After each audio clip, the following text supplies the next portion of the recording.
There you go. Just gotta wait 40 minutes.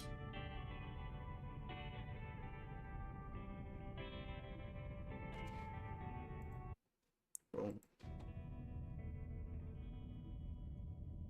That gotta be a record. Alright. Alright. Yep. I don't remember what this game's called.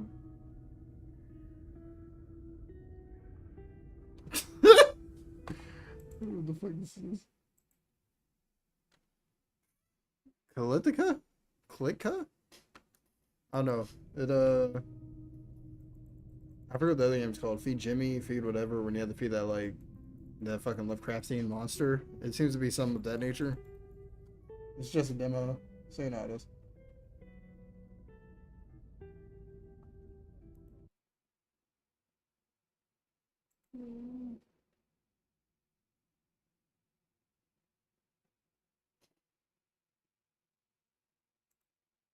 Oh, I went 6. I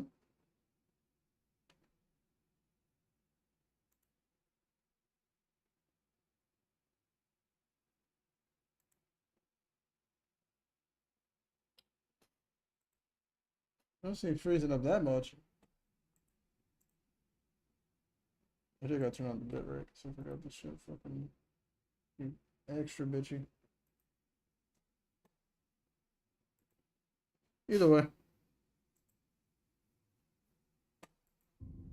See what it's about. Got a few things lined up today.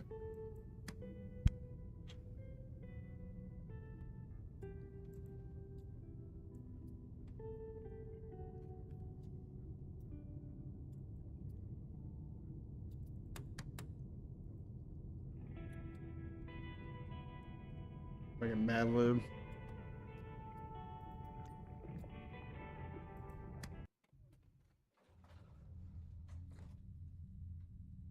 Sentence. Leaving a fellow party member to be eaten by concrete, 12% movement speed. Arson of manure warehouse on the 25th. Okay.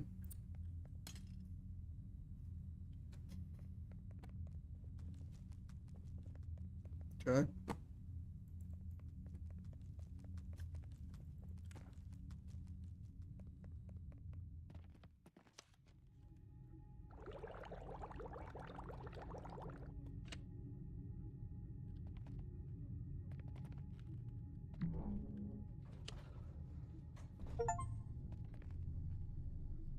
Okay.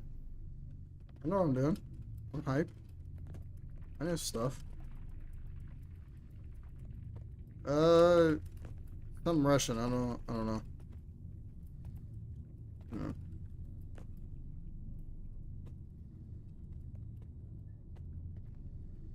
I mean, it don't really matter because it's either all the people watch on one platform or the other. It's, I guess, most watch on YouTube. Or I've been streaming longer.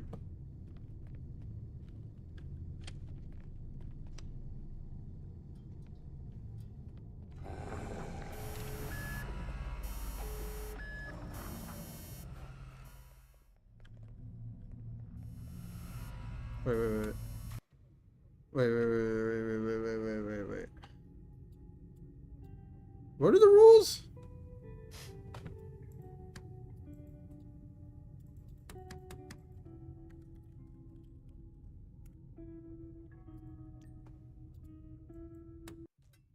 Wait, what are the rules in this game? Well, how do I feed them? No, fuck it. I guess we'll figure it out.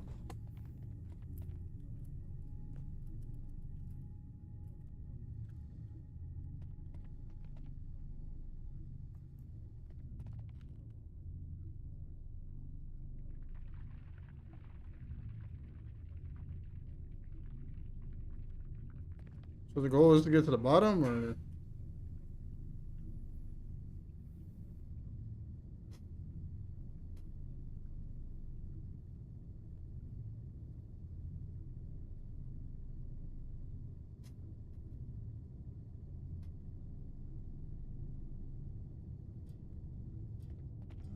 Okay, okay.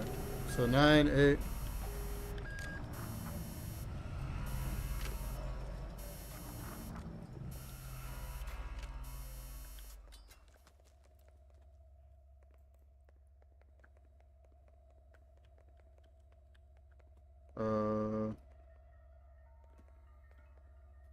Oh shit. I don't know what to do. I can't run. I can run now. Okay, he says he's hungry. Like, what do I...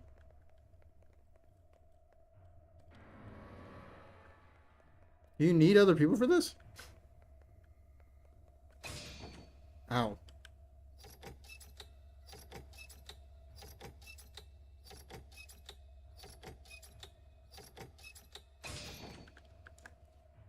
What?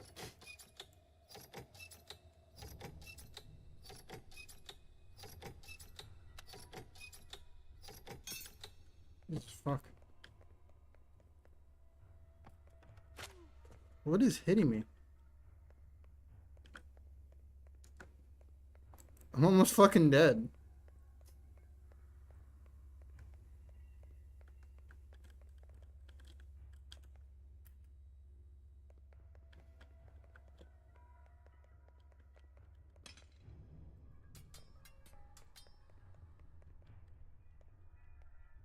I have no idea what I'm doing.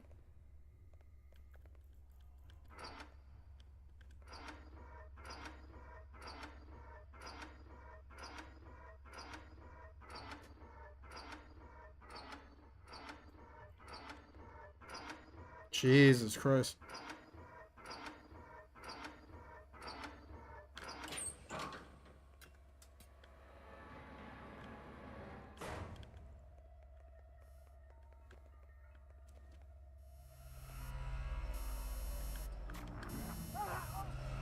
Oh!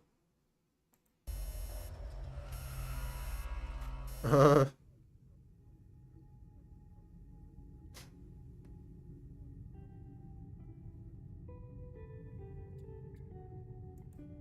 Okay.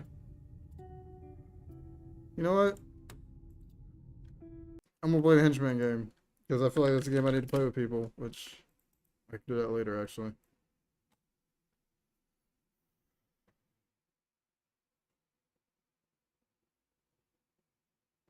This actually might have a category. I don't actually know how it works on this platform.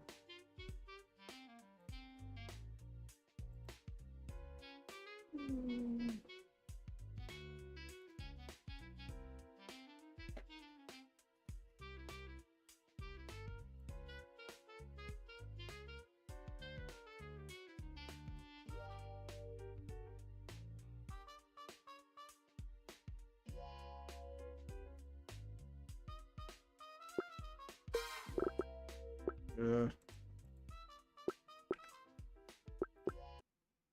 Oh, fuck you. Fuck you so hard.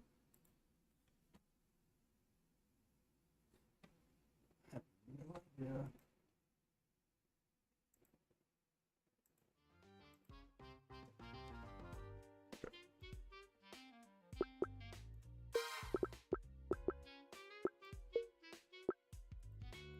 Okay, full screen fire. I have no idea. You know what? I'm just gonna say fuck it. I'm just gonna say fuck it. Who gives a fuck?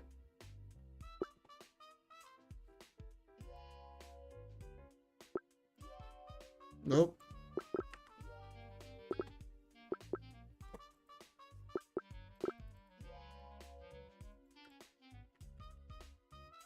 Alright. Try again.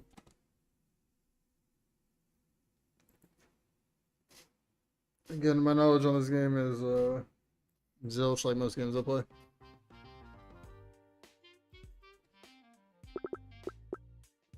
What the fuck is the... So no mouse?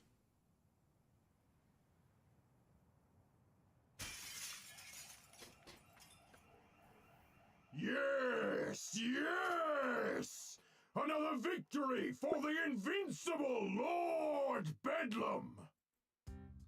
Hey! Excellent work, my brothers and sisters. At long last, the first phase of my master plan is complete. Oh, yeah? Now, gather the spoils of our conquest, so that we may return to our fortress post-haste. So you want all these pet supplies stacked in the truck? Yes, stack the pet supplies in the truck. Okay, just double checking because there is a lot of dog food here, and I'm just not sure the resale value is worth the back strain, you know? Oh, and do you care about organization? Like, should we sort it by animal, or...? Just load the boxes! If you please, valued comrade. Right. Sure. God damn it. Hey, Dave, can you help me with this?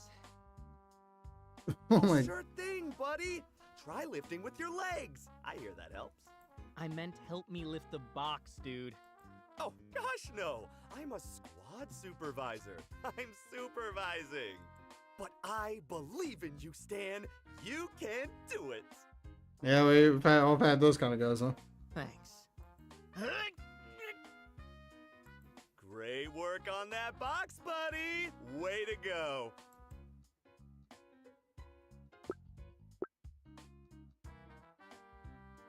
Now, this had better be worth the effort. What are we even ripping this place off for anyway? Did they not honor one of Lord Bedlam's old coupons or something? Oh, shit. We'd better not be eating this dog food. Bologna I can endure, but I'm not eating kibble for. Oh! Hey, fellas.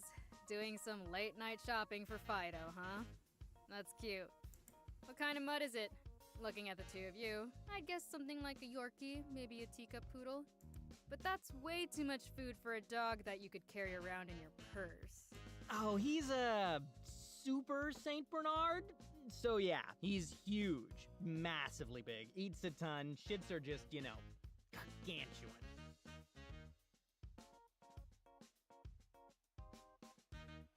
What do I do that? Are you a dog person? Let me guess. Frenchie? Corgi? Pitbull. But seriously, step away from the truck and keep your hands off the kibble. This... Oh, gosh. Oh, this is going to ruin Lord Bedlam's whole plan. I've got to warn him. His plan? What about my plan? Hey, get back here! Thanks for your commitment to the team, buddy. You've got this. Yeah, sure thing. Oh, really? Why don't you show me exactly what you've got, pal?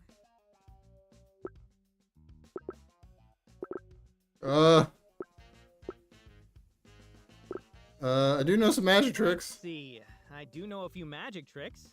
Some are even good. Have you got any cards? No? That's okay. I can work with change too. Just no dimes. I've got fat fingers, so sometimes I drop those. Hey, what a coincidence! I know a magic trick too. Oh, fuck. Oh, really? You know, it's always great to meet a fellow enthusiast. Yeah. A lot of people make fun of it, but it takes real talent. What trick do you know? It's called Stop Stalling and Surrender Already.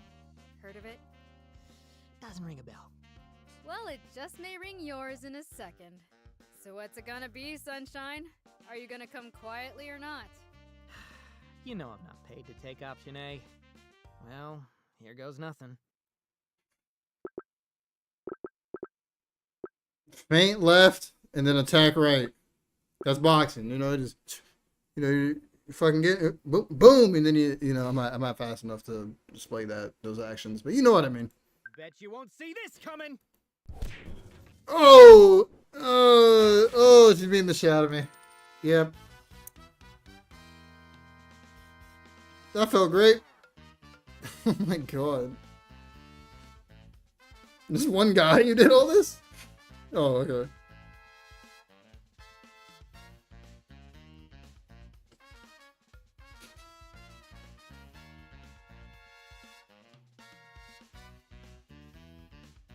So when you say come quietly, like, so if you take the ass beating, you can just go on. If you don't, you go to jail, or?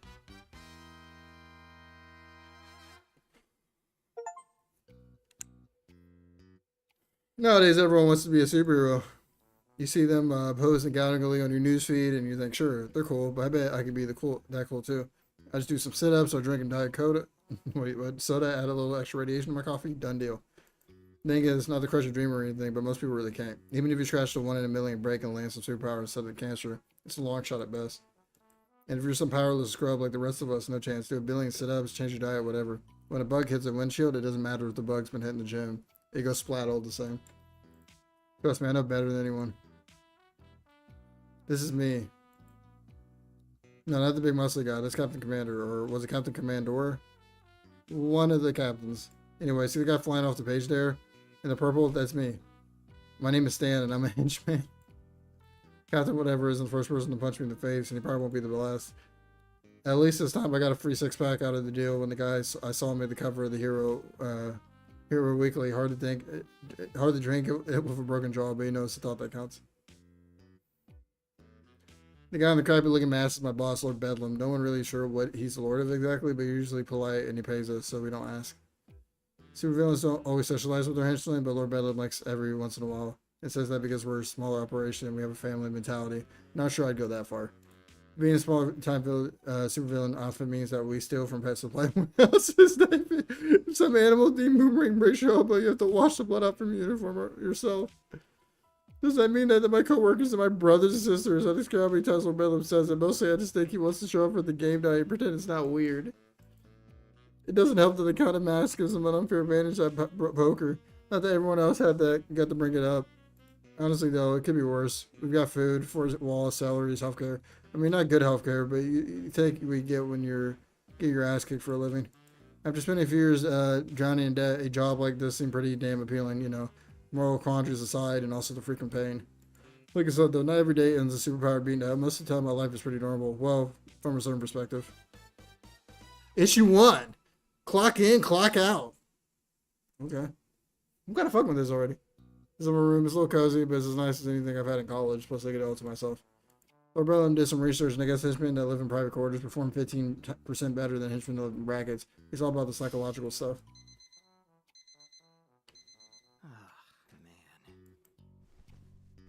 I guess private bathrooms don't affect performance or something because you don't get those. So after I wake up, I grab my towel and toiletries and head to the locker room. The locker room isn't bad. I mean, it definitely smells a little funky, though part of that is my fault. I did get tossed into a garbage can a few weeks ago, after all. Also, sometimes the hot water in the shower cuts out, and for a second, you end up yelping like a small dog, hopping around naked. That's super fun. Anyway, the line for shower is pretty long, so I start by heading for the sinks to brush my teeth. Morning, Stan. You're looking chipper as usual. Thanks. Oh, I get it. It's because I look like shit. That's very clever, Dave. What's clever? Dave is well questioned, the most overwhelmingly positive person I ever met. I don't think you even understand sarcasm like as a concept. Sometimes I forget. He's also my supervisor, which as far as I can tell means that his job is just to kind of exist with more enthusiasm. Never mind, Dave. It's not important. If you say so, good buddy. So, pop quiz for you, buddy. What's your assignment for the day? Well, we don't have an operation, and today is Tuesday, so that means I'm guarding a door. Correct! You're assigned to guard the classified Level 4 research chamber. I'm glad that I could count on an experienced guy like you for something so important. Well, I've guarded it every Tuesday for years, so yeah, I guess you could call me experienced. I'm a regular veteran of standing next to a door. Not just any door, a Level 4 door, and Lord Bedlam has entrusted its protection to our team. It's a big responsibility. This is a small operation. How many people fucking By keeping that door even safe, surveillance to Russia? Lord Bedlam's plan safe, and Lord Bedlam's plans are going to help all of us. Doesn't it feel great, you know, to be a part of something bigger than yourself? How big is this team? Most time henchmen fall into 1 of 2 categories. Either they give us a job like me, or they generally brought in the super surveillance cause, or the call of personality. Dave is definitely the latter. I'm almost certain he has Lord Bedlam's tattoo somewhere. Like, I don't mean some wrist or ankle thing. I'm talking lower back. Yeah, it's fantastic. Well, can't do such an important job smelling like this, so I'm gonna go take a shower. See you after assembly. Looking forward to it, buddy.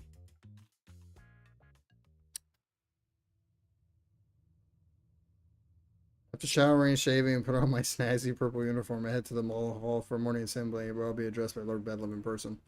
The hall itself is pretty massive, of course, it has to be since the doubles as our hangar and everyone should try by the ground jet helicopter hybrids that sit parked on the LC side.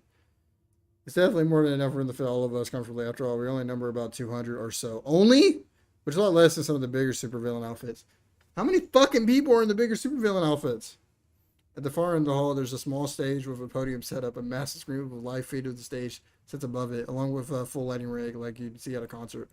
There's some kind of ominous computer, but I've only ever seen it used for DJing at company functions. Good morning, my loyal compatriots. Yeah!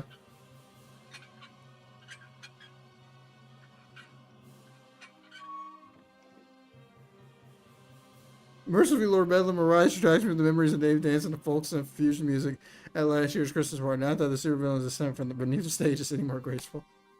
I don't know why he says something interest like this in the world with superpowers. The stage elevator just isn't that impressive. Maybe he just gets a kick out of it. I don't know. Some of the guys eat it up. Wow, yeah, you're the greatest, Lord Bedlam! Yeah!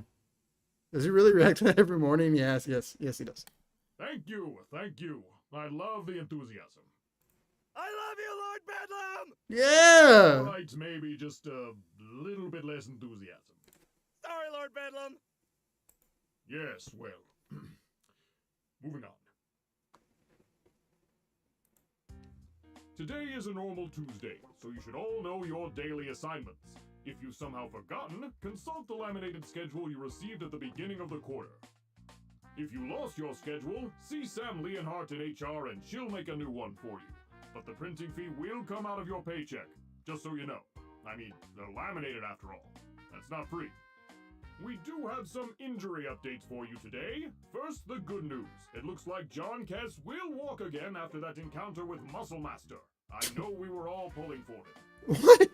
The bad news, Mace apparently has no idea who he is following his 7th concussion at the hands of the Shrouded Avenger. So he Jesus will not be able to Christ! walk. His family has received a fruit basket. What?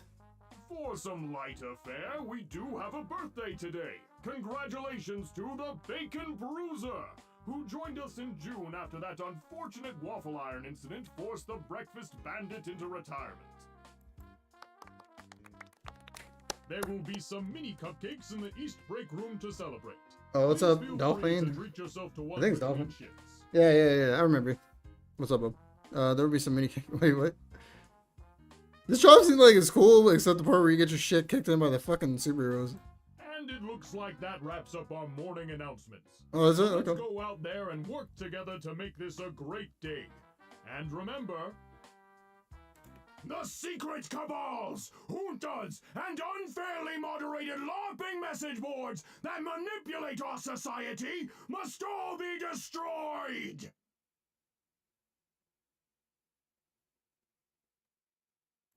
They will pay for their crimes in blood! And when my master plan comes to fruition, we shall be the ones to exact the toll! Then we shall rip out the diseased heart of modern society and replace it with a newer, better heart of our own making! Okay. A heart that actually Oh my God, he keeps going. about period-appropriate clothing and has no limits on caps lock usage. This is so says specific of the a fucking annoyance. invincible Lord Bedlam. Yeah! Happy Tuesday, everyone. Go get him. Yeah. Thanks for the link.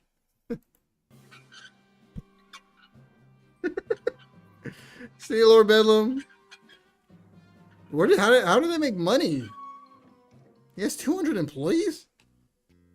No, we're not. Lord Bedlam is still definitely a super villain. What we do is a bit of a moral, black area, I suppose, if it's for a good cause, I think. He's still dog food. Calm down. The whole pain and blood thing was totally a metaphor. Though, Lord Bedlam isn't about killing people. He does have that line, I made sure.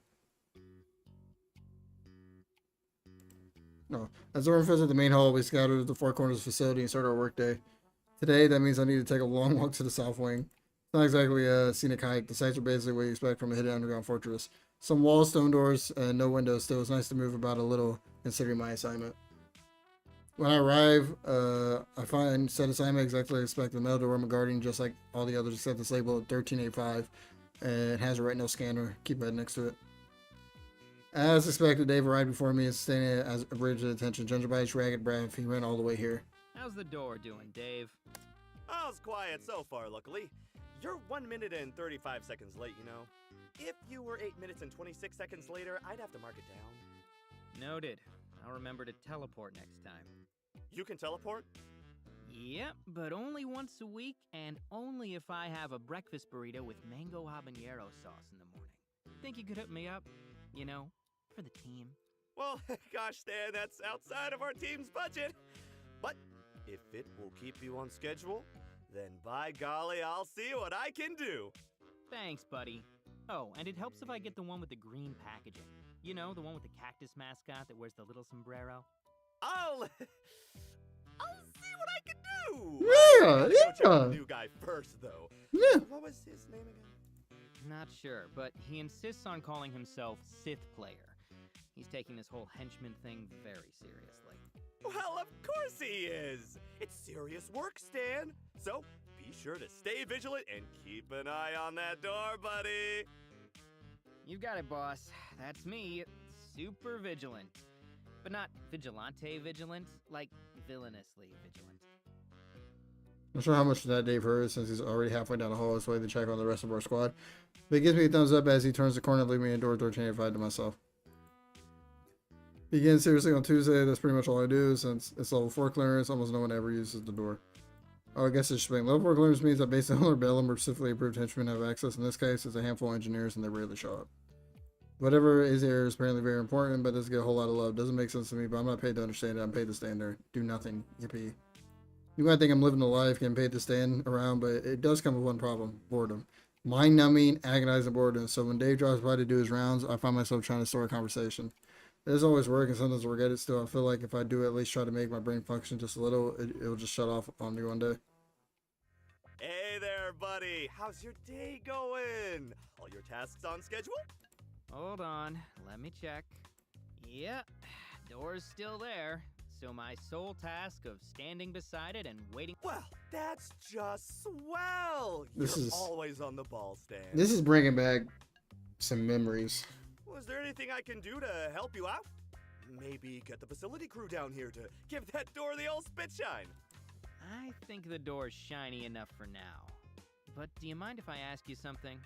Non-work related, I mean. Sure thing, buddy. Daily chats with the team are an important part of being a squad supervisor, after all. What's on your mind?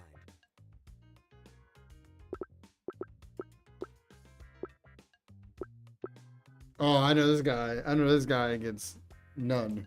So, how are things going with that dating app? Have any hot dates? Huh? Oh, I don't know. I've chatted with a few girls on the app. I mean, it usually starts okay, but we always seem to have a difference in our beliefs. What, like religion or something? I think there are specific apps for that if it's a big deal for you.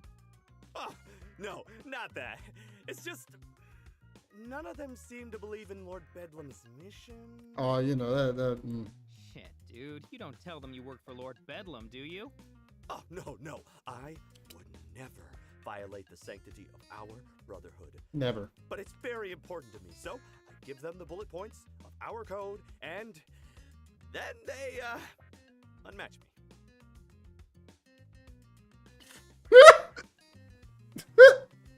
Oh my god, hiccups.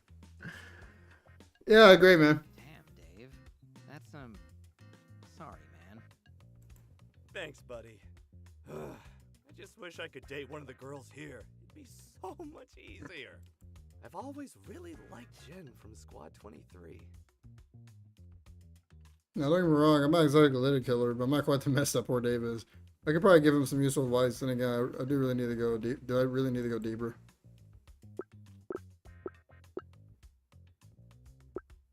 Yeah, different interests. Listen, man, people all have different interests or beliefs, but that doesn't mean they can't get along. It doesn't mean they couldn't date even. But it's really important to me. Oh, it's important to me too, buddy. I am all about, our righteous Which is cause and stuff. Mm. Thing is, just because these ladies don't share our enthusiasm, doesn't mean you won't enjoy spending time with them. Put it this way. Let's say you found the one, right? She's smart, she's funny, she's beautiful, and you love spending time together. You're a perfect pair. Except for this one thing. Would you really let that end it? Well, when you say it like that, I guess it makes sense. But as your supervisor, I'm obligated to inform you that you are coming dangerously close to questioning Lord Bedlam's sacred mission, and I'm going to have to note that in your review. Oh, thanks for the heads up, I guess? You're welcome! As a squad supervisor, my duty to Lord Bedlam has to come first. You know that, buddy! Sure. Sure do. It felt like we were having a sincere conversation between two actual human beings. Serves me right, I guess. Sometimes the conversations go better, sometimes they go worse. Luckily, they'll all eventually end, and Dave leaves to check in on the other members of the squad. After that, it's another long, eventless stretch of waiting in silence before I eventually leave for lunch, and I head to the cafeteria. Cafeteria is much different from what you might find in a high school or a prison. It really depends on your perspective, I guess. There are long, straight tables, uncomfortable plastic benches attached to the top floor. It's probably what it gives a ward veteran would look like in floor form, in that faint smell of mold and hopelessness. Tap water, it saves money. Most Lord Bedlam's fortress is much better shape, so it's strange that the cafeteria is so banged up right wrong. See, Lord Bedlam may be head honcho everywhere, but this place has its own dark master. History says whoever controls the food supply gains incredible leverage. The Lord is terrible to me and learn the lesson well, so as long as Lord Bedlam gets his tuna melt, this despot has absolute autonomy. Janitors, maintenance, engineering, none can defy his will, not here in the heart of the kingdom. So rose Antonio Antonio. Why could I not fucking talk? Giamatti, master of the cafeteria, my stomach's personal tormentor. Oh my. Next! Hey, talking to you, pal! Yeah. Oh, sorry. What's on the menu today, Chef Antonio? Yeah, that name. We got bologna casserole, bologna hot dish, and bologna surprise. Bologna for a month. Bologna. The train we had last month must have 5 cars full of stuff because we haven't seen any other meat since. I glanced at all my options. I only see 2, though they each are labeled as hot dish and casserole. They look exactly the same. Cheeky bastard. Maybe the surprise is different. Bologna surprise. I think I'll try the bologna surprise. You got it! Surprise! It's casserole.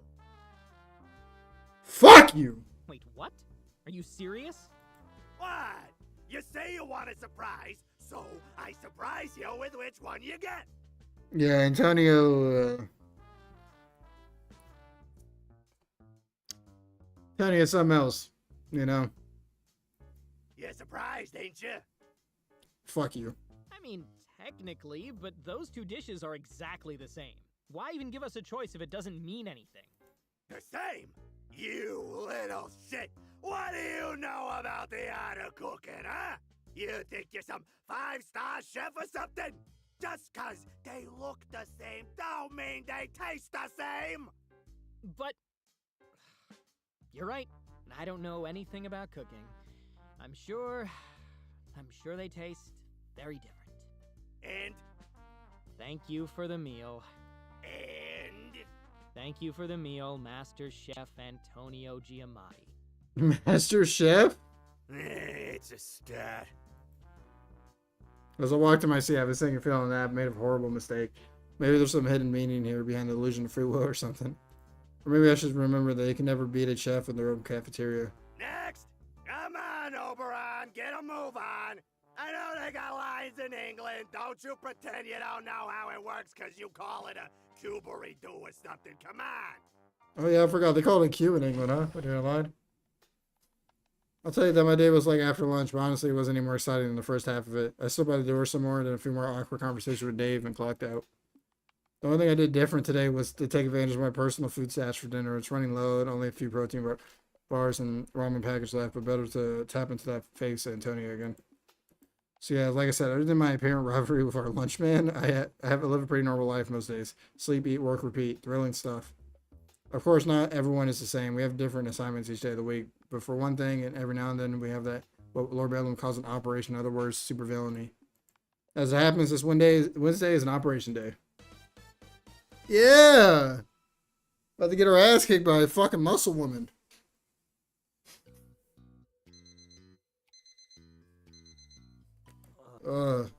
Operation day begins the same as any other day. I mean, they kind of have to. Can't do much when I'm asleep, and I don't want to smell like shit. So this means heading into the locker room like usual. There's an intangible difference when we're getting ready for an operation instead of a normal work day. I say that the locker room has an air of tension to it, in addition to the usual odor. People are giving each other nervous glances or cracking bad jokes to calm their nerves. I mean, it's not like anyone expects to die or anything. Superheroes don't kill, and one of the perks of being on the side of it. Still, getting hit in the head enough times has the consequences, as Mace found out, are the legs, if you ask John Keys. So, I mean, we have every right to be nervous. Shit, I know I am. Not Dave, though. He's excited about the whole thing. I know, big shock. Just blew your mind. Morning, buddy. You know what today is? Yeah. Yeah, it's, Operation. Fuck. I didn't mean to do that. I'm so excited I got the tingly feeling in my bones. well, that's more than I needed to know. Aren't you excited too? I hear this is a big one. Sometimes I wonder if Dave makes his little slips on purpose just so to screw me. I'm not sure if it's that better than being Freudian. Oh yeah, you know me. My excitement levels are like that full friggin' capacity. I live to get powerbombed by masked millionaires with messiah complexes.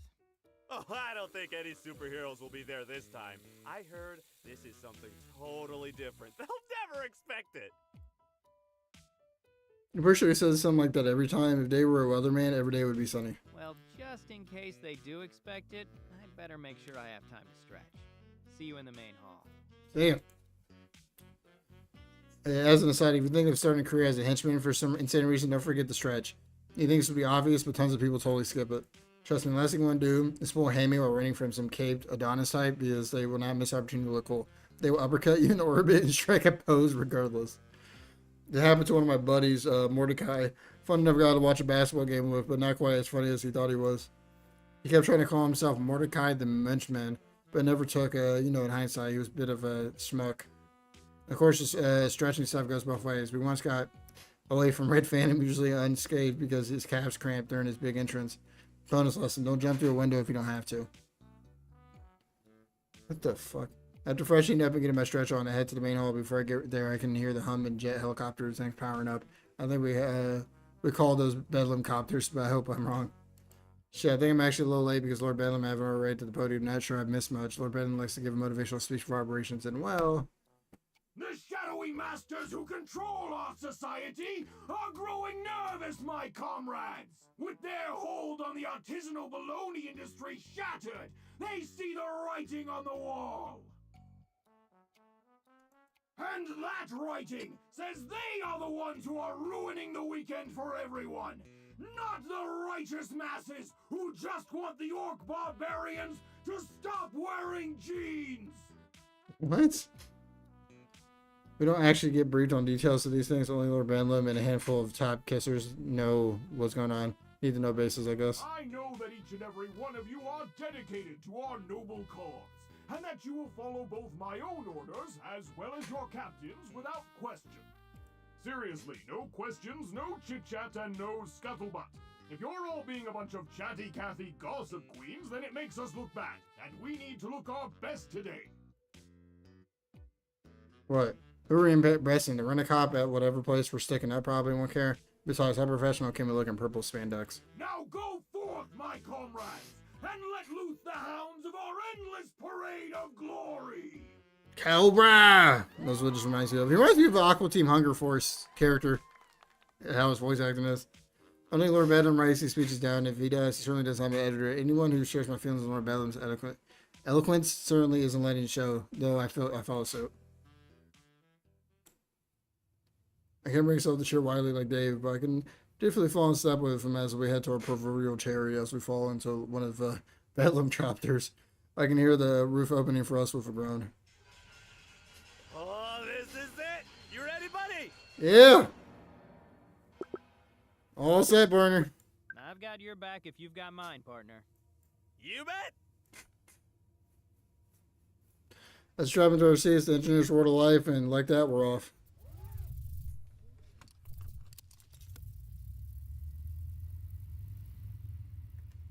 Wherever we're going is further away than usual. The flight is getting kind of long. I'm not the only one that realizes either. Some of the guys have been exchanging confused looks. Eventually, the pilot makes an announcement. All right, meat shields, put on your makeup and hold on to your eyeballs because we're in the pipe and going in hot. Actually, we're third in line in, so we're in a holding pattern for a bit. Then we're balls to the wall with foils locked and guns blazing. Woo! I'm pretty sure these things don't have any guns. I'm also pretty sure that we train most of our pilots with video games. Since we don't have any actual flight simulator. Yes, through miracles, we don't crash on our descent and move to join the henchmen that are already on the ground. What the fuck is this place? Falling on one of the Bedlam copters propelled sends me through a hole in the roof of whatever building we were hovering over and lands me in some kind of tech office? At least it was an office. Our holes in the roof isn't only out. Isn't the only one? What the fuck? I can't read. There are at least 3 that count. One for each Bedlam copter, I guess, and a few smaller holes in the walls that are probably from the weapons fired. A lot of equipment has been wrecked, but what's left looks impressive. There's definitely fancier stuff than we usually appropriate. What? Can't figure out what it is, though. Robotics? App development? I'm not sure. Most of the other henchmen seem to have moved on, but have a half dozen stand guards over the few scientists that have been rounded up. Another whole squad stays in the middle of the room with Lord Bedlam at their head. Excellent! Reinforcements! You lot! Yes. We point towards my squad. Damn it, I know what's next. You shall remain here as our rear guard! The rest of you, with me! No problem, Lord Bedlam. You heard him, squad! We're the rear guard, and the rest are going with him! That last part isn't really relevant to us, but I just wanted to make sure you heard. There's a cheer from the other squad, and they rush to join the others as they follow Lord Bedlam to a nearby door, out of sight. The rest of us aren't cheering. Here's the thing about being a rear guard. You're guarding the entrance and exit, right? So while your job is pretty uneventful if nothing goes wrong, you're also the first line of defense against outside interference. You follow me? If a superhero shows up, we're the ones they'll run into first, or run over to be more accurate. Oh boy, the rear guard! What an honor! Gosh, how long has it been since we've been selected for that? Last year, I think. Some lady with wings broke your clavicle. Oh, right! I sacrificed my body for the glory of Lord Bedlam. Jesus Christ. Oh, yeah. Except for us, so they can rob a smart watch factory and having the good ones, just some cheap knockoff. Looks like they came with the kids' meal. Hopefully Lord Bedlam's glory will come sacrifice-free this time. But if it doesn't, we'll be ready! Right, team? Sure. We take up a position next to a window on the opposite side of the room as the captain scientists. I want to be as far away from them as possible. Sure, we'll let them go when we leave, but that's the one thing we do really bugs me. Stealing, yes, whatever. It's just like stuff. But taking hostages, that can't be a fun thing to go through. I pull my stun baton from my belt and start messing with it to take my mind off the scientists. Plus, I need to make sure it works. Something these things shot up. I'm having a feeling I need it. This place is big time. It just got that feel. That means we're going to get attract attention, and that means... Oh my fucking god. Suddenly something explodes to the wall to my right. Dave and I are flung forward and tumble to the floor as quickly as I can. I scramble to my feet, grasping my baton. However, as soon as I turn to face the source of the explosion, my jaw drops. The super showing up isn't surprised, but that's shining Nova. Shining goddamn Nova, and that's the person that took down Skull Syndicate and went toe-to-toe with Dr. Calamity Supreme Ultra Deathbolt. Dr. Calamity Supreme Ultra Deathbolt? Who's that? Shit, we're screwed. We're completely screwed. Time's a factor here, so I'm only gonna say this once. There's no way you can beat me. That means you can either give yourselves up or get your asses kicked. Your call. I can't make it for you. I really should have just given up this time around, but I should know the better. By taking any time to think at all, I can give Dave a vast edge in reaction time. For Lord Bedlam! Charge! Dave and most of the other henchmen charge wildly, some raising their stun batons, others fire with their beam weapons. It goes as well as you expect.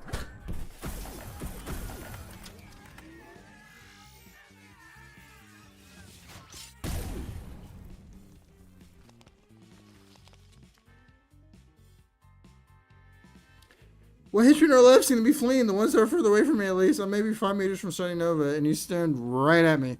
Oh, God, he's staring right at me. Hey.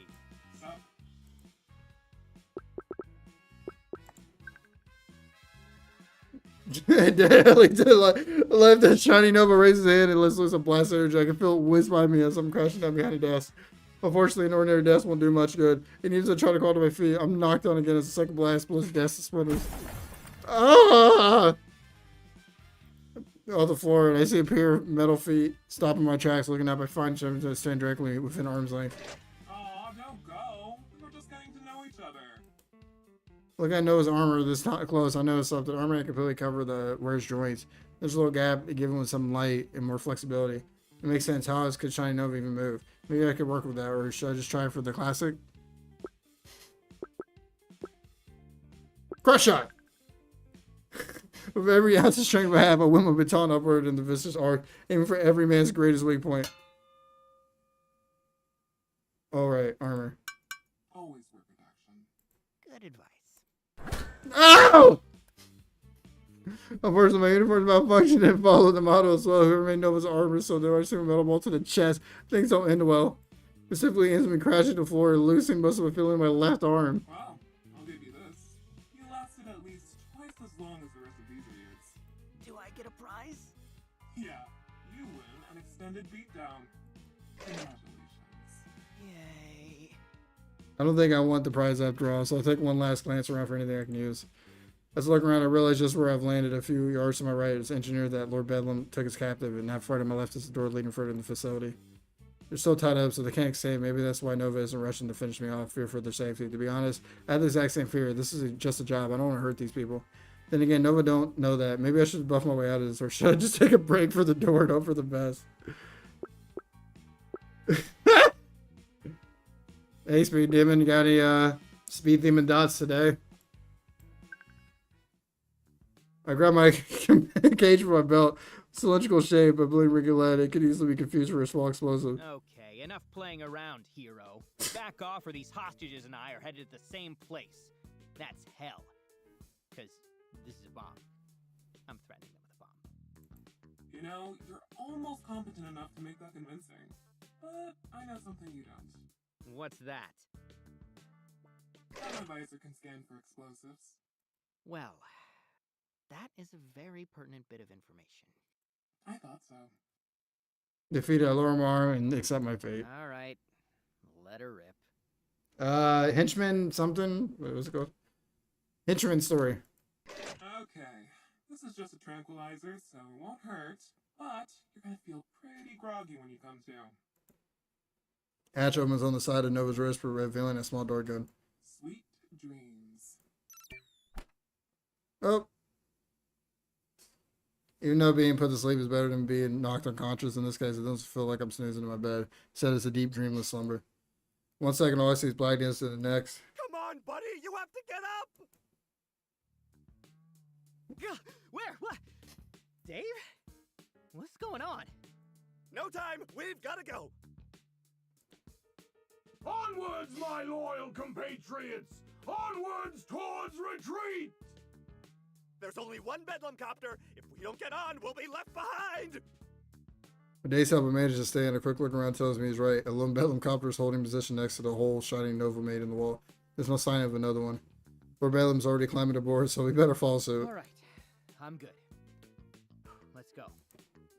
Together, we drag ourselves towards the ramp. Despite my grogginess, we should make it easily. At least it looks that way until a familiar black and blue blur falls to one of the holes in the ceiling and takes one look at me and grunts. Oh my god! There's sunshine. Gotta say. No, I'm a I henchman. see your raggedy ass outfit here when I got the call. I'm a henchman. Science facility. I'm getting beat All up the stuff consistently. at the store. Hey there, sunshine. What the fuck just happened? Oh, it reverses. Hey there, sunshine. Gotta say, I didn't expect to see your raggedy ass outfit here when I got the call. A data science facility's one hell of a step up from a pet store.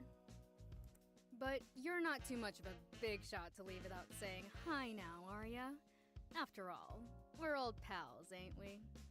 Oh, you know me. I'm not big on long goodbyes. So awkward. Wait, you know her, Stan? But she's a superhero! Case in point. Dude, you were there, remember? Briefly, anyway. She dumped me into a trash can. Yeah, that was great.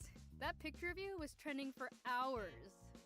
Yeah, I'm just a regular dude. She's a fucking superhero. Would have been a great night for me. If you clowns hadn't ended up giving me the slip. Yeah, we were pretty slippery, huh? Oh, what a night that was. Just a peach of a time, wasn't it, Dave?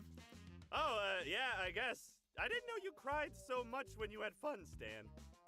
I'm easily moved, Dave. You know that. Well, getting to be about that time. Better hit the old dusty trail. Nice seeing you again. Don't be a stranger. Don't think so. This time, I'm making sure you're out cold. And then I'm grounding that ugly ride of yours. What? Now come on, sunshine. Let's kick this party up. Miss Summer is making 10 meters away, but I know that distance won't mean too much of it by the kind of strike the speed. Even if I wasn't still hungover for trying to know strangulation, my odds of getting out of the way aren't good. Demma knows it too. She takes her time sizing me up and settling into her stance. Dave doesn't consider the odds, or maybe it's 0 for Lord Bedlam. It's just him or reckless. Whatever the cause, he pulled out his baton and prepared to go down swinging. Missing, mind you, but still swinging. It's almost admirable, but in my experience, you don't heal hairline fractures with admiration, so I'm not about to follow suit. Stomach's muscles pro. I reach for my baton and desperately try to think of an angle. This is going to be even worse than the trash incident if I can't right now. I'm as dangerous as a pillow covered in bubble wrap. I'm about to get clapped. I don't get much of a chance. As soon as I bandaged my weapon to burst forwards, I guess she figured me out in the first strike last time was clarity enough. I wince, bracing for the pain. But it never comes. Oh! Said Dynamo's fist collides with glowing red energy held by an unfamiliar woman in red and black catsuit. The blow is strong, and that weapon pulses, and I can feel the ground shake. Even so, the mysterious woman barely gives any ground. She angles the energy blade to turn into more of a glancing blow. It says back to steady yourself, but it still looks effortless. Tisk, tisk. These aren't your toys to break anymore, child. Scorpion, what are you doing here? I just told you. These are my playthings now. If you can't play nice, then I'll have to take them away. You never pay attention, do you? Not even the slightest bit. Don't you ever tire of it? The ignorance? Shut up! Rizoma finally breaks the deadlock and leaps back. The woman in the catsuit Scorpion does the same, but somehow more gracefully. Holy shit, where did she even come from? She was so fast I barely saw it. Since when do we have a ringer? I stood dumbfounded, momently forgetting about the escaping. It's not often you see something like this when you work for a guy like Lord Bedlam. A victory for us usually means a distraction or an escape. But the Scorpion lady's going toe-to-toe with a powerhouse like Miss Dynamo, and God help me, it seems like she could actually win. Temper, temper, child. Stop calling me that! But you are. Listen to yourself. If No, that's not me. I'm a henchman. You see me reading. Another tantrum, and then who will have to clean up your mess? You see my guy awestruck. Oh, it won't be you. Don't worry. I'm just a normal dude getting my You're ass gonna be kicked. the mess. What's left of you, anyway? Promises, promises. Always promises with you. Never once delivered. Beyond a grunt of frustration, Demos resorts this time in physical, and she rushes right at Scorpion, who follows suit, sword whirling. Looks like the fist was no fluke. Demos is dishing out most of the defense, but none of it's connecting. What Scorpion can't avoid outright, she's redirecting her for sword. It's like watching a dance, but fast forward to 5 times normal speed with a high chance of broken bones or dismemberment. But astounding as it looks, I'll take this chance to get the hell out of here. Come on, Dave. We've got to go. What? And miss this chance to bring even more glory to Lord Bedlam? He told us to retreat, remember? You wouldn't want to disobey Lord Bedlam, would you? No, definitely not. Gosh, I can't believe I forgot. Thanks, Stan. You're a good friend. Sure. I'm the best. Thank me when we're on the way back, man.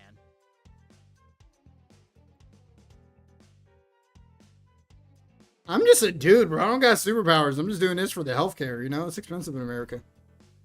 They rush to the ramp as fast as we can. My legs aren't exactly steady yet, so it's a little more of a zigzag down a straight line. But when we make it just before they close the doors, Christ, that was a lot closer than usual.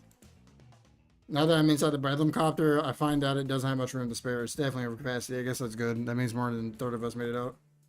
On the other hand, that means that almost 2/3 didn't. Jeez, we never had to leave so many people behind before. It was kind of surreal. It feels like I'm in a war movie. What the hell was this place? Ms. Daimyo said something about data science, which explained all the computers, so we're all after information. Weird. That's way too cutting the edge for Lord Bedlam's modus operandi. It must have been important information too. Why else would why would not one but two superheroes show up to stop us? Showing Nova alone would have been a big deal, but Miss Daimyo too. Daimyo's into slumming it a little for fun, as I found out during that pet store debacle. But I thought Nova was working on national level threats and crisis response now. Why would I play a basketball game? Holy shit! Whoa! No, no! Holy shit!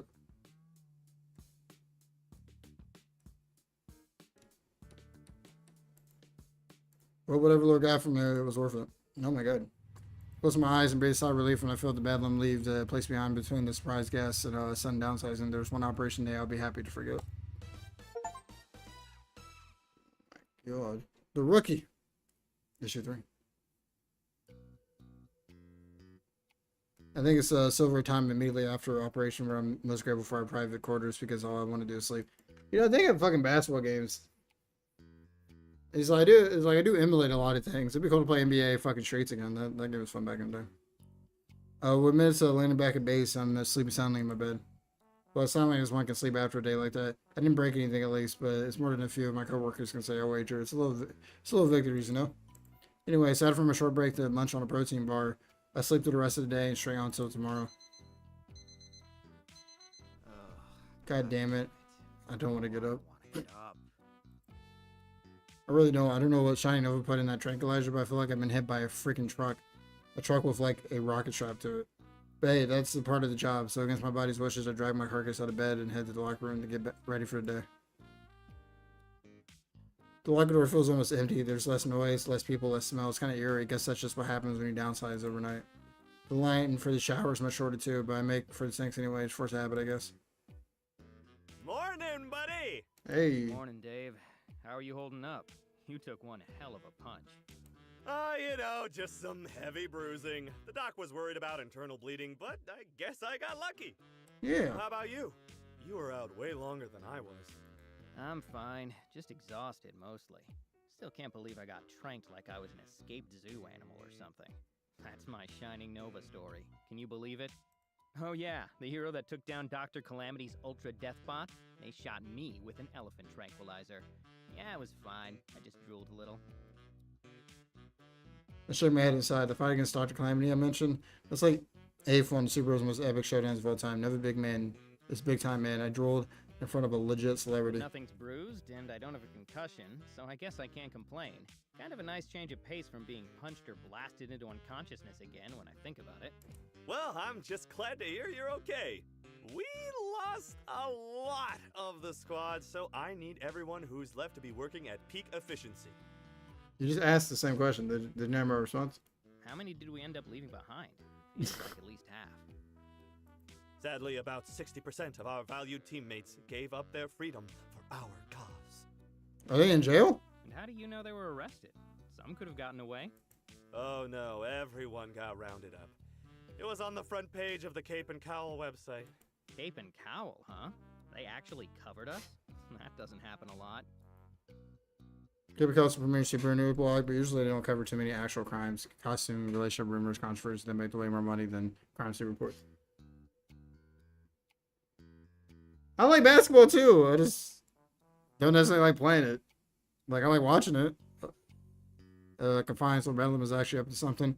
Big time, CC Shine Nova, the mysterious scorpion lady. I get the feeling none of them would bother if this was small potatoes. Yep, it was quite the day. I bet Lord Bedlam is thrilled, and I'm sure the next phase of his master plan is right around the corner. Even with all those losses? How? Why, with some old-fashioned hard work and gumption, of course. Yeah. If veteran workers like you double your task list, I'm sure we'll be able to stay right on schedule. On schedule for what? We don't even know what the next step in his master plan is.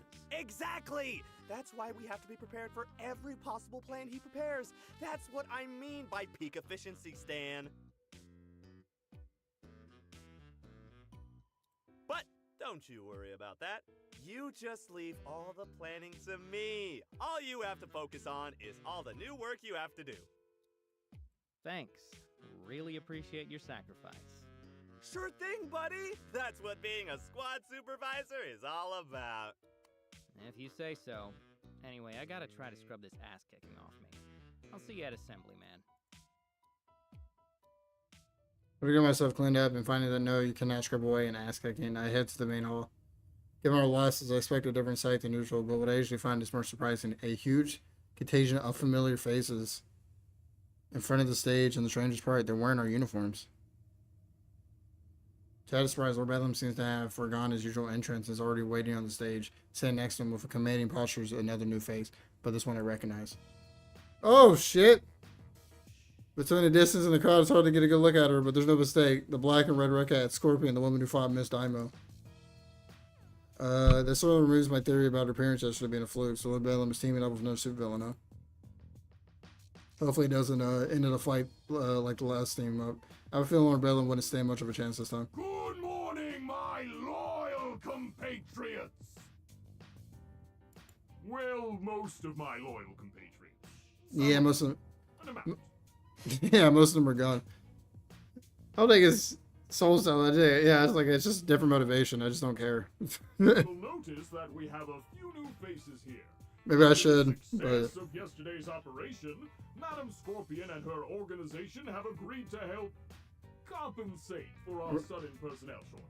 I'd rather play dumb shit like this.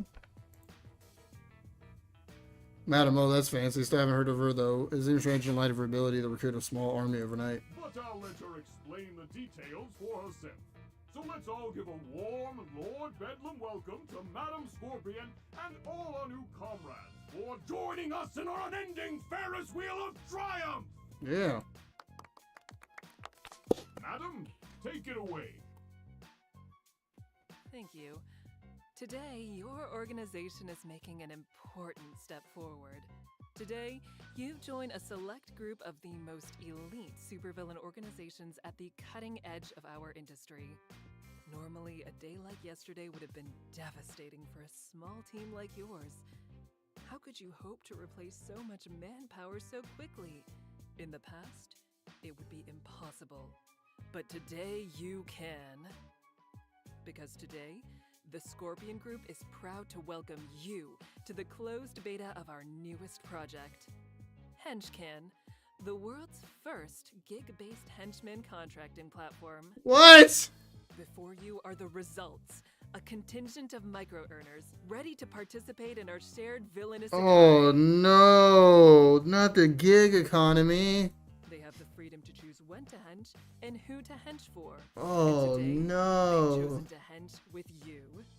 You see, with HenchCan, an organization like yours can operate as a small, family-like unit for day-to-day operations, but temporarily bolster its ranks through our platform at any time. You can have it all. And let's be honest, that's why we're all in this business. So thank you for the welcome. And in turn, I welcome you to the future. The future of your organization. The future of supervillainy. The future of the world itself. And you will be taking an active role in that future. Thanks to the data you retrieved yesterday, we at the Scorpion Group are nearly ready to take HenchCan to the next level. And we'll be working with you to do so. So, in the coming weeks, I will be staying on site to help manage your operations. As part of that, you will receive new equipment, your facilities will be inspected, and your individual performances will be reviewed. Yeah, it's kind of endless when it comes to kind of. I play big games when they come out if I like them, like Persona and shit, or Dragon Dogma, Elden Ring. Like, I play bigger games if I like them. I look forward I'm not totally against to it. each and every one of you. Shit, I haven't played a sports game before. I played the boxing game, fucking Undisputed. That's what my cover photo is. It's literally Scrotum McBooger Balls. Fucking, lightweight. Some fancy new henchmen hiring him? No, that doesn't sound like Lord Bedlam. Thinking, how do we know him? Maybe, buddying up to this big time cutting edge supervillains is what he was always wanted. Well, whatever the case, it doesn't affect me. If I'm still getting paid, then I don't care less about the micro earners or the future of the supervillain industry or whatever. I have to deal with the rookies every time we have a big job, though, and that'll be a pain, but it'll probably be more pain for them in the end. Thank you, Madam Scorpion. Now, while all our recruits are fully henchman certified, this is their first day here, so that means that for today, you'll all be in charge of their orientation. They may only be with us for a few weeks or months, but while they are here, they are our brothers and sisters in arms. I know it was a lot longer than usual. They need to know the ins and outs of working for Team Bedlam. Anyway, we should have the same number of new recruits as veterans. So once we're done, I'd like everyone who was here yesterday to pair off with someone wearing a name tag. Once you have your newbie, give them the tour, show them your weekly routine, and just teach them the ropes. Remember, the security cameras work again, so we'll know if you decide to sneak off to watch web flicks. Oh, Keenus? Buddy, Lord Bedlam! Yeah! Oh. Anyway, dismissed. As Lord Bedlam steps away from the podium, the two groups of henchmen start walking towards each other. And remember, the nefarious tribunal that controls our society must be exterminated. Remain ever vigilant against its subliminal advertising and unfunny meme generation algorithm. Who are you mad at? Sorry, almost forgot. Carry on. Yeah, I wonder about that. I wondered about that for a second. Lord Bedlam steps from the podium again, and it looks like it's getting to stick this time because Madam Scorpion's walking by his side and talking to him. So the henchmen's again start mingle. Take my time. I'm sociable enough, but I definitely need a moment to get myself together before meeting new people. Of course, not everyone has this problem. Hi there, I'm Dave. Nice to meet you, Jared. Gosh, you're just going to love being a part of the Lord Bedlam family. We're all like a bunch of second cousins here. Now, Second. bring it in. I'm a hugger, not a shaker. Come on. He kind of reminds me of the guy from Office Space. I mean, he's not as much as a douchebag, but the guy from Office Space who kept talking about O-faces. Wait, where are you going? So once the initial wave of extroverts have eliminated most of the awkwardness, I waiting to the crowd. Anyone left by now probably has the same problem I do, though, so that means I need to make first contact.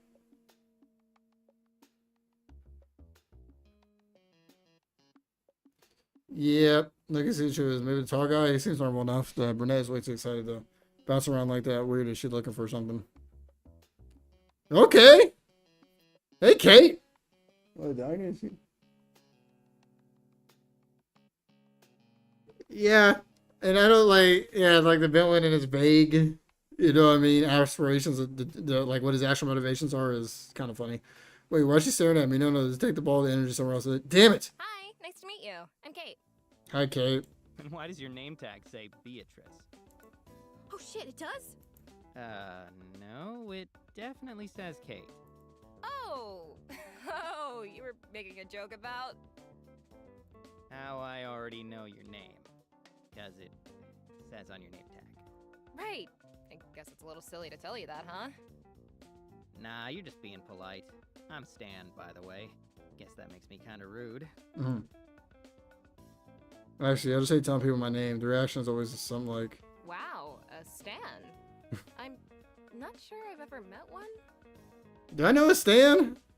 I probably do. You mean ever met one under 60? Yeah, it's like Paul. You know what I mean? Have you met a young guy named Paul? No. I mean, Hey, I admit it. It's an old man name. The only benefit is that if you're ever cool enough, you get to be Stan the man. so are you cool enough? Well, I'm wearing this goofy purple uniform, so no, definitely not. Okay, Stan, who isn't the man. Up for giving me the tour? Sure thing. I hope you like stone walls and fluorescent lighting, because you're gonna be seeing them all day. Alright, she's not so bad. I guess she had just a little jittery at first. Let's see where to start. Oh, the cafeteria. You had breakfast? We could start with the cafeteria. Sure. I'm actually kind of hungry. Cafeteria's mostly empty. Anybody who wanted breakfast has already stopped by and it's too early for lunch. The other people have no idea the idea of touring it first, though, so we're not totally alone with Chef Antonio. Thank God. So, this is our possibly sanitary cafeteria. It's, very... Disquieting. That's a good word for it. Or, you know, just kind of gross. Even better. You're so eloquent. Thanks. I took a poetry elective in college. Slept through most of it, but I caught a few gems. Come on, let's grab some food. I'm not normally a breakfast guy, but I'm starving. I was kind of hoping Antonio would have one of his assignments appear during the slow hours. Alas, it was not to be. Assistant. Well, look who it is! Yep. Surprise. That's right, mister. I'm not surprised by your surprise. No, like I said, I was really surprised. Just... Oh, don't worry. You'll definitely be surprised this time. Nervy glanced at what's available today, and I almost sighed with relief. Mini pancakes and French toast. They're probably a little stale by now, but they're sure be bologna. Surprise! It's bologna casserole.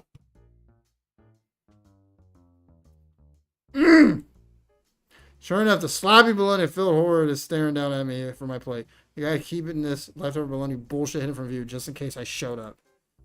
Part of me admires his dedication to this twister revenge. The other part of me wants to throw this crap right into his smug face. Yeah, surprised, right? I can tell. I am feeling... Several emotions. One is definitely surprise. And what else, eh? Gratitude, maybe?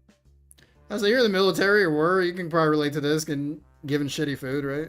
I mean, I don't know how good the food is in the military. That and just, you know, joy. Boundless, unparalleled joy. Because after eating your bologna casserole, I just thought, gosh, I could eat this for the rest of my life. Right. Like they say, it's not food, right? It's fuel. You know, you're not there to enjoy it. You're there just to fuel your body. Funny you should say that. Have a swell day. Hope it's full of surprises. Fuck you.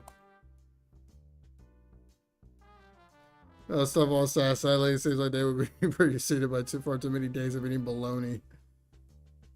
Kay at least managed to avoid being associated with me just by the sack of mini pancakes I spot as we take a seat.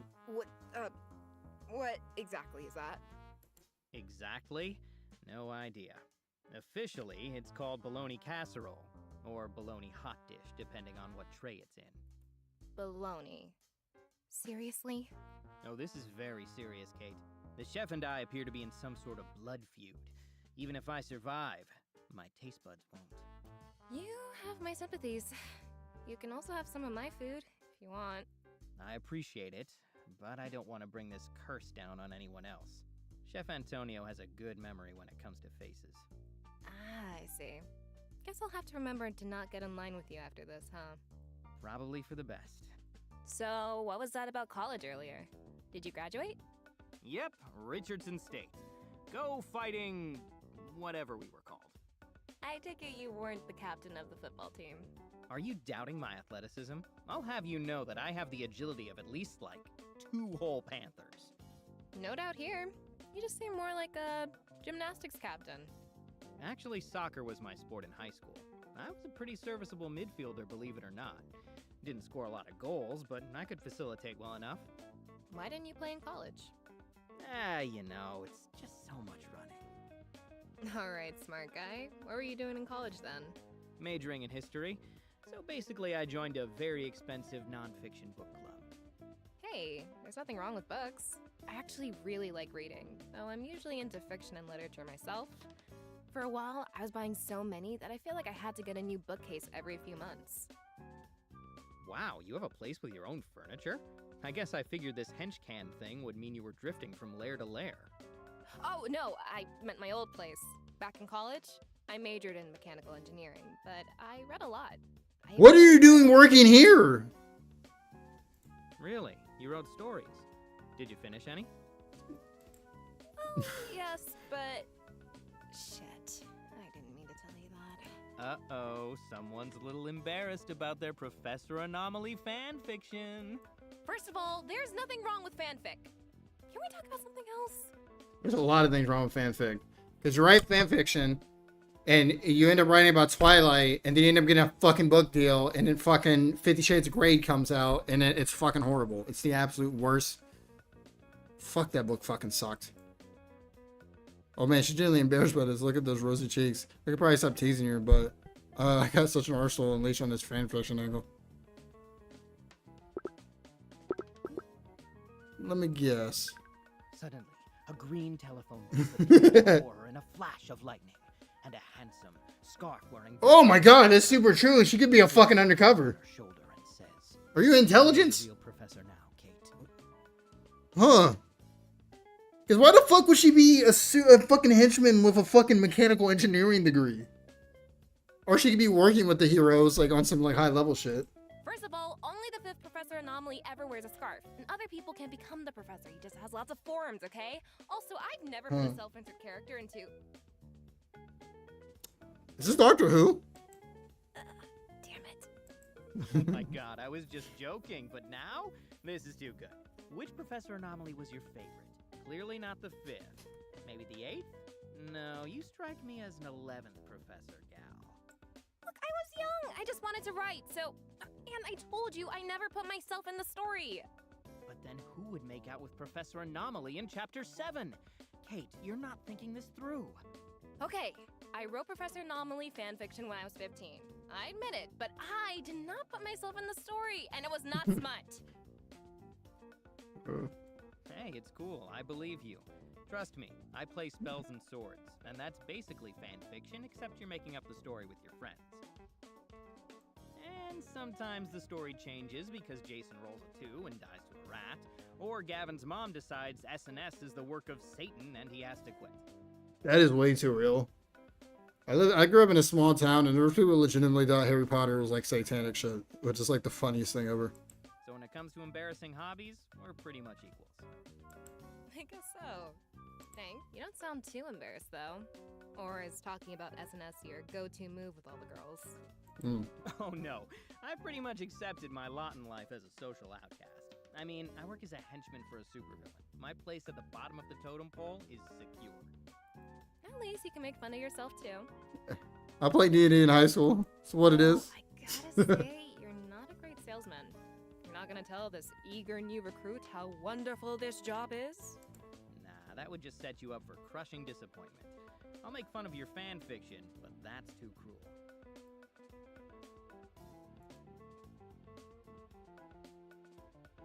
Oh shit. Anyway, should we get going? Not really much of a tour if we just in the cafeteria all day. Let's go to the game room. Okay, I think we've seen all there is to see here. Let's hit the game room. Sounds good. Lead the way. Game room's location is exactly intuitive. It's not near any of the other break rooms or gathering places, not even letter quarters. Instead, it's nondescript hallway tucked between storage rooms. In fact, we're fairly certain that Lord Bedlam intended to use it for it because we discovered it. There's some steel shelves and empty crates inside. After a bit of cleanup, we had ourselves a game room. It's not exactly one of those hipster gaming bars, though it does have a couple of mostly functional arcade machines, but it works for us. As a bonus, there's an emergency exit hidden behind one of the arcade machines. There's a few of those scattered around the lair in case of a power outage, but nice to have a secret one up our sleeves. So this is the game room, huh? Yep. Yep, our pride and joy. There's a couple of game consoles hooked up to that TV over in that corner, a snack machine over there, and the crown jewel in the middle, the big damn table. So, I take it from all the dice around here that you guys use it for SNS? I guess Gavin's mom didn't scare you off of it with all the Satan talk. Honestly, that only made me think it was cooler. As a general rule, if Gavin's mom thought it was satanic, then it was usually awesome. But yeah, me and some of the guys from my squad have sessions in here every other week. I don't play myself, though. Oh no, I'm a much bigger nerd than that. I actually run the thing. Admit it, you're impressed. Worship me. Oh yeah, I'm dazzled. Starstruck even. So I guess we ran out of important things to see already, and you decided that you might as well show me your nerdy hobbies? Is that it? What, you're not impressed by the big damn table? We all chipped in a little for that bad boy, you know. It was a real team effort. You didn't just steal it? Not very villainous of you. Maybe not, but it's certainly more practical. Have you ever tried to steal furniture before? We tried that one time. Emphasis on one time. did not end well, let me tell you. And this was just one of those Swedish stores where the furniture comes in a little box. Did you at least get some meatballs out of the deal? Nope. One of my squad mates tried to raid the food court, but she got lost trying to get back to the rest of the group. Always wondered what happened to her. It was a big disaster, basically. Crimson Typhoon had his poster on the revenge wall for a good month. The revenge wall? Sounds ominous. Oh yeah. Oh, it's where that poster of Shining Nova is. See? I gesture towards the part of the wall where the poster hanging riddle of darts. Looks like someone replaced his Diamond's poster with Shining Nova, and it's always got a lot of views. Oh, that's charming, in a way. You guys really don't like Shining Nova, huh? Someone doesn't anyway. That definitely went up a little fast. She's Shining Nova! But then Nova did tear through us like paper mache. Bro, their fucking boss, like, you should have seen the first mission. We were stealing dog food from, like, a pet store, and we fucked up, and I got beat the fuck up and thrown in a trash can. Well, that's the closest most of these guys will ever get to laying a finger on Shining Nova. We got fucking Trying to get wrecked. Shots in where they can, I guess. Yeah, you're telling me. I found that out firsthand. Still feeling that ass whooping, honestly. Well, don't be too hard on yourself. Shining Nova's at the national level, and Lord Bedlam isn't even on most people's radars. You guys didn't stand a chance, honestly. Hey, come on. We stood a little chance. Like, tiny bit. None. Effectively zero. So, are any of those darts yours, by the way? Me? Nah, that's not really my style. Lord Bedlam had a nemesis for a bit, and it just seemed exhausting. Also a little romantic. I don't know, man. Supervillains are weird. Well, since it doesn't sound like you're that into the revenge wall either, why don't you join our SNS session tomorrow night? The only vengeance that might be enacted there is if Zach rolls 2 natural ones in a row and throws his dice in the trash. That does sound mildly more sane. I'll think about it. No promises. Sure, no pressure. But if you show, I promise it'll be fun. I swear on my poor lost squad mate and the meatballs they never got. So, I'm curious. Sure, no pressure. But if you show... So, I'm curious. How did you end up here? I was listening to Chill Beats to Wallow in Student Loan Debt 2 on YouTube, and one of his recruitment ads popped up. So I applied. Simple as that. So, I'm curious. I was listening to... Seriously, Wait, are you for real? He put an ad online? On freaking YouTube? Yep. It was a lot less annoying than the ads I'd usually get, if you can believe it. At least it wasn't an influencer filming themselves in vertical video mode. That is... wow. I always wondered how the C-list guys recruited so many bodies, but I'd never have thought they'd be so... direct. Ouch, C-list? Okay, big shot, how did you get recruited? Definitely not like that. But seriously, I meant, why did you end up here? I don't know, I just kinda did. Does it matter why? It's just that you don't seem to have the, fervor of some of your peers. You haven't praised the almighty Lord Bedlam one time. Hey, I like Lord Bedlam, don't get me wrong. He's a good boss, but that's just it. He's not my god or oh captain, my captain, or anything like that. He's just my boss. So, what? This whole thing is about the money for you? And the benefits. Don't forget the benefits. But isn't the big money in the freelance stuff? What, like a mercenary? No way, I wouldn't last doing that. I don't have the skills, or the testosterone. Besides, there's something to be said for a steady paycheck and a roof over your head every night. Well, a mountain over your head. Same difference. Is that really it? This isn't the only job with a paycheck, you know. Jeez, aren't you curious? Am I really that interesting? I just want to know, that's all. Why become a henchman? Now everyone has a calling. Honestly, it's like I said, I just did. I needed a job, and this was a job. Not everyone has the luxury of trying to do what they love. The world's full of people who just clock in and clock out. I guess I'm one of them. It just seems a little odd to have that attitude about all this, is all. Is it? I've got a uniform, I've got assignments, and I've got a boss. It seems like a normal job to me. You're reaching. And you're forgetting the whole crime thing. Hey, it's not like Lord Bedlam is out there murdering people. Rules are made to be broken, right?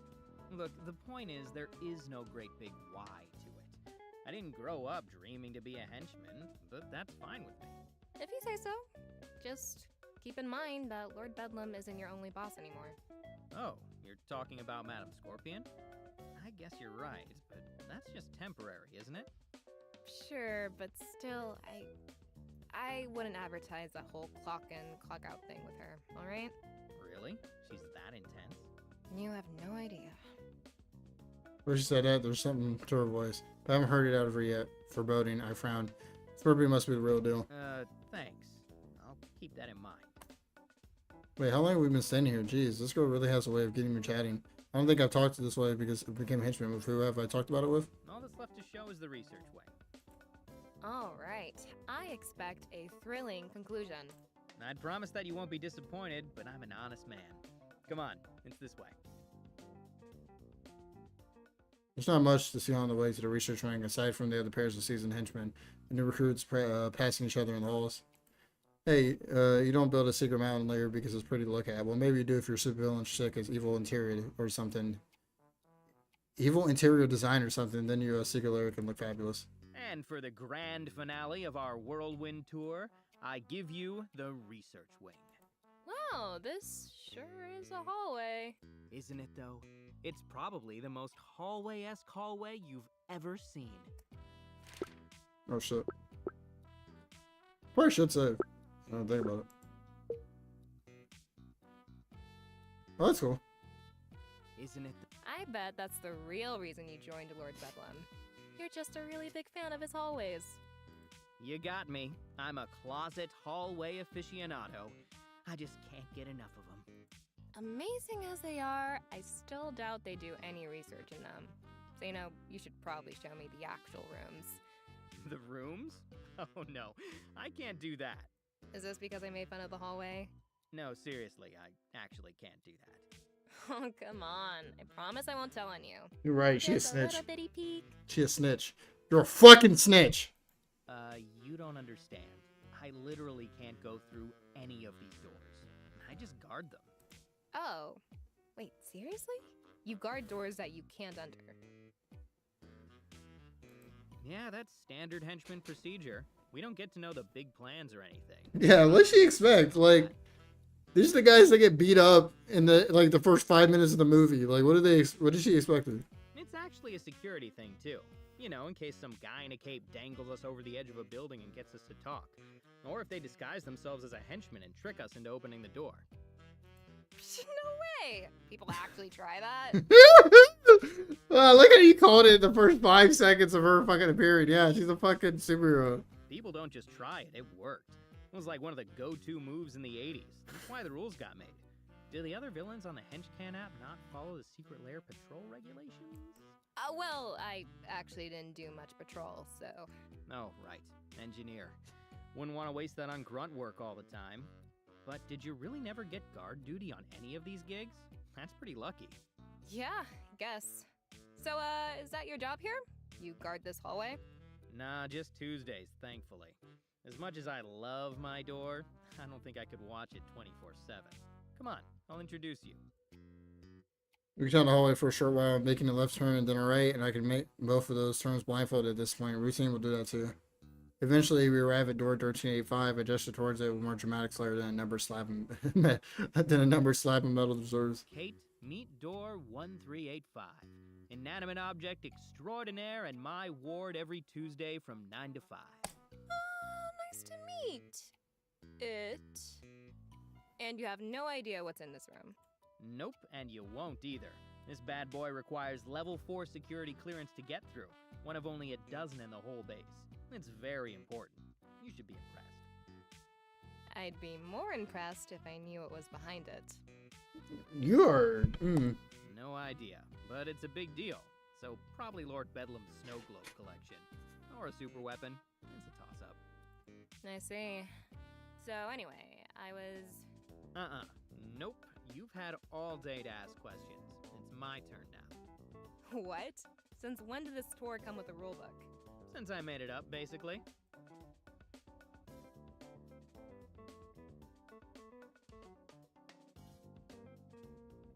That could be true. But she kind of implied that she know how crazy Madam Scorpion is. So she might have been undercover for a long time at this point. You know what I mean? Undercover in the app or whatever, the organization that runs the app. Because she seems to know Madam Butterfly has some bad tendencies. Thinking over it, first I think she's messing with me, but it's not related. She's serious. It's not like a match for neutral launch codes. All right. One question, but I have the right to pass on anything that I don't want to answer. Got it? Hey, that's fair. You have the right to be lame if you want to. I'll judge you for it, but you can totally do it. Judge all you want, but you just get the one. Better make it count.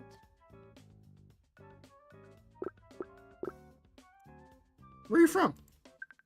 So, where's home for you? What do you mean? You know, where'd you grow up? You don't have to be embarrassed. My supervisor's from some farm in the middle of nowhere. You can't be worse off than him. Hey, I'm not exactly from a big city myself. I mean, it's not tiny, but it's no metropolis either. Further, but she stays silent. Seriously, that's all she got? Because it's a little different from talking about your college degree or affinity for a professional anomaly, but come on. Why is she suddenly paranoid about it? So, did this vaguely sized city have a name? A location? Or That's true, did it too. never exist in the first place? It was in the Northwest. Oh, yeah, really? Northwest? New England girl? Whoa, hold on. Well, Northwest, I'm fucking dumb. Process all that detail. North. So it'd be. I mean, it would be Midwest, but kind of Midwest, like Ohio and Michigan, would be kind of Northwest, huh? Hold on, I need to. Yeah. Sorry, it's just. I mean, you know the business we're in. I just feel safer keeping that life away from this life. It's nothing personal. Oh man, you're really green as grass, huh? Look, you can keep your whole life a secret if you want. That's up to you. But the truth is that the big guys, they don't care. Sure, the superheroes and supervillains need to keep a lid on their personal lives, but when's the last time you heard of someone discovering a henchman's secret identity? Well, I haven't, but it just seems practical. Aren't you worried about someone messing with your life? Or using your friends and family as leverage? Northwest? I guess it would be Washington, huh? I just kind of think of Washington as the West Coast. I guess that would be Northwest, though, huh? Nah, not really. Superheroes don't play dirty like that. Plus, I'm sure my family would agree that I deserve a few kicks in the head. Maybe she's Canadian. That From is, if Vancouver. anyone ever bothered to track them down. But why would they? To a superhero, I'm just one of 200 warm bodies in a purple suit. I'm not important enough for that. I guess, yeah, if you're looking at map America, it would be Northwest, huh? But hey, no big deal. I was just trying to get to know you a little. But I guess I'm just not cool enough. Oh, come on, don't pout. It has nothing to do with your coolness. So you're saying I'm cool? Hey. Let's not get crazy. But look, I'll tell you a little. About home, I mean. Like I said, it's not a big city. Maybe 100,000 people? Not much really happens there. Pretty much everyone there is an outdoorsy hipster. You know, beard, flannel, and beanie types. Well, if it's Washington, I mean, that sounds like Olympia or something. Maybe Olympia around there? That's a college town. Not Seattle. Not that I mind. I like the people there. I just didn't always fit in with them. Maybe somewhere in Oregon? Hiking and Somewhere in Oregon? Nature is just inefficient. Because I don't feel like she's lying here. Productive. Why am I not surprised to hear that you're a workaholic? I am not a workaholic. I'm taking time to Boise? talk to you, aren't I? I don't know how big Boise is. Is that... I mean, it's Idaho. There ain't much going on there. Huh? And I appreciate it. See? Look at you, sharing and stuff. Don't make me regret it. Defense Clock, we still got some time before we have to meet back in the main hall, but we should probably swing by a few of the less important locations before then. At the very least, she needs to know what the lounge is. If we have another birthday and my rookie misses out on the mini cupcake, I'll never forgive myself. All right, because I am just so benevolent, I am going to count that as an answer. I'm in awe of your mercy. I get that a lot. Now come along, my henchman squire. We've still got a few places to see. Easy with the squire thing, Sir Stanley. Yeah, think I should reel it back? Reel it way back. All right, consider it real. What remains of the tour goes quickly. We don't goes by quickly. We don't stop at one place for too long, but we don't really have to. Lord Bedlam's fortress is big, but seriously lacking in variety. A lot of sides are actually superficial too. There are tons of rooms that are no real purpose. If you know where you're going, you can cover the important areas pretty quickly. And so our whirlwind tour comes to an end. What do you think? Impressed? I'm more impressed that you didn't get lost. This place is like a maze. Yeah, I'm just gonna assume she's from Olympia. Not like a maze. It is a maze. Literally. If a superhero ever gave enough of a shit to come after us, they'd spend so long figuring out where to go that we could just leave them in the dust. That's actually pretty smart. Nice move, Lord Bedlam. Kind of. He technically didn't design the place. We got it in a liquidation sale a few years back. I think it was built by some Cold War era Soviet group. Not a big market for that these days. You think Madame Scorpion has an app for supervillain liquidation sales too? Probably. I bet that's booming business. If a big name gets locked up, they must leave a lot of assets behind. I know that the lawyers are all over that. They love both sides of this hero-villain thing. Think so? Or is this from personal experience? Experience, I guess. I, got in some trouble a while back. That's why I got scouted for HunchCan. It targets people with legal issues or debt, or at least that's what I think. Can't really say for sure how it works. I'm just a recruit after all. But most of the others started the film. By now, most of the others started filing into the main hall. The rookies and veterans are splitting back into their separate groups, and Kate seems to have noticed as well. So, I guess I'll see you around? Eugene, Oregon. I have heard of that before. So I guess I'll see you around. Yep. Yeah, for sure. That'd be nice. Kate was surprisingly good company. It was good to play a few rounds of verbal ping pong where the player doesn't try to slay or slack jaw at the ball as it bounces past them. Blessed days, a little hard. I know he tries, but with this good man, but some wit does a good man every now and then. In fact, I know how to read. I promise. Do you know your lunch period yet? I just fucking scan too fast. So, let me check. She pulls a pamphlet out. One of her belt pouches is perfectly folded, of course. Second shift. Crazy. That's mine too. Want to eat together? I promise I won't get you involved in my holy war with the chef. Good. You seem like a decent guy, Stan, but I don't think I'm ready to starve for you. Can't blame you for that. And hey, maybe by the time lunch is over, you'll know if you can stand my company long enough to join that S&S session? And if you want. Invitation's still open, is all I'm saying. Oh shit. Still thinking about it, but sure. I'll let you know by then. Sound good? Sure. Sounds good. Great. So, guess I'll see you then. Calvers away, smile fraternally. If a false suit, though my own smile can't really match up against hers. When I regroup my peer, I glance back at the crowd of newcomers, but Kate's already disappeared from sight. That girl, there's something about her.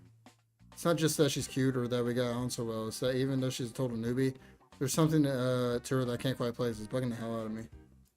Whatever it is, I'm gonna figure it out right now. I'm not gonna figure it out right now. Lord Bedlam's gonna show up any minute, and Welcome back, my loyal compatriots, and compatriots who aren't yet as loyal, but will be soon. go.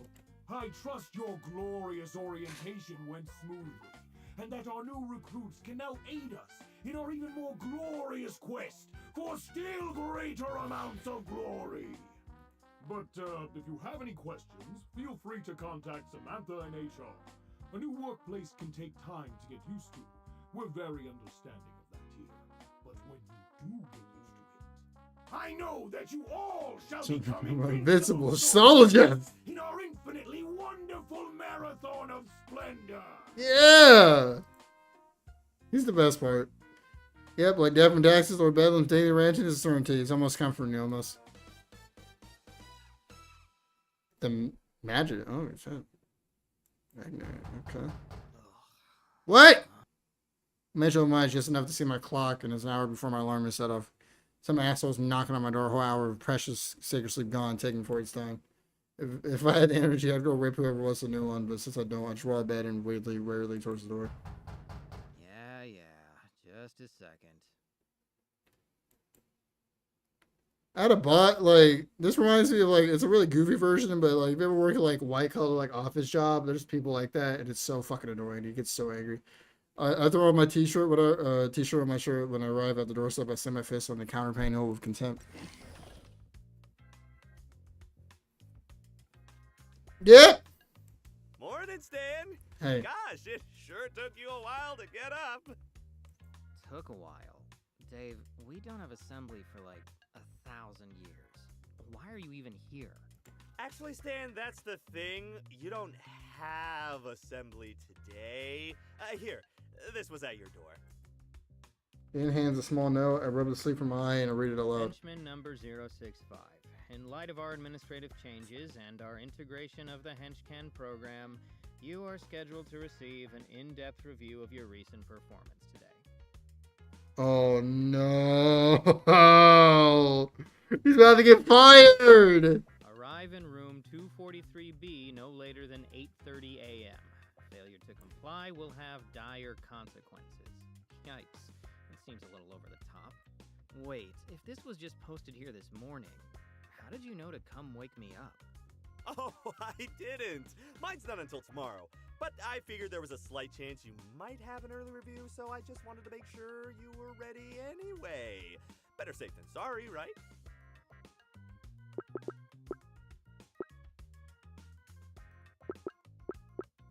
Well, if mine had been tomorrow too, I'd probably be filled with a righteous, sleep-deprived fury right now, but since it's this morning, thanks for being so fortuitously helpful. Sure thing. I am pretty fortuitous, huh? I should write that down. That'd be great to bring up in my own review tomorrow. Thanks, buddy. Yeah, glad I could help. Look, I'll see you later, okay? I need to clear my head before my review. Oh, right. Of course. Gotta put your best foot forward and all that. I'll leave you to it. As Dave leaves, I close the door in silent relief. That boy's just not all right there. Handle him takes more energy than I got this early in the day. I look longingly in bed, pray I have time to squeeze in a little more sleep, but since I'm already up, it's not worth the risk. Might as well just go ahead and hit the showers.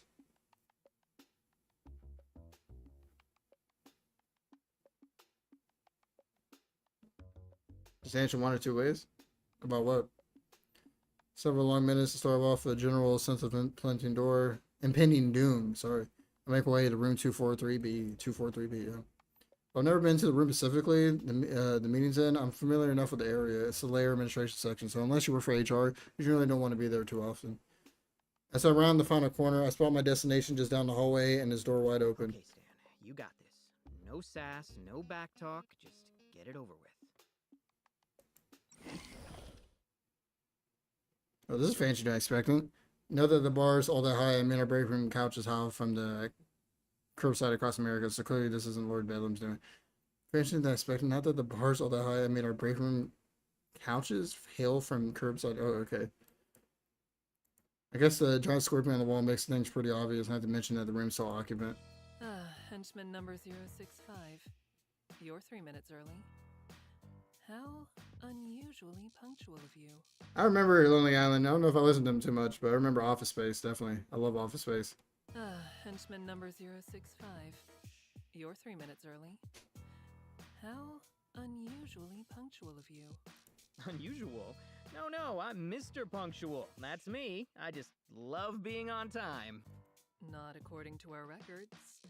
Or your late departure from the scene of Wednesday's operation. Oh, right. That thing. Thanks for the save, by the way. I wasn't looking forward to another beating from Miss Dynamo. I have a feeling she was gonna break something this time. Think nothing of it. That child is like a barking dog. Loud, but stupid. Dealing with her was no trouble at all. So if you'd like to thank me, be on time from now on. Will you?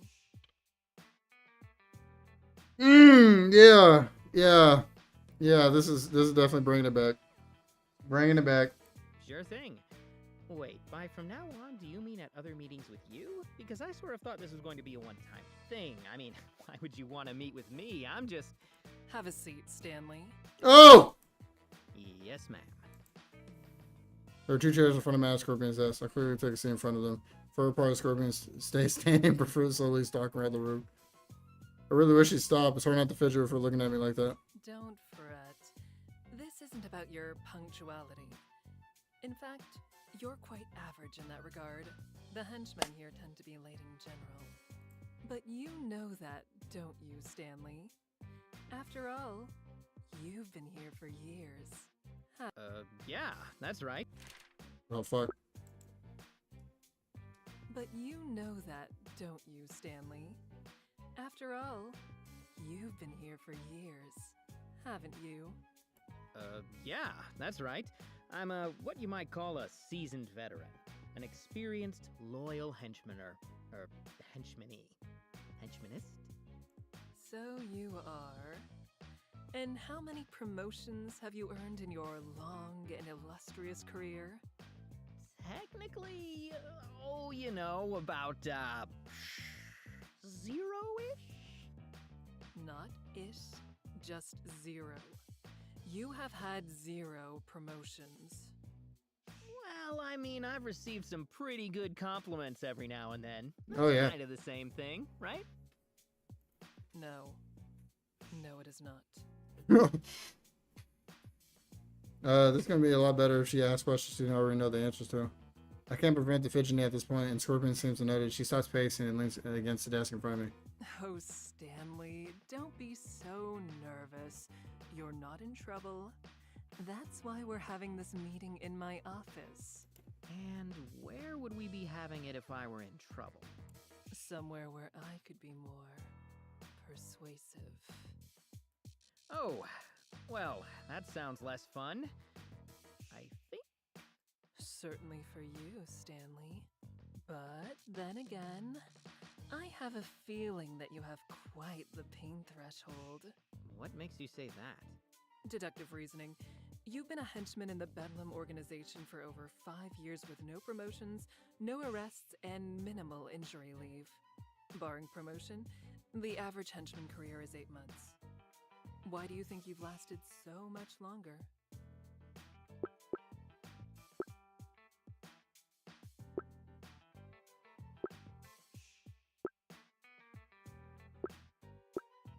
I'm just gonna be honest. I think she'll respect it. I think she'll respect honesty. Well, you know, life's not a sprint, it's a marathon. And that means you've got to pace yourself. I have no use for vague metaphors, Stanley. Be specific. Yeah, this is my best bullshitting tactic. Okay, what I mean is, the thing about being a henchman is, we're not really supposed to beat the superheroes, right? It happens every now and then. Yeah, but not often. And when it does, usually we've got some crazy advantage. You can kind of see it coming. A lot of guys don't get that, though. They're always trying to win. Me, I know my role. I know what I'm up against. So maybe sometimes when I'm lying on the ground, seeing stars, and I know that getting back up isn't going to do any good, I just stay down. Some might call that laziness. Even weakness. By some, do you mean you? That depends on your reasoning. I'd call it knowing my limits. I do what I can, and that's all I can do. Shit, that was really the best I could come up with. Interesting. That's more astute than you realize. It is? Only a fool fights a battle they cannot win. Yet that's what people are told to do. As if grinding yourself to dust trying to do the impossible is some noble and sacred pursuit. Some call it fighting spirit, others might call it grit. Whatever the name, though, it's a fantasy. Turning a defeat into a total loss for honor's sake is the height of folly. Yeah, that's what I was going for. Just less eloquently. Gee, she really slips into all hope is dead thing quick. I bet her monologues are off the chart. Whether you were going for it or stumbled into it face first doesn't matter. You've grasped the concept. I guess. Stumbling just doesn't sound as cool. That's true. Keeping up appearances is important too. But that's an advanced concept. One that I have already mastered, as you can see. Not that she's wrong, but sometimes I wonder, does a supervillain get a huge ego after becoming a supervillain, or do people with huge egos just become supervillains more frequently than others? I think it's the last one. I think people with huge egos become supervillains. As I ponder that chicken or the egg paradox, Scorpion stands and once again begins stalking about the room. She didn't seem upset with my answer, so I guess the whole predator-prey vibe just comes to her naturally. Here's the point, Stanley. And do keep this in mind. The Scorpion Group has been observing this organization for months now. We know everything about it, including you. And with that knowledge, you are the first henchman I chose to speak to. Not your supervisor or Bedlam's other acolytes. You. And you kept me from getting flattened at that data center. Thanks again, by the way. Yes, I did. As I said, I was protecting my investment, which includes you, Stanley. However small your contribution. You see, HenchCan is still in a closed beta, and that goes both ways. He's like a supervillain Not tech only are we bro. selective with the organizations that can utilize the program, but the henchmen who can join it. To succeed on HenchCan, contractors need a certain mindset, a set of patterns and behaviors that will let them thrive and solidify the program's ecosystem. Based on the data, you may have that mindset, Stanley. I mean, yeah, sure. Well, we'll see what it is. But I can't know for sure without reviewing your We'll performance. see what it is. So let's return to that subject, shall we? In fact, let's speak of a specific performance. 2 days ago, you were part of an operation. Your squad was left in the rear guard. Do you recall what happened? A very painful celebrity meet and greet. Yes, Shining Nova is quite the famous superhero, and you two met face to face. More like face to helmet, but yeah, we got acquainted. Kind of. It's not very satisfying, is it? To meet someone who hides themselves so completely. It's even less satisfying to get tranquilized by them. I imagine. Fighting someone is so much more intimate when you can see their eyes, their hatred, their fear, their pain. Kate or Scorpion? As of now, I'm probably gonna pick Kate. You know, the Dom mommy thing's going on, but I feel like that'd be cool for like a month or two, and then it get kind of fucking annoying after a while. I'm, usually on the opposite end of that. You're always walking on an eggshell around women like this. That's too bad. Feeling pain is well and good, but you can't really appreciate it until you've given it too. You're really missing out, Stanley. Well, bitch, we ain't all got powers like you. What the fuck am I supposed to do? But back to the matter at hand. Oh, yeah. Fuck you. You were the final member of the rear guard to engage Shining Nova during that operation, and you did so alone, after your colleagues had all rushed in at once or fled. When you put it like that, I sound pretty stupid. You certainly didn't have the odds in your favor. In fact, we did an exact calculation of your chances of success in that scenario. They were 600,000 to 1. Oh my god. And now I sound really stupid. If your goal was to succeed. But you weren't trying. God damn it. And now, If your goal was to succeed. You're actually clicking that. But you weren't trying to succeed, were you, Stanley? Not in the traditional sense. Why don't we review your moment-to-moment decisions during this encounter? Scorpion tries over her desk and presses a few keys on the fancy looking keyboard that's resting on it. In response to the equally fancy hologram display sitting next to it comes to life. Display morphs into a miniature recreation of the research lab rated on Wednesday. It's really exact to be a recreation. This has to be footage from somewhere. Once it's in place, the Scorpion gestures to the footage. So, Stanley, here you are. You were faced with an A-list superhero all by yourself. What did you do?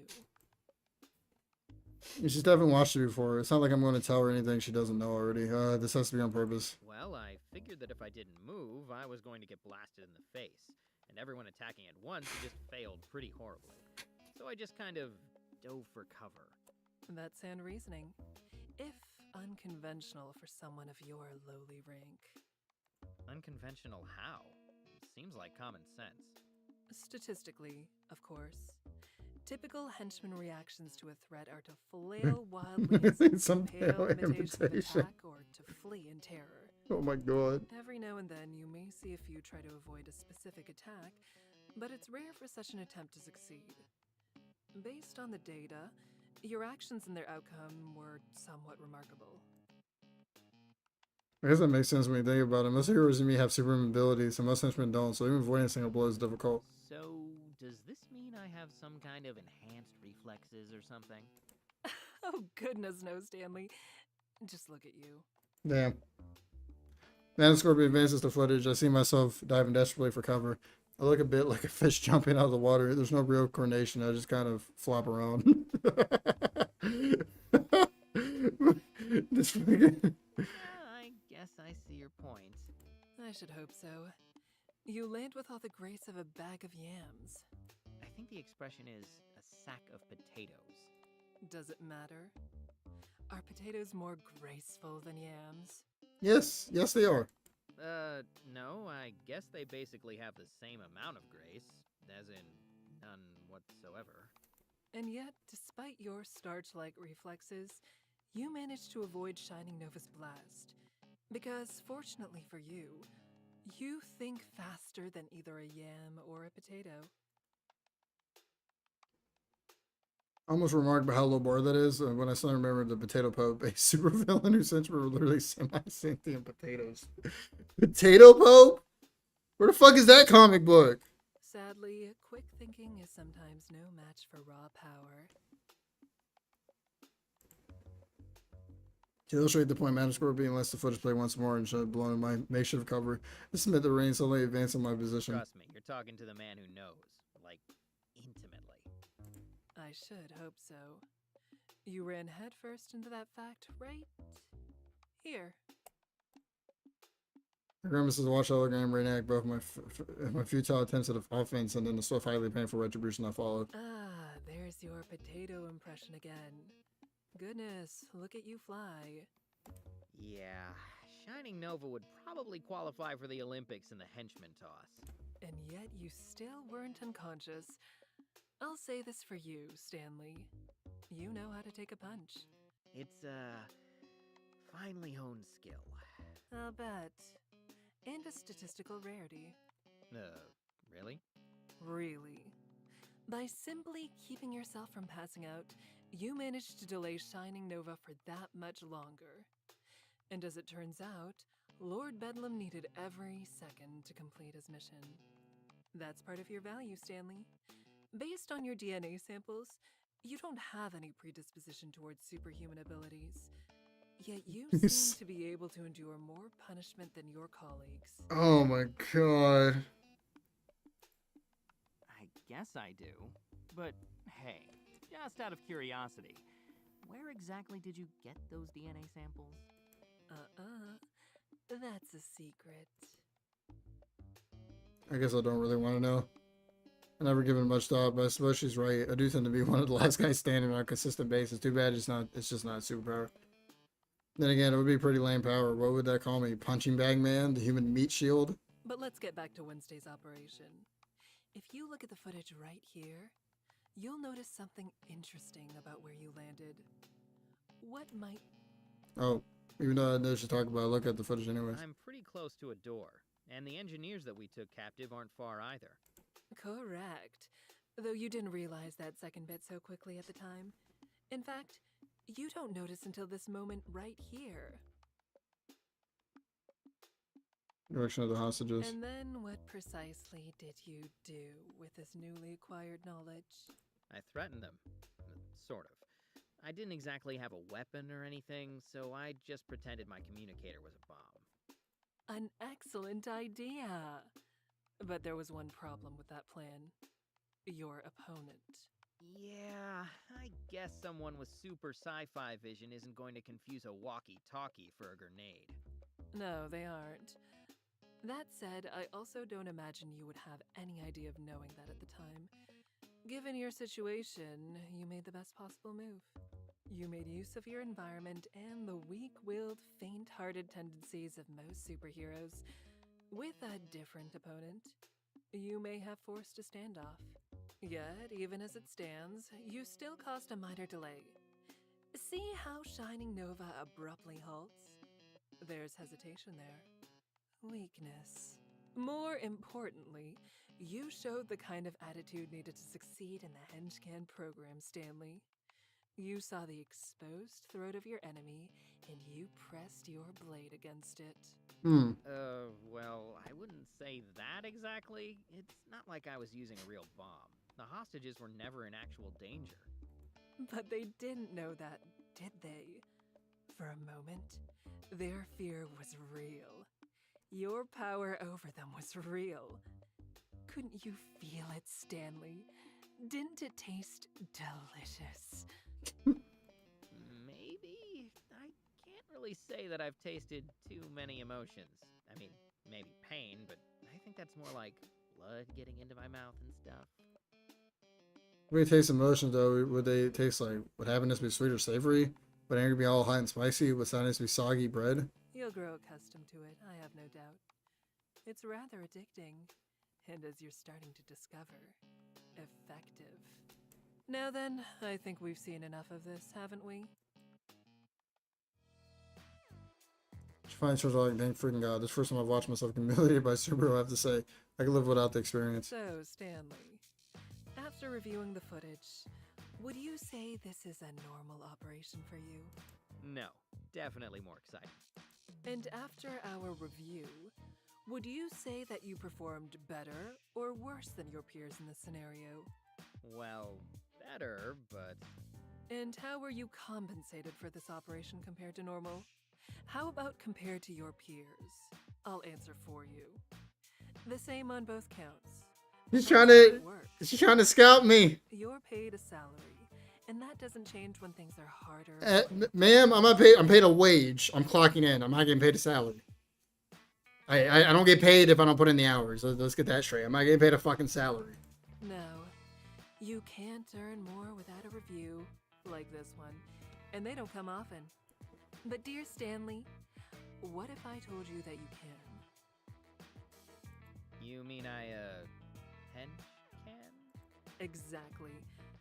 I admit, I wasn't entirely sold on the name until we focus tested it with a few slogans. But it really works, doesn't it? I guess. This is so, Where are like, you going with this? uber capitalist villain shit. Like, what the fuck is going on? Exactly. I admit. I guess so? Where are you going with this? I'm getting to that, Stanley. But first... Wait, you think she's a fed? She's like honeypot everybody just to bust us all? What drives you, Stanley? Money? What do you mean? I mean that as a henchman for Lord Bedlam, who or what do you serve before all else? Myself. But she's not particularly susceptible to bullshit, so I guess I might as well just be To honest. tell the truth, I'm looking out for myself. Not that I won't do my job or anything, but at the end of the day, I've got to take care of things for me. That's just how it is. I don't get immediate response to this. Scorpion takes a moment to study me and says, I'm looking over me for the first time. Jeez, your stare is unnerving. Correct. Well said, Stanley. I wasn't aware this was a question you could get right or wrong. Of course it is. It's simply a matter of being honest with yourself. No matter what you had said, your actions would already have spoken for you. During your everyday tasks, you trend right inside the average by every available metric. You do not perform better or worse than any of your fellow henchmen. You are perfectly commonplace. Oh, yeah. But when you are personally at risk during operations, you are suddenly head and shoulders above the pack, despite having no powers or exceptional athletic background. In other words, Stanley, you are performing at the optimal level for your own self-interests. You have found exactly how to do your job and collect your paycheck with as little pain and effort as possible. Yeah, I can't really deny it, but that's just how you treat a job, isn't it? You clock in, you do what you have to do, and you clock out. I suppose many do. But this is something that extends well beyond one's occupation. Why should you try to perform any better when you have no incentive to do so? Should you throw yourself at superheroes? Can you just get it out? I know what you want. Just fucking say it. Of course not. How much you offering? No. You have learned that the optimal path forward within this... God fucking damn, I keep pushing this shit. Why, no. You have learned that Who makes the optimal save target the fucking for right the click? system is to intentionally perform below your potential. So that's what you do. That's such a weird And button to have as a save button. You have potential, Stanley. Once more, and this time she leaves closer. I try and fail not to flinch. All you need to bring it out is a system that rewards you appropriately. And this, Stanley, is what I have been getting at. HenchCan is that system. Yeah, I was thinking about it. Why isn't Stanley a supervisor yet?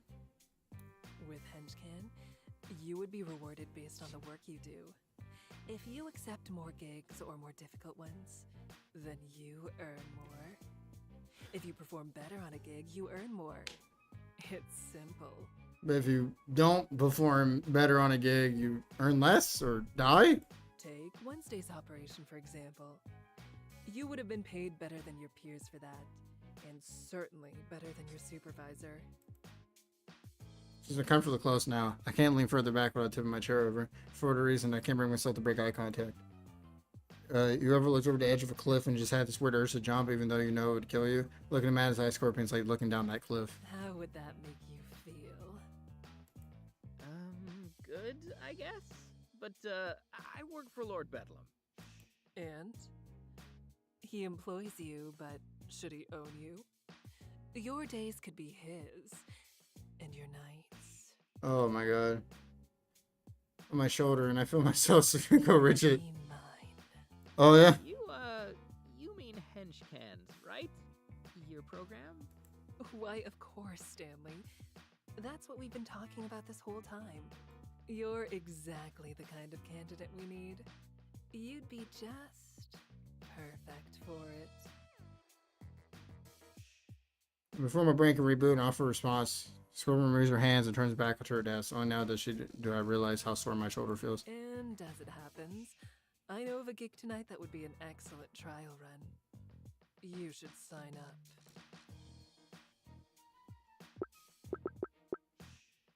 I need more information. Sorry, but I need a little more information before I could commit to a program like that.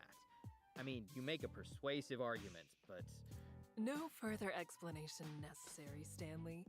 The only right decision is an informed one.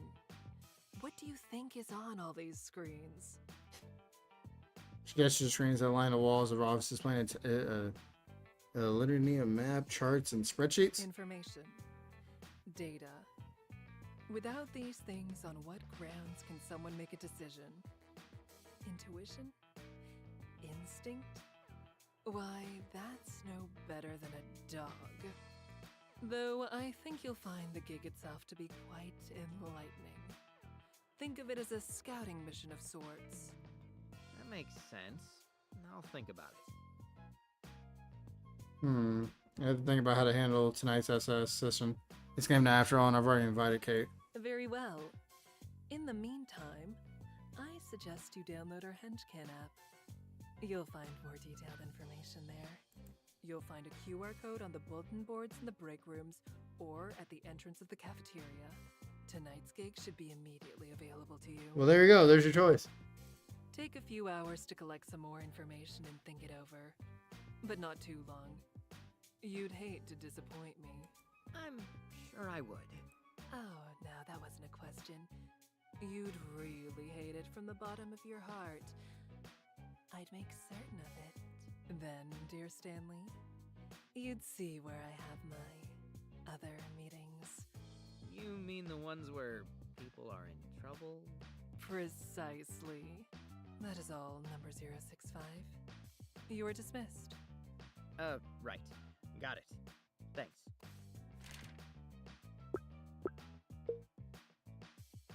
Hey, yo. By the time I stood from my seat, Madam Scorpion's behind her desk. Then she turned to something else entirely, so I silently head for the door and step outside as quickly as I can without seeming like I'm in a panic. Or that's the goal. Not sure it worked. It's not until I... Okay. At first moment, I finally let myself sign relief. Thank God that's over. I feel like I just went through an emotional spin cycle. So I didn't do so bad considering I was being interviewed by a possibly psychopathic tyrant / tech mogul.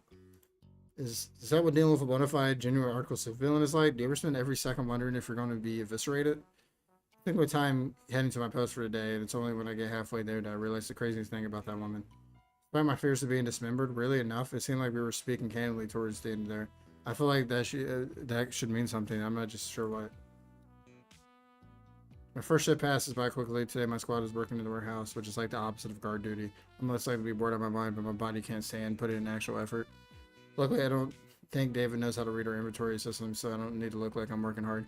The keys to let him see I left a few things early and stay out of sight as much as possible. All that time and energy I put into avoiding work has given me quite the appetite. By the time we headed to the cafeteria, I'm absolutely starved. Ah, shit. Oh, what's wrong, buddy? I forgot that Chef Antonio and I are at war. Metaphorically, I mean. Don't worry, it's not actual war. Oh, good. I was about to say. I know you were, Dave. Anyway, I think I'm just going to skip the line and get a table. So, would that be a metaphorical retreat? I prefer to think of it as guerrilla tactics. If he asks where I am, tell him I'm in medical. Do my best to avoid all the seeing eye of Chef Antonio. Find an empty place to take a seat. I drum my fingers on the table and try to think of anything but the food. Everything else is eating. Yeah, like my stomach has other plans and it lets out a loud growl. You filthy traitor. That'll learn it. Show that organ who's boss. Alright. I'll be right back. I'm fucking thirsty as shit. What?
Boop, boop. I believe the law won yesterday. Title's back in America. Damn right, you've got to keep them in line. Sometimes instead of doing cardio, I just berate my heart for an hour. What do you mean sometimes?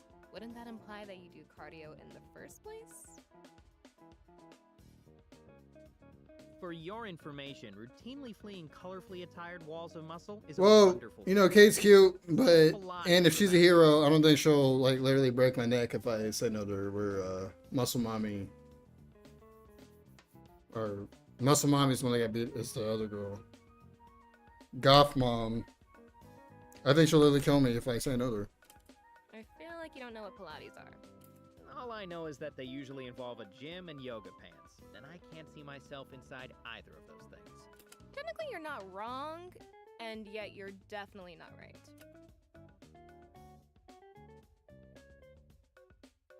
That's in front of me. Still haven't made peace with the chef, huh? Nope, this is grade A eternal nemesis level conflict. We're destined to battle until the end of time.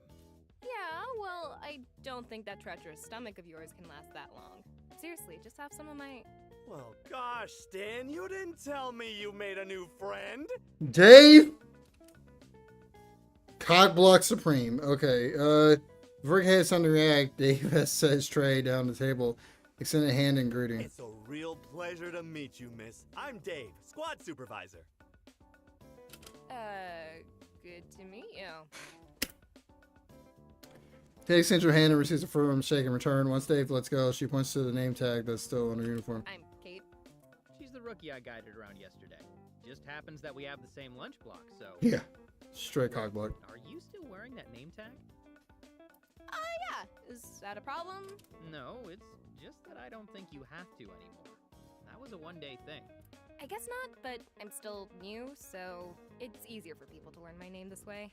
Yeah, she's just being considerate, Stan. Gosh, you millennials have no manners. Dude, you're a millennial, and I'm pretty sure I'm older than you. Oh god, I'm older than you. I guess not. Dude, I gotta rehear that line. I'll draw it out. pretty sure I'm older than you. Oh god, I'm older than you. It's this social media. That's what my papa says. Everyone has to clap back or back clap or post little emojis of clapping. When does this game come out? Yeah, I mean, if you're gonna clap, do it to my face, you cowards. Am I right? How dare you encourage this? Encourage what? A blossoming friendship? More like an unholy alliance. I think When was the one that came out a couple years ago? You met Madam Scorpion? When? This morning, Stan had his big review. I made sure he was up extra early to prepare, though, so I'm sure he aced it. Right, buddy? Let's not get carried away. I survived. Well, don't sell yourself short, because that's not always the case. Believe me. So, now that you've seen her face to face, what do you think?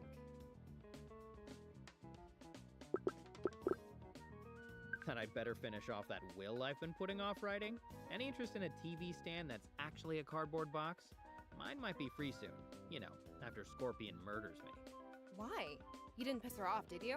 No, she just gives off this sense of impending dread is all. Even when she's talking about something completely normal, I feel like some horrible act of violence could happen any second. Yeah, that sounds like Madam Scorpion. Well, if something like that were to happen, surely you'd have done something to instigate it, Stan. She's our superior now, after all. What does that have to do with it? Just because she's your pseudo-boss now doesn't mean everything she does is deserved. Sure it does. If I ever have to punish a member of my squad, it's only because they deserve it. That's just how it is. But that's assuming... You're right, Dave. No supervillain would ever punish or execute their subordinates without them really deserving it. That's why they're supervillains. Exactly! Great explanation, Stan. Gosh, I might have to mark that down in your report. He opens her mouth to argue further, but thinks of it. Instead, she furrows her brow and stares off into space for a moment, lost in thought. I'm a little surprised that she spoke like that about Scorpion, but she didn't strike me as having much zealotry. She's a lot more practical about the job than someone like Dave, probably why we already get along. Look, just be careful around her. I'm serious about what I said. Not everyone that walks into a room with Madam Scorpion walks back out. Why do you say that? Because it's the truth. At least I think. Look, this is just a rumor, but the word is that before she founded the Scorpion Group, she was basically the apex predator of the assassin world. That's how she got the money for it. She doesn't do it anymore, I don't think. I mean, that's the rumor, but you know what they say about old habits. You can't teach them new tricks. Sure, but mostly they just die hard. And for Scorpion, Oh, okay, that makes more sense. My old habits die hard too. And sometimes I think I'm back on the farm. Today in the warehouse, I called the crates hay bales by accident, and this other time, So what, you tried to take its eggs or something? my old habits die hard too. Or- So what, you tried to take its eggs or something? No, my sister collected the eggs. My job was to butcher the ones we ate. That sounds pleasant. Hey, wait a second! oh my god, you didn't! Well, it looks like we finally solved the mystery of what happened to Lord Birdlum. Birdlum? It was an accident! It was just old habits, like you said! I think that crosses the line from habit to disorder. Although, now that I think about it, that's a pretty good example for this situation. Thanks, Dave. Oh, you're welcome, Kate. Just a little squad supervisor nugget of wisdom for you. I've got loads of them. I bet you do. So, basically, Stan, be careful around Madam Scorpion, or you could end up like Lord Birdlum. Delicious? Dead, Stan. Very dead. But luckily, the most dangerous thing that you'll encounter tonight are some bad dice rolls, right? True, though they'll be more dangerous for everyone else since... Wait, does this mean you're playing? It may. No, I've heard of Already it though. has room for a paladin. That's Maybe John not Cena, Dave, right? Yeah, that's perfect. Just a normal paladin, though? I think I watched the one scene where the guy was talking shit to him and he shot him in the head. I saw that. Usually a dark paladin instead, because, you know. Oh, right. I mean, of course it's a dark paladin.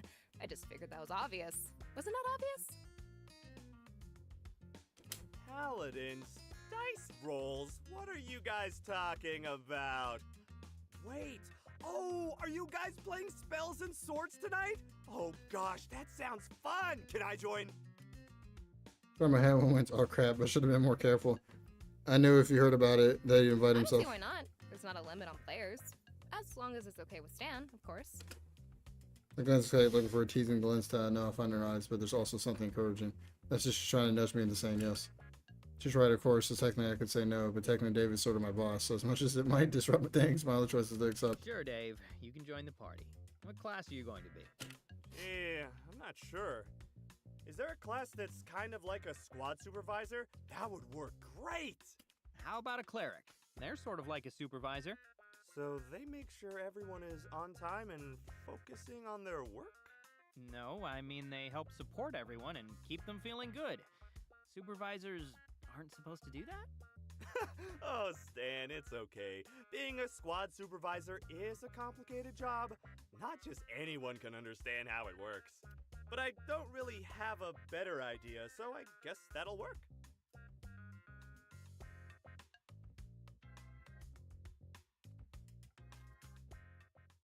We discussed plans for tonight's session, but I've forgotten something important. Oh shit, the gig I got until I'll just talk about, so I was sorry that I forgot about it. So, not to change topics or to kill anyone's enthusiasm, but I may have gotten ahead of myself about tonight's session. What's wrong? Is a dark paladin not villainous enough? Do I need to be... No, there's definitely shit, enough. fuck. So, What's wrong? Is a dark paladin not villainous enough? Do I need to be a demon paladin or something? no, there's definitely enough villainy. It's just that something else happened in that review.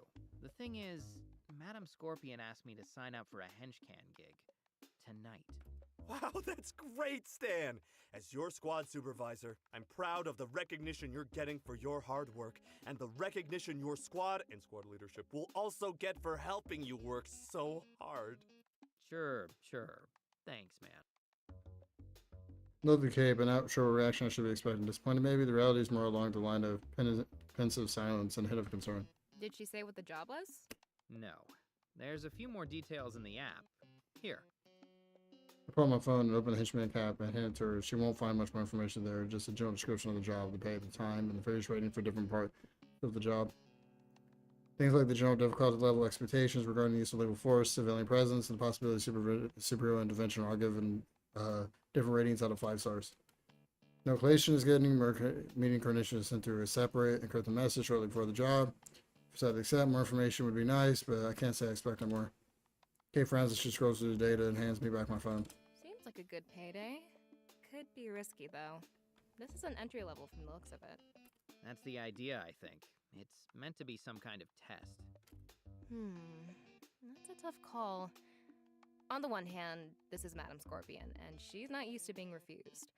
On the other hand, if it's meant to be a test, then it will definitely be dangerous. Plus, you'd totally be missing out on our awesome Spells and Swords adventure. So, if I were you, I'd take some time to think about it. I won't blame you either way, but if you had to decide right now, which one would you pick? See, this is one thing I hate about decision games. How about we put in the caveat that the bitch was pretty much like, hey, take the job, you have a choice, but also you don't have a choice because if you don't pick the job, I'm going to fucking torture you to death. So, can we add that caveat? Like, why I'd pick the side gig?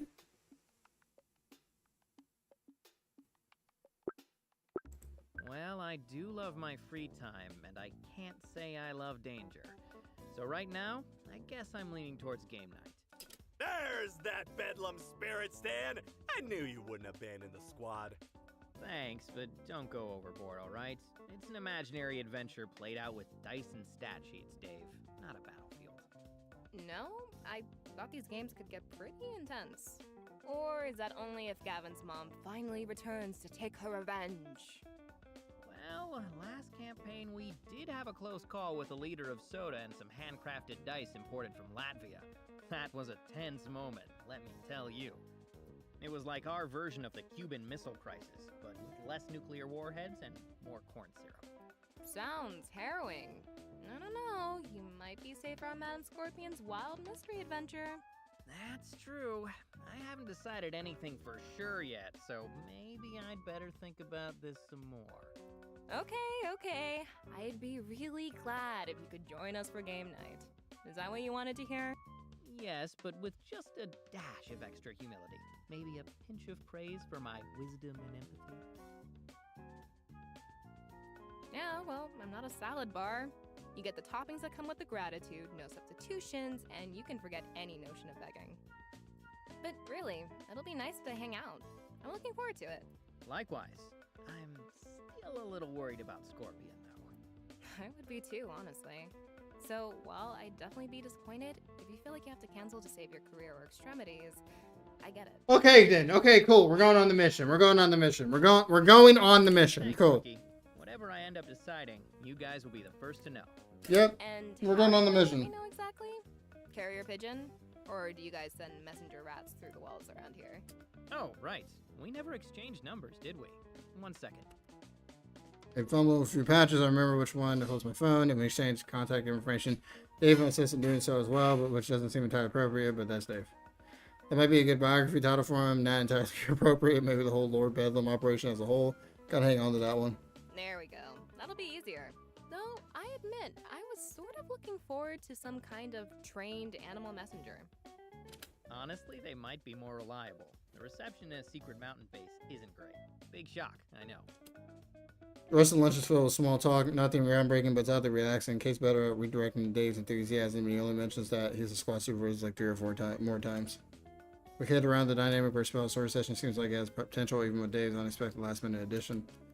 As if I decided to go, I see where my head is at in a few hours. Regardless of my current feelings, Kate's right. There's a decision I need to think about very carefully. After the day drags in the afternoon, I return to my room to change into this uniform and freshen up. Neither game night nor Decycle feel like the right venue for that sweaty warehouse day aroma. Maybe I should invest in some cologne between the sweat and get it thrown into a dumpster. I have a lot of a lot of smells that cover up lately. I finish up buckling up my uniform. I grab my phone from where I left on my bed, frowning open the hinge cam, navigate to the gig, add Scorpion I mentioned, and stare. This is it. I've given myself all to think about what I should do, unwind some spells or finish my gig and go some extra money. Like, is she gonna kill me if I don't, like, I doubt it. I doubt the game would do that to me. But if I'm him in the moment,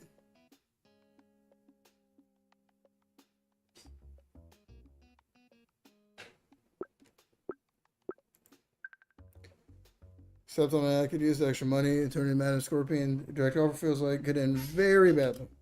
She might be supporting me taking more time to gather information, evaluate my choices. But I get the direct feeling that she has the right choice in mind, hers. Take your time with big decisions is a good idea, but a bad decision doesn't always get any better just because you apologize, agonize over it more. Then again, Scorpion aside, the side gig doesn't look that great for my health either. If any of these waivers I keep scrolling through are any indication, Jesus, why are there so many of them?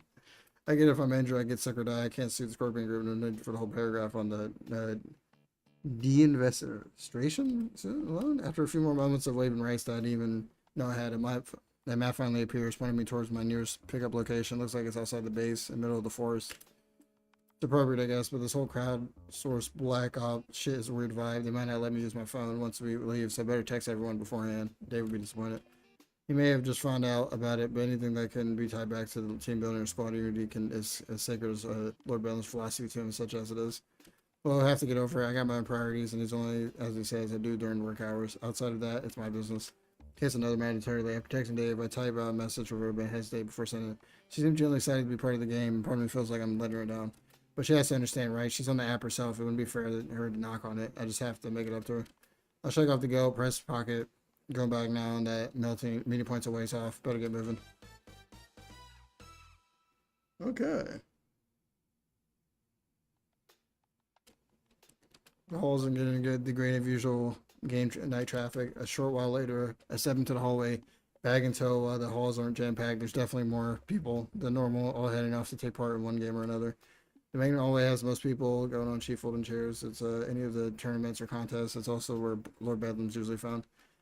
I already have a cheer from the direction as if to remind me of all the fun I don't have tonight, but that's okay. If you have enough money, you just buy fun whatever you want, right? So in this direction, besides the main entrance, so I'd like to find out they're feeling lucky souls that drew guard duty tonight. Not like the woman up ahead. Already had cycle up by the looks of it, just leaning against the wall, and she's waiting for someone to wait. Kate, what are you doing here? What's it look like? Waiting for you. I saw you took that gig, and what do you know? My schedule's suddenly free. Yeah, sorry about that, honestly. I told you not to sweat it. Sure, I won't lie, I feel a little jerked around after all that, but the best laid plans of mice and men often turn out to be bullshit. Is that how the saying goes? I usually only hear the first part. That's not surprising. Ouch, walked into that one. But really, it's no big deal. You still rank below the kid that ditched me at my freshman semi-formal on the list of guys who've left me hanging. What did you do to him? Let's just say that was when I took apart my first engine. Now, come on. We can't be late for dust-off. I'm quick to follow after I caught up. I match her pace and shoot for a coincidental glance. How'd you beat me here anyway? It's a long walk from the living quarters. I was in the area. Doing what? Alright, I was lost, okay? I've been looking for the game room for a half hour when you texted, so I figured I may as well stay put. Alright. You look like someone who had been lost, but I don't press any further. So, find out any more details about this gig? Not really, but I expect the Queen Bee herself to be part of it. Just smells like one of hers. You mean Scorpion. Does she tag along on a lot of these things? No, just occasionally, but there's a pattern to it. It's usually... well, it's hard to explain. Just a hunch, I guess.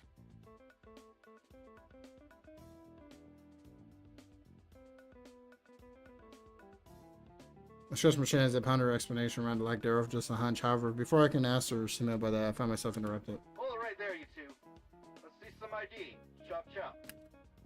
I stop and look to find a familiar scroll peering at me from behind the window of a security checkpoint. James, the gate supervisor, must have been lost in thought. Looks like we reached the main gate entrance already. Oh, hey, James. We were just headed out for a bit. Mind opening the gate for us? Oh, just like that, huh? I'm just supposed to open the gate for you and you waltz on through? Is that not how gates work? Should we do a different kind of dance when we go through or something? The type of dance isn't the point. The nerve of rookies these days. This gate is under my jurisdiction. I determine who gets in and who gets out. You could say I control the lifeline for the whole fortress. You could say that.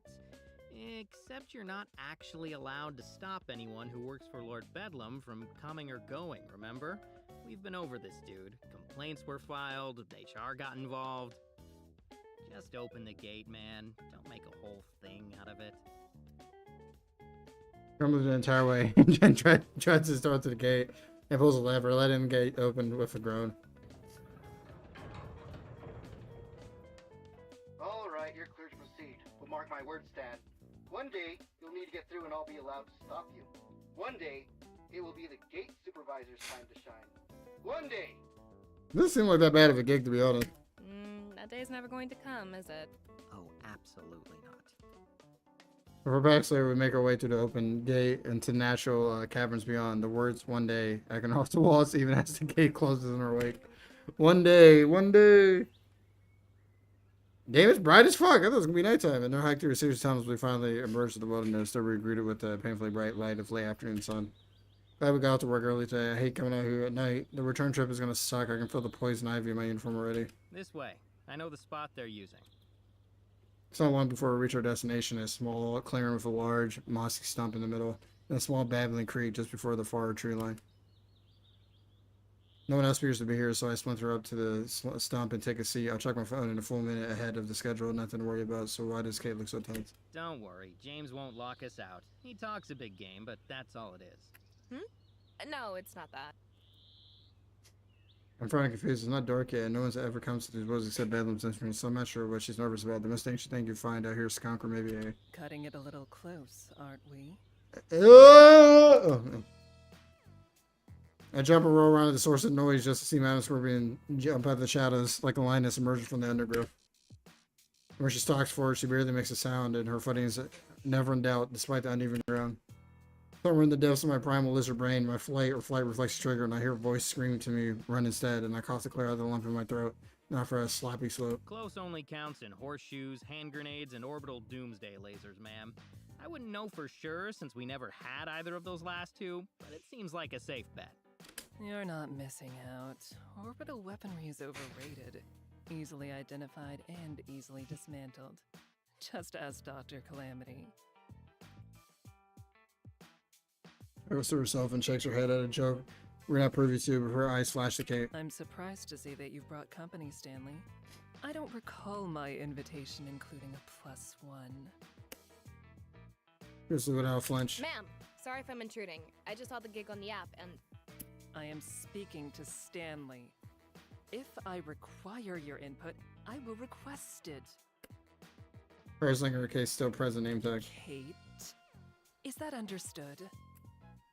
This time Kate stays silent, merely nodding, understanding. Scorpion appraises her for a moment more before turning to gaze at me. Hastily, I raise from my seat and offer her a decidedly less crisp salute. Now, Stanley, explain yourself.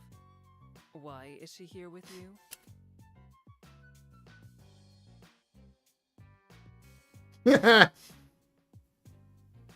I'm just gonna be for it. I feel like Scorpion respects bluntness. I want her here, ma'am. We were supposed to go to game night together, and I felt bad about ditching her, so I was hoping she could tag along.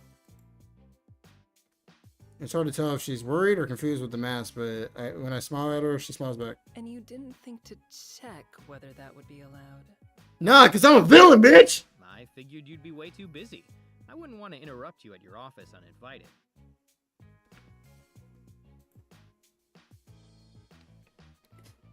She glances between us, considering. Very well. I'll assume that this was merely some clumsy, misguided attempt to salvage what social life you have here. Though, I'll warn you, Kate. You may regret taking him up on his offer. This is a dangerous assignment. Hardly the time for socializing. I'm aware, ma'am. I read the ratings in the app. I just need the money, and I'd rather work with someone I can trust. She smiles at me again, and something to go, I feel slips away. She didn't deserve to be ditched by me and grilled by Scorpion on the same night. I'm glad that took some of the heat off of her. Very well, but this job was supposed to have been marked as exclusive. Only certain users should have been able to see it. So, Kate, are you certain that you signed up for this job in particular? Yes, ma'am. Here, I'll pull it up. Kate unlocks her phone and holds it out for Scorpion, who takes it without hesitation after examining the screen. Dylan frowns and hands the phone back to Kate. Odd. Either it's a bug, or someone on our live team needs to remember just who they're working for. You shouldn't have been able to see that. You're one of ours, correct? How long have you been with the program? A few months, ma'am. This is my third gig, first long term. Sorry about the mistake. I didn't even know that the app had exclusive jobs. Me either. And that's why you're doing this whole closed beta thing, though, isn't it? To test all the features? That is one of the goals, yes. Well, assuming you don't botch the job and get yourself captured, I expect you to file a bug report before morning. Understood. Absolutely, ma'am. Well, she's about to inquire further, but before she can, we're interrupted by the sound of helicopter blades rapidly growing louder. Our eyes turn to the sky, and soon enough, a jet black helicopter shows in view, flying as low as it can without touching the treetops below. It slows and comes to a halt above the clearing. I step back to give it room, but there's no need as the ropes ladders soon fall down from the side of the vehicle. Nervously, I look up at the helicopter and measuring the distance in my head of physical activity already. The shop is going to be dangerous. Over half a minute late. Clearly used to this, Scorpio strides over to the ladder and looks back at us expectantly. Well, we're already half a minute behind schedule, Stanley. Let's not make it worse. Right, sorry. Just stretching. But you're standing still. Emotions need stretching too, alright, Kate? Recently, I walked to the ladder to take a breath and begin the climb. Fortunately, aside from one moment near the top, I accidentally looked down, and it actually wasn't that bad. Soon enough, I'm seated inside a helicopter with a dozen other henchmen in as many different uniforms. Kate soon follows, and Madam Scorpion literally leaps up from the ladder afterwards. Well, it's nothing going from one-on-one with Miss Daimo. The move was so effortless that makes some wonder about Scorpion's powers. She clearly has some, but did they go beyond the obvious physical abilities?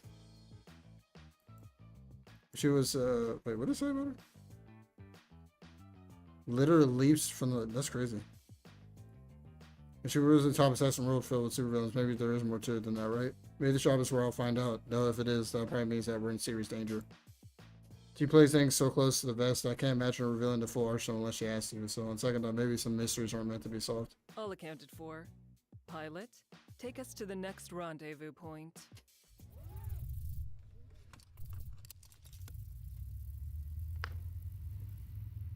In our hurry to strap in, the pilot complies with Madam Scorpion's orders. For her part, the supervillain merely grabs a handhold plant and plants her feet, unperturbed by the swaying of the helicopter. As we ride towards our destination, the sun starts to slip beneath the horizon and the city fades into view. Not long after that, our helicopter sits down in the small field near the city limits, and we pile into a van. I was wondering when we make a switch like that. Something like a helicopter is bound to attract attention, and we find out Wednesday that the job seems a lot more subtle than Lord Bedlam's usual affair. Hey, we're here again. This is where we robbed the fucking, the dog food. By the time we pull out the van into the abandoned parking lot, per our destination, the last shreds of dust were gone, and the lights only by the noon in the city's bright neon lights. And here we are. Now, I know this might be a foreign concept to some of you, but while we're exposed, let's try to keep a low profile, shall we? That means minimal chatter, understood? She painfully holds her gaze on me for a moment while she says the last part, and Kay, who's sitting next to me, lightly elbows me in the side. What? I think you know. Now then, all surveillance cameras along our designated route have been disabled, so don't stray from it. We go up the fire escape there, directly west along the rooftops, and enter the 4th building via roof access. Well, get moving. The other henchmen scramble towards the fire escapes like a frantic conga line of brightly colored candles. Kate and Ari start to follow at a less panic pace. However, I see that Madam Scorpion is sort of walking in no direction entirely. Perceptive as always, she doesn't fail to notice my stare and turns to face me. Eyebrows rise with imperious indignation. Yes, Stanley? Do you have a question? You said you turned off the cameras. How did you do that exactly? An insightful query. Perhaps too insightful for your own good, darling. Do you really think someone of my stature wouldn't know how to deal with a few cameras? I guess not, but... Control off, not daring to finish the thought, pointing out that she didn't answer my questions, more likely to earn her ire than to answer. Luckily, Kate takes my hesitation opportunity to step in. We're just impressed. That's all, ma'am. You're in a tight ship. Doesn't look the least bit flattered as she turns her critical eye on the shorter woman, looking at her up and down. I do indeed. And that means you'd better stop stalling and get up that fire escape. Don't you agree? Right away, ma'am. Come on, let's get to climbing. Kate gives a light rap on the shoulder and reassuring me I'm out for thank you in return. Not everyone would risk Scorpion's draft to help me out like that. I think she could actually fight. Like, Kate could actually probably fight, even though we paced ourselves to climb up the fire this long. I found myself a little winded by the time we reached the top. Damn, we're not even to the hard part, and there's already been so much work. Luckily, the henchmen ahead of us didn't do as good as job pacing themselves, so catching up is easy. Not that Kate would have trouble going up a little faster. She barely seems warmed up after that. Hey, slow down. We're not in a rush. What's the matter? Winded already? All we've done is climb some stairs. Come on, man. No? Well, that too, but that's not the point. Once we catch up, get past the guys in the back, but don't get too close to the front, alright? Trust me. Why? Is that your plan to get out of doing the hard work? Or are you still worried about the cameras? Nah, not that. I believe Scorpion when she says they're off. That was for an isolated operation. Nah, not that. I believe Scorpion when she says they're off. That was genuine curiosity. For an isolated operation, cutting the cameras doesn't sound too crazy. But does she do this for every gig on the app? I know it's the digital age and all that, but it still doesn't seem like something that a person should be able to just do with the snap of their fingers. No, you're right. Well, I have my theories. I'm kind of surprised you latched onto that detail. I'll try to take that as a compliment. But all that aside, just trust me on this. The front and the rear are always the worst places to be on any team larger than a dozen. The guys in the rear have it the worst because that's where the superheroes usually show up. And the guys up front deal with the in-house security. But the guys in the middle, they usually make it. Well, unless it's just a big mess and everyone has to scatter. But I doubt that'll happen with Scorpion overseeing this in person. Oh, yeah, that's good thinking. I never really thought of it like that. As we catch the edge, we usually slip past the guys taking the front and melt in the middle of the pack. I glance down at Kay and offer a thumbs up when she returns along with an easy smile. Our patchwork team of mercenary hitmen is quite the odd sight, a mob of multicolored goons hopping along the rooftops.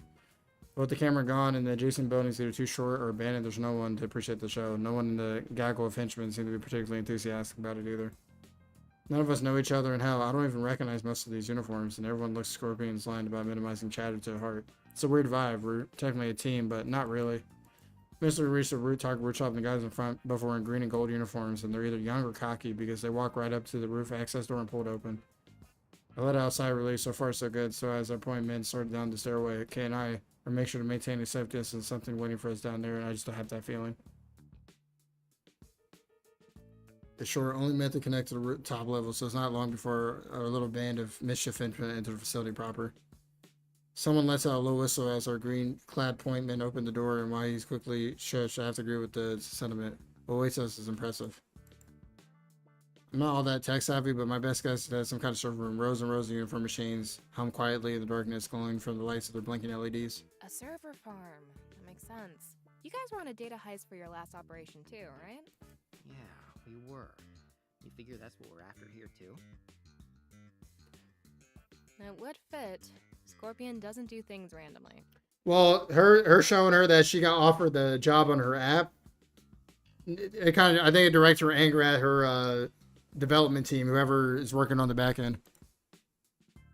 I'm not in agreement before we can discuss anything further. Our vanguards leaving us past the move. The whole group starts creeping slowly forward. No, the rows making the tight squeeze for two people to stand shoulder to shoulder. It's like a futuristic library in there. I glance at Kay and find her looking back at me, jaw set. I nod, equally tense, and this is a bad spot to run into the trouble inspecting, which of course means. And like I said, this is kind of a superhero story, so it's kind of corny. You know what I mean? It's kind of bombastic. Guys, flashlight, 10 o'clock. Guys! It's from Ed and immediately see it fading and growing right as it passes between the aisles. Unfortunately, the gray and gold duo in front doesn't. Until they step into the next aisle, right into its path, immediately the guard lets out a shout. And the green can reach out for the weapons, and the guard is faster on the draw. Oh! The sharp electric grab cuts through the air, and a heartbeat. Later, both henchmen fall to the floor, flinching violently as sparks run across the uniform. Already the other... It'd be cool to see this, but I know it's an indie game. Other henchmen scrambling almost which way, and he discipline shattering almost immediately. It's about to go sideways real fast.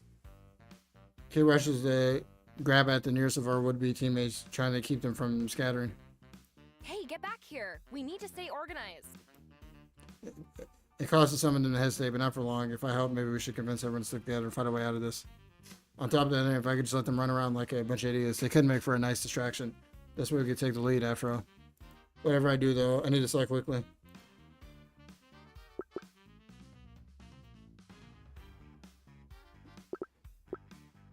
I'll go with Kate. I know the top one is fucking Madam. She be like, you use your team effectively. You did it good. So I'm gonna go with K on this one. The core painting card He's maze. right. Stop freaking out.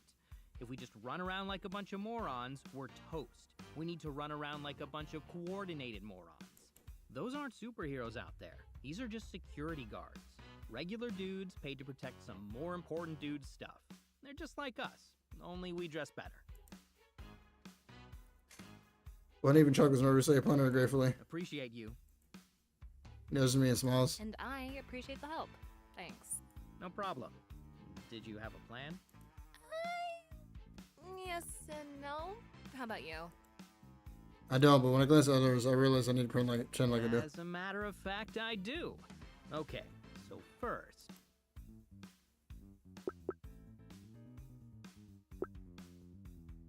we need to find a way to sneak out of here. There's no need to turn this into a brawl. Agreed, but they know we're here. These servers will help, but we need some real cover. Like a smokescreen or something. Good call. How about it? Anyone have a smoke bomb? Flashbang? Anything like that could work. The others start munching through their equipment and belts. In a few moments, I find myself gifted with 2 paint grenades, a bag of marbles, and... Does this say fart bomb? Who gave me this? Man wearing a laughing emoji. Matt sheepishly raises his hand. Might be time to polish up the resume, dude. Raffleman was 5 years out of date 5 years ago, but it'll do in a pinch. I hand the paint grenade to Kate. You okay using these things? Sure, no problem. I'll just pretend it's Halloween and I'm in high school again. Now you're thinking like a henchman. Alright, let's do this. Crouching and I start navigating through the aisles of server room. I'm not sure if crouching helps since the server racks are taller than us. Honestly, it doesn't feel great for my back. This is how everyone does it though, so I grit my teeth and resolve to stretch more and carry on. The rest of our remotely band of henchmen follow suit, and while everyone is doing some excellent crouching, I don't think we're going to go undetected for long. Time to cover that cover Kate wanted. I turn to Kate and nod. On 3. On 3. 1, 2, 3. Kate's paint grenades are in the air, and the guards notice them just in time to let out confusion shout before they and the surrounding scenery splatter in orange paint. Damn, nice art. Okay, hopefully this works too. As the guard stumbles around in confusion, I open the bag of marbles and chuck them in their general direction to pull out the so-called fart bomb and glance at the others. Okay, when I chuck this, everyone hold your breath and move. If we're going to count down, I pull the pin and let it fly. Oh no! Oh god, that must... The time it explodes could be with nasty flagellant sound effect. You're already on the move, leaving behind a bunch of cursing, gagging guards. Slipping over spilled paint and scattered marbles. Oh my fucking god, that'd be horrible. Aside from a struggle with the door handle, it's as smooth as escape as I dare to hope for. As we close the door behind us, everyone pauses and lets out a collective breath. Oh god, I can still smell it. Do you still smell it? I'll never be able to unspell it. I shake my head at the guy. I shake my head at the guy in the emoji mask. That gimmick has gotta go, man. Seriously. Hey, it worked. He nods sadly. Poor bastard is if that bedlam was mad. But I'll take a little extra time in the shower over that melee any day. You don't like that part, do you? The fighting? Definitely not. Maybe someone like Scorpion does, or Miss Dynamo, but it's a lot easier to like something when you always win at it. Kate nods and lets out a thoughtful sound, but it doesn't pursue the question further. I feel my phone buzz pulling from my belt, a real notification from Hank Bab, and judging by the reaction of these around me, we all got it. North stairwell, down 3 floors. I look at Kate and she shrugs, better do what it says. Finding the way down doesn't take long, but we double and triple check our corners before entering. Getting caught in a cramped stairway would be bad news, considering our losses already. Our caution slows our pace to crawl, but fortunately it's uneventful descent, and soon enough we open the stairway to find. More servers. Is this whole building filled with them? Don't doubt it. Classic Madam Scorpion target. But what's this place doing in the middle of the city? The only places with this much sensitive data that I know of are intentionally isolated. Wait, you've been to one of these places before? Before Kay could answer, a metal clanging sound echoes around the room and return to find a severed metal limb rolled to the stop a dozen meters away. Don't be frightened. It can't hurt you. With a swagger that you regarded variety egomaniac could only dream of, Scorpion saunters into view, holding her energy sword in one hand and what appears to be a decimated robot head in the other. Decapitated. A black duffel bag is slung over the bag, and though she moves like it weighs nothing at all. With a wicked grin, she holds the sparkling robotic skull up to the eye level, and she's in a cyberpunk rendition of Hamlet. Isn't that right, my friend? Yes. You and all your ilk aren't a threat to anyone right now, are you? Out of a sense of morbid curiosity, I dared to peer around the corner, even brace for a sense of carnage, and the sight is disturbing. A pile of mangled robot parts flow across several of the aisles. Twisted metal limbs and weapon barrels protrude from the heap, and the oil pools like blood across the tiles. Scorpion does more than destroy them, she diced into bits. But we can't just have them lying around like that, can we? It's unsightly. So, Stanley, darling, you're coming with me, but the rest of you? She tosses the bag to the ground. Your next task is in there. The other henchmen just stare at the bag nervously. All but Kate, anyway, who's looking at me. Hey, be careful. You too. Kate smiles and wraps her knuckles against my shoulder. And with that, my peer stepped forward and offered Scorpion a salute before kneeling down and opening the bag, revealing cleaning supplies? I guess she wants to literally scrub the place of evidence. I'm glad I'm getting out of that with apologetic shrug. I rush catch up with the supervillain's long, graceful strides. Thanks for choosing me, ma'am.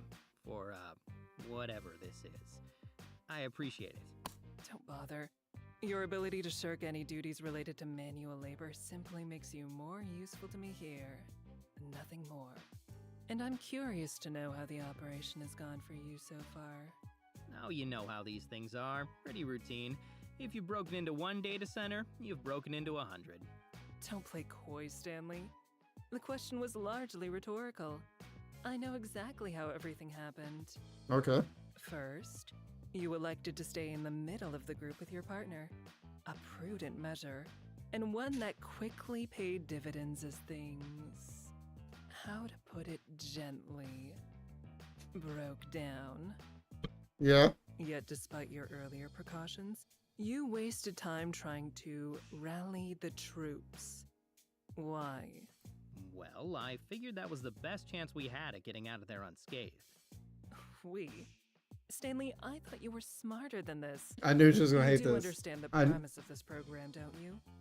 These other henchmen are your competitors, not your comrades. Oh. You may need to pay lip service to that farce under Bedlam, but here you don't need to waste your breath. Here, you can truly act in your best interests. You need to embrace that. And after all that, you decided to scamper away. You should count yourself fortunate that you escaped detection with such a large group.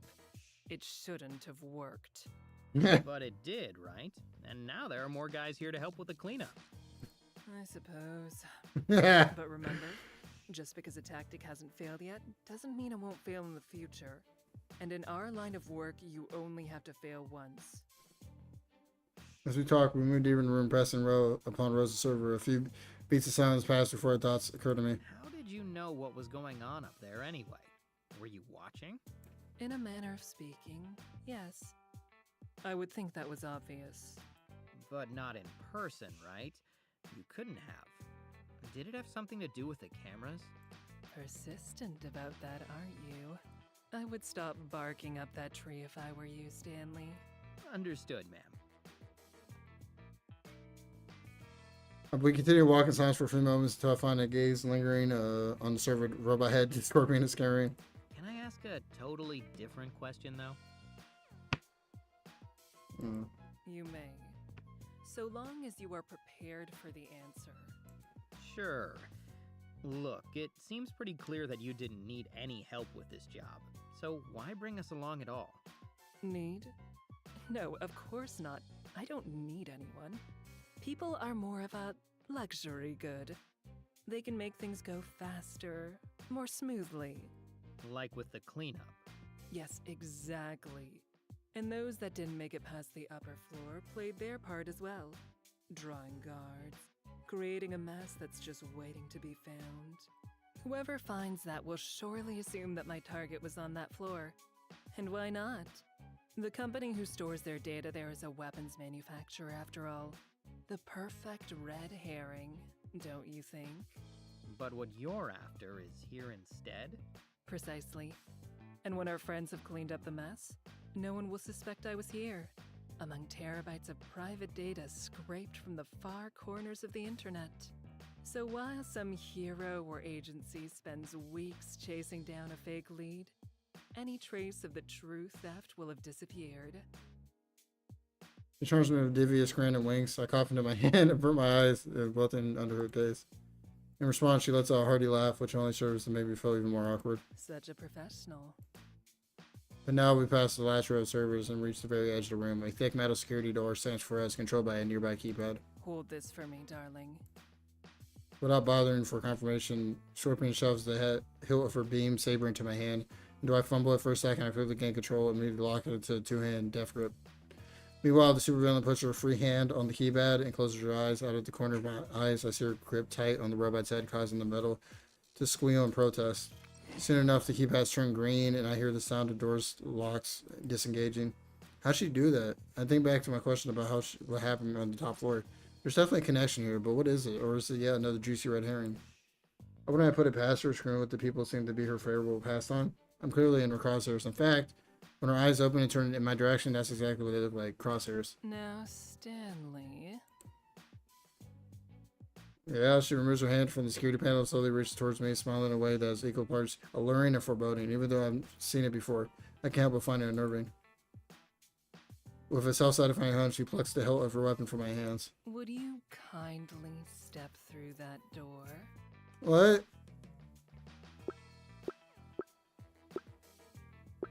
Oh. I knew it would kill me, so I might as well go out with no regrets. Nah, I like the view better out here. Oh? I can only assume that you're speaking about the servers. Or perhaps you've spotted your own reflection somewhere. Can't say that I have, though I am pretty damn handsome. Don't get carried away. Well, if you don't think I'm handsome, what is it you like about me? It must be something. First you invite me to this after-hours side hustle, then you invite me over here all alone. Careful, Stanley. Ah! Gouger Grace walks over closer, something purple behind her golden eyes. When she smiles, I swear I can see fangs. Lest you forget your place. I brought you here as a professional. And if I don't want to be professional? Oh? What do you want? It moves closer still. I can see my reflection in her eyes and feel her breath tickle my nose. But that's a question for another time. Think on it. If you survive. Oh! Suddenly I'm caught in a blur. Oh my god. Blur motion. The door swings open violently. I feel someone grab my arm, see me hurtling towards me before I have time to react. Even though I know that it must be Madam Scorpion that did it, she moves so fast I can't actually see her do it. One moment I'm staring at her, and the next I see her shadows. Seriously, that's all I see. Even as I stumble to stop inside the room, I have trouble finding my bearings. Why is it so dark in here? I start to fumble my flashlight, but before I can find it, I hear a machine whirl and metal groans as pair of glowing red eyes come to life in front of me. Okay. Soon the eyes are joined by variable constellations of LEDs, and from the dim, foreboding light, I can make out the massive frame of yet another robot slowly rising to its feet. All four of them. 4 feet? What did it need 4 feet? Why does it need to be like 3 meters tall? Why does it need all these guns? Alright, the guns. Shit! I scramble to the side and desperately searching for cover. Out of the corner of my eye, I see the robot's weapons tracking me. I'm not going to move fast enough. But someone else does. Thank you, Stanley. And a blur of black and red, Madam Scorpion streaks into view before the deadly robot can open fire, and while it quickly turns to face this clearly more intimate Derek, then it's far too late. Oh! Yeah! Of light and painting a crisis crossing pattern of crimson across the machine's hawking form until it practically covered in glowing crosshatches. As the pattern fades, quadrupedal Titan groans and then all at once collapses to a heap of mince plating and shadow circuitry tree. This isn't a limit. There isn't a limb or weapon barrel left intact. The fuck? Yeah, the fucking dumb sword thing. As the robot bolts shredded parts of metal plating roll around the floor, Mana Scorpion steps out from the darkness, tinkering with a knob on her weapon hilt. The frequency was off a little. Those cuts should have been much cleaner. Before she deactivates the energy blade and returns the hilt to her hip. Only then does she acknowledge me with a smile, and seems even more dangerous than usual than is observed in the shadow. But you were an excellent distraction, Stanley. Even if you were unwilling. Thanks? But why did you even need one? They kept this unit from connecting with the main network to mask its presence. Not the first time I've seen that trick, so I wanted to be sure that I wasn't walking into anything. So they had a super secret robot just sitting in here, specifically to guard this room. What exactly is hidden in this data that you're after? Hidden? Why, nothing at all. Just mundane details gathered from insignificant individuals. Seriously? All this for some mundane details? Individually mundane, but together? As precious as gold. You'll understand soon enough. The sound of approaching footsteps interrupts Scorpion's order. By the time I turn to find her source, Kate is standing in the doorway, breathing hard. Ma'am, we heard a commotion from over here. Do you need any assistance? For a second, it looks like she's about to ask a follow-up question, but the face is shooting. She head turns in my direction. Well, at least someone here is concerned about my well-being. Not urgently, so no. Is the cleanup complete? Just about. The others should have it wrapped up momentarily. Luckily, we still have a decent amount of manpower left standing, so it went pretty smoothly. Very well. Then help Stanley with this last one. Don't leave a trace behind. Yes, ma'am. As Kate rushes over to help, Cobra walks deeper into the room and starting to disappear in darkness. After a few steps, she gives pause and looks at me over her shoulder, her face half covered in shadows. Though I cut it short, I enjoyed our conversation, Stanley. I'd be open to continuing it some other time. Okay! Dare say I'd even desire it. She's biting her lips! She's biting her lips! Okay. The thing is, it's gonna be cool for like the first month, but it's gonna be bad. I know where this is going. We just need to go plain and go with Kate and just be done with it, okay? It's just not worth it. The goth moms ain't worth it, man. I'm just telling you. I saw a lump that's formed in my throat knot at the time. Takes a leave, slip into the darkness with silent steps.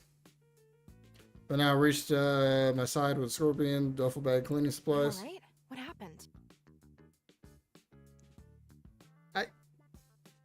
See, I'm mature. I'm almost... I could say I'm 27, so yeah, I'm almost 30. I've been around the block at least a few times in my life. I know where these situations go when it comes to older women. It always goes to some fucking bullshit, I'm telling you. Yeah, I'm fine. God used his bait, but as you can see...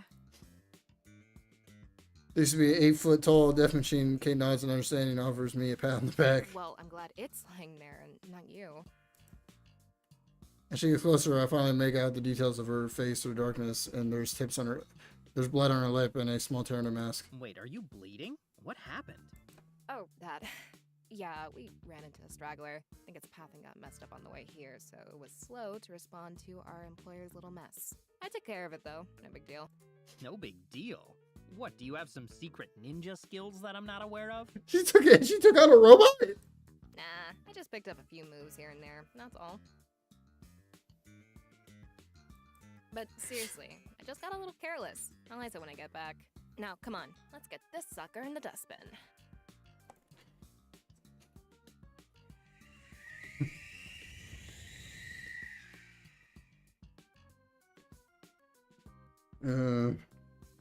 Sometimes happy accidents are just accidents. 2 minutes later, I'm hurling through the air, clinging zipline for dear life. White zipliner asked the same thing. Sorby said it was yet another red herring, but I think she wanted to see if I'd scream. Well, too bad for her. I managed to avoid any of all skills. Yelp pursuits as I careen towards the parking lot where my landing is hardly dignified. The momentum of the zipline carries me forward after I touch ground, and I fairly well before gracefully falling to the asphalt. Did you have to push me again? I should have find supervillain stand over me having the sticker on landing while flinching. Not surprising, she could have probably jumped over the window and landed unscathed, honestly. As if you don't enjoy it. I'm telling you! Right.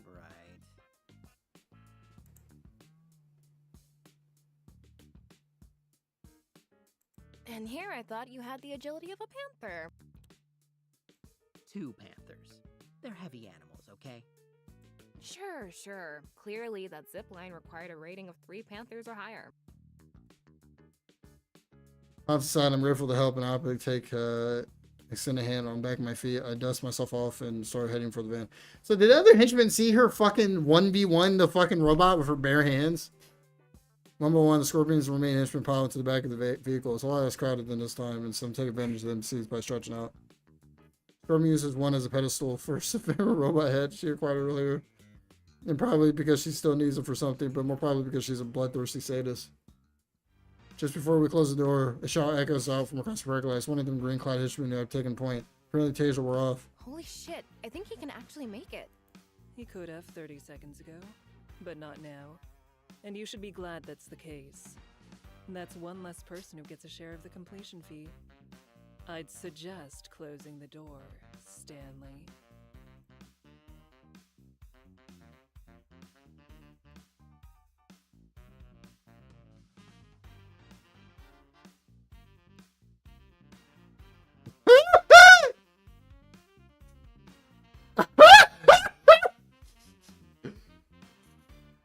God damn it, Kate!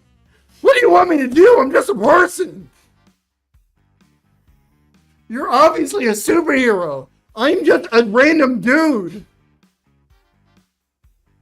I don't... Like, wait, you're looking at me like that. Like, I can fight her. I just love how superheroes want to put a normal dude in situations. Like, I bet you if you two fought, it would be a scrap. There's... Mission first. You know what? You're totally fucking right. You're totally fucking right. Shut the fucking door. Let's go.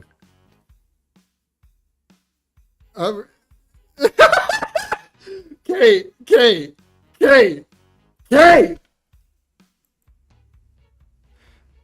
Wait, look, he's close. 20 seconds or so. Relative really sound of a human-shaped meteor fell to the earth. Okay, then. I wasn't in the wrong. Thank you, Stanley. Driver, let's be off. Kate, you want to fight? You want to fight the fucking superhero out there?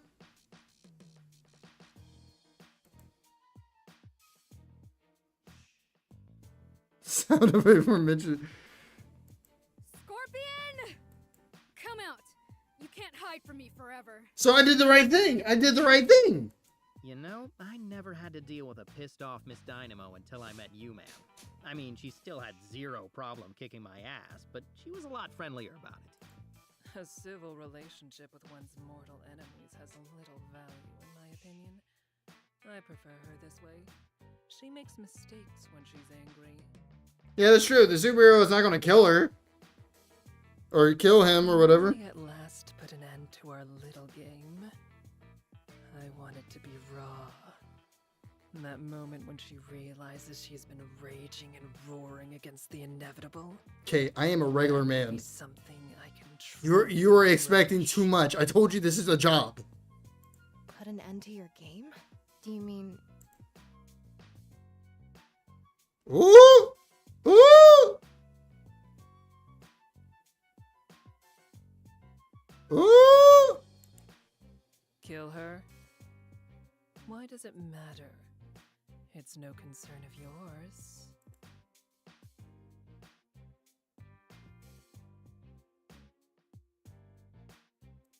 You're too soft for this. No, ma'am. I was just... That wasn't a question. You are.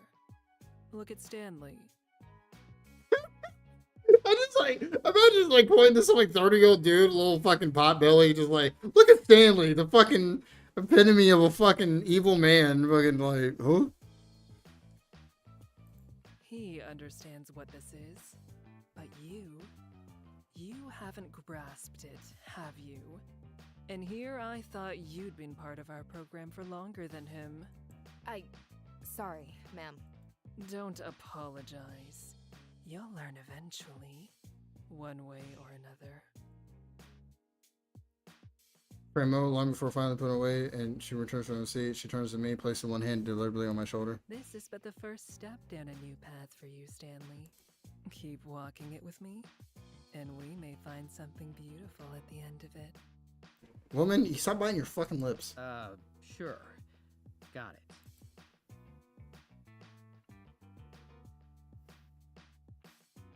Right, like he's just a dude.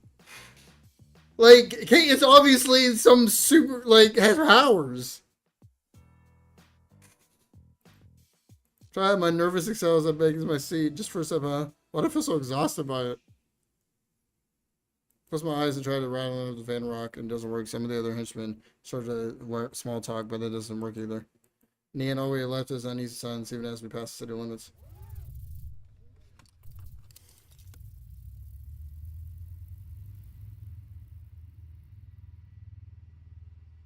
Oh damn, we got a whole different, this is different art. Different carriages all aligned until one of our pickup points as we drop the remaining henchmen back at our rendezvous point locations. Before I know it, it's just Madam Scorpion, Kate, and I all alone as we ride along the helicopter back to Lord Bedlam's lair. I'm not sure anyone even offered a goodbye, not that this was a tightly knit grip or anything. She's just staring at the thing, you know? Even before a flash of cooperation, we weren't really a team. This was playing real and uniting that we all wanted an extra paycheck. You might say it was more honest that way. There was no self-indulgent speeches about how we're all brothers and sisters, no empty platitudes about survivors. Calls me buddy. We wouldn't recommend me for a cost of living raise. If we're good enough to get the job and make it out, you're paid well. If not, you're left in the dust. Scorpion was right. I would make it a killing like this. I'm good enough to, well, until I'm one left in the dust. How long could I stave off? I wonder. I watched Kate wipe the blood from her lip and her knuckles. Even just one of these gigs takes a toll on people like her and I, so I'd have to play it smart. If I did, I look at Mad Scorpion, who has spent most of her time writing, casually examining the robotic skull. She pillared. Her thoughts are a mystery. I could never know what she has, no matter what I do. Know what? And yet she has me wondering, how close could I get? I never have her powers, but I play this hench kind of thing right. Maybe. No one foot in front of the other man. You've got some extra money in your pocket and carried a little favor with the new boss. That's good enough for now. Or will it be as soon as I collapse on my bed? Yeah, that's true. It's like, bro, you gotta get to work in the morning. Finite crisis. Barely remember collapsing in bed when I finally got back to the room. I'm pretty sure that I fell asleep as soon as I made contact with the sheets. I knew the side hustle was going to work, but I underestimated just how much of a toll it would take. It wasn't that crazy compared to some of the other operations I've been part of, but I really underestimated how draining it is to do a second shift of anything after you've already worked a full day. It's going to be tempting to take more gigs, but if I don't pace myself, I won't be awake long enough to even enjoy the extra money. Unless, of course, my phone interrupts my hibernation. So right now, Christ, what time is it even? I don't remember setting an alarm. My bedside clock reached 6:10. Definitely not an alarm, at least not the one I set. Someone calling me? I fumbled my phone and peered at the screen as I rubbed my eyes. It's Kate. Begrudgingly, I swipe to the right and hold the phone to my ear. Kate? How the hell are you up after last night? Didn't a robot smack you in the face? Yeah, well, there are some things that are worth shaking that off for. Listen, I've got something important to show you. I know we only met a couple days ago, but it feels like we've been on the same wavelength since the start, you know? Like, we already know each other. Okay. I like Kate. Yeah, like, I agree with you. Like, I like Kate, but I'm just a dude. I don't have superpowers. Madam Web, that movie fucking sucked. Fucking Madam Scorpion or whatever, like, she'd fucking make me mincemeat in a half a second. It's not like someone who says they're only looking for Libras in their kindling profile. Ignore that. I'm not talking about some cosmic connection. I just like you, Stan. And I think you like me. So there's something I need to tell you before I lose my chance, and I need to do it in person. It's just one of those things you shouldn't do over the phone. Meet me at the door you showed me. Number 1385. Come alone. Hey, slow down. My brain's still in boot up mode. Let me just tell Dave where I'm going. No, I mean, look, please don't tell anyone, okay? I'm serious. I was joking. Jeez, sorry. You sure you're all right? Yeah, I'm fine. Just hurry, okay?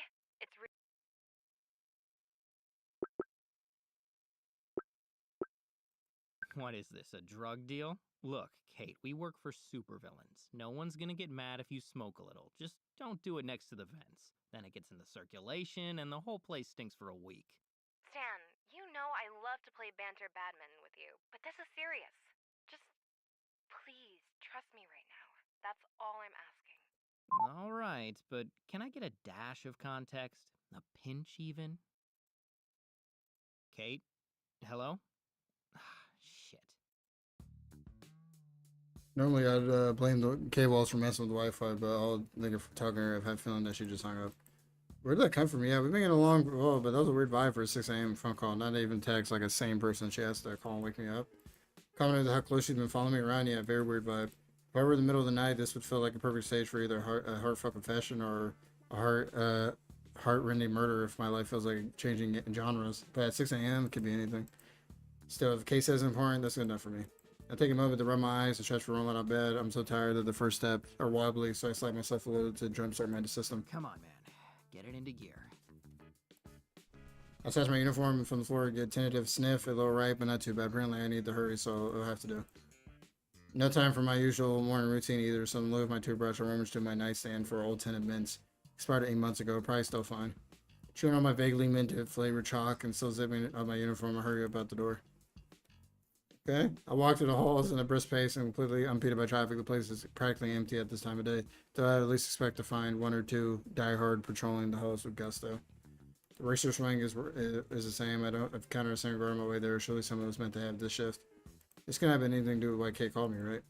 Finally, I reached my lonely hall and equally lonely door number 285, right where I left it.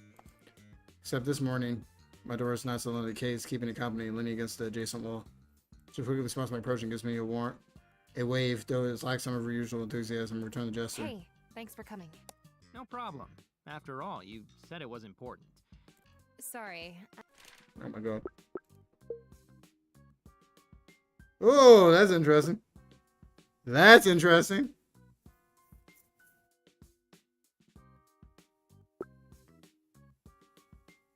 No problem. After all, you said it was important. Several times. Sorry, I had to be sure. I know I might have sounded like a crazy person.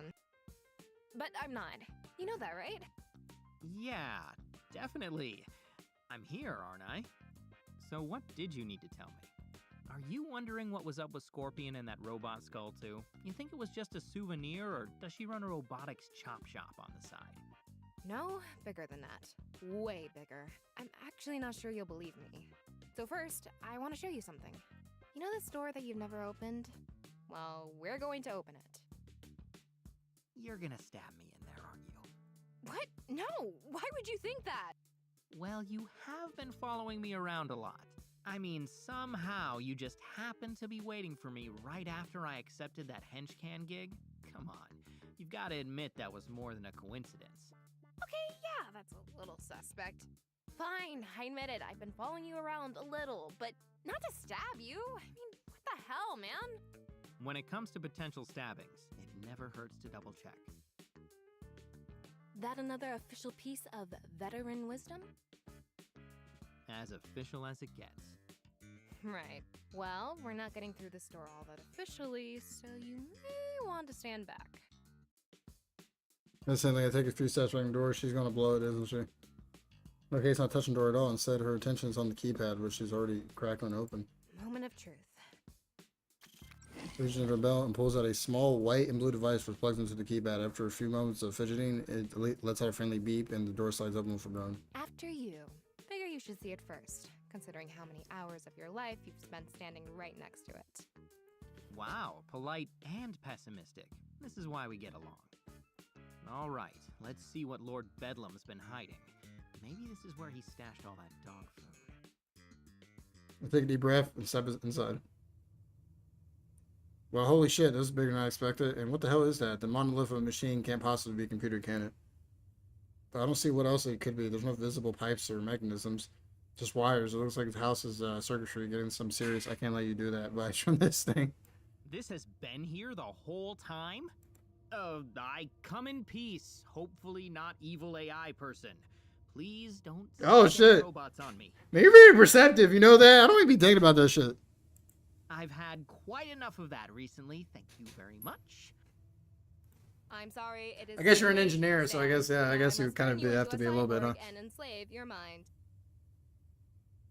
I'm sorry, it is too late, Stan. Now I must turn you into a cyborg and enslave your mind. Don't worry, we're still about 3 decades away from any serious threat of an uprising, and there's a good chance the robots get too distracted by social media to actually overthrow the government. So this huge housing and all the circuitry inside it are gonna be dedicated to posting GIFs? At that size, I bet it could just make a few thousand of them as easily as searching for one.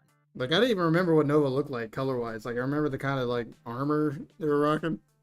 Oh no, by then we'll be living in In armor, and she did sound like a woman. That's why I was kind of surprised when they were like, he. They kept calling him he. And I was like, it kind of sounded like a girl under there. Oh no, by then we'll be living in a post-gift society. It'll be holograms or astral projections or whatever. Astral projecting is a crazy thing. Right, but will we still have statements punctuated by clapping emojis? I feel like all those full stops would be super appealing to a robot. Yeah, except without the fake heart in the middle. Humans are an inferior life form, period. But tragically, I could never make any 15-second dancing videos. Alas, I have no legs, and I must meme.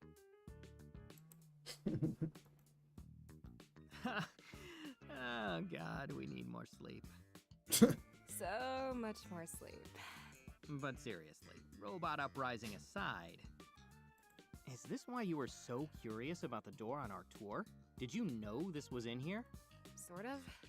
I knew something like this was in here, but not this exactly. I didn't think they had enough time to set a unit like this up. But Scorpion. So this machine is Scorpions? I guess that makes sense. Lord Bedlam isn't exactly at the cutting edge when it comes to technology. But what did she put it here for? And that's where things get complicated.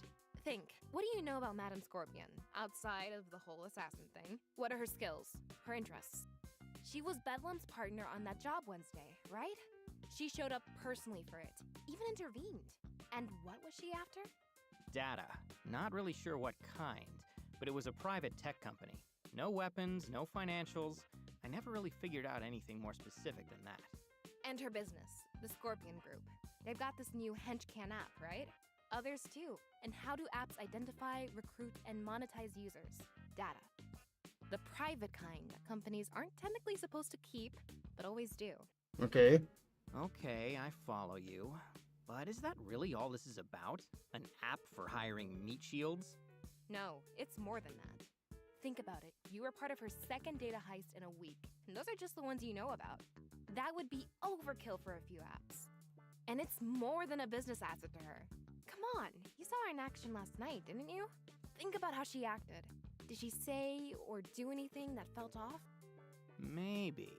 She did manage to open a security door by just putting her hand on the control panel.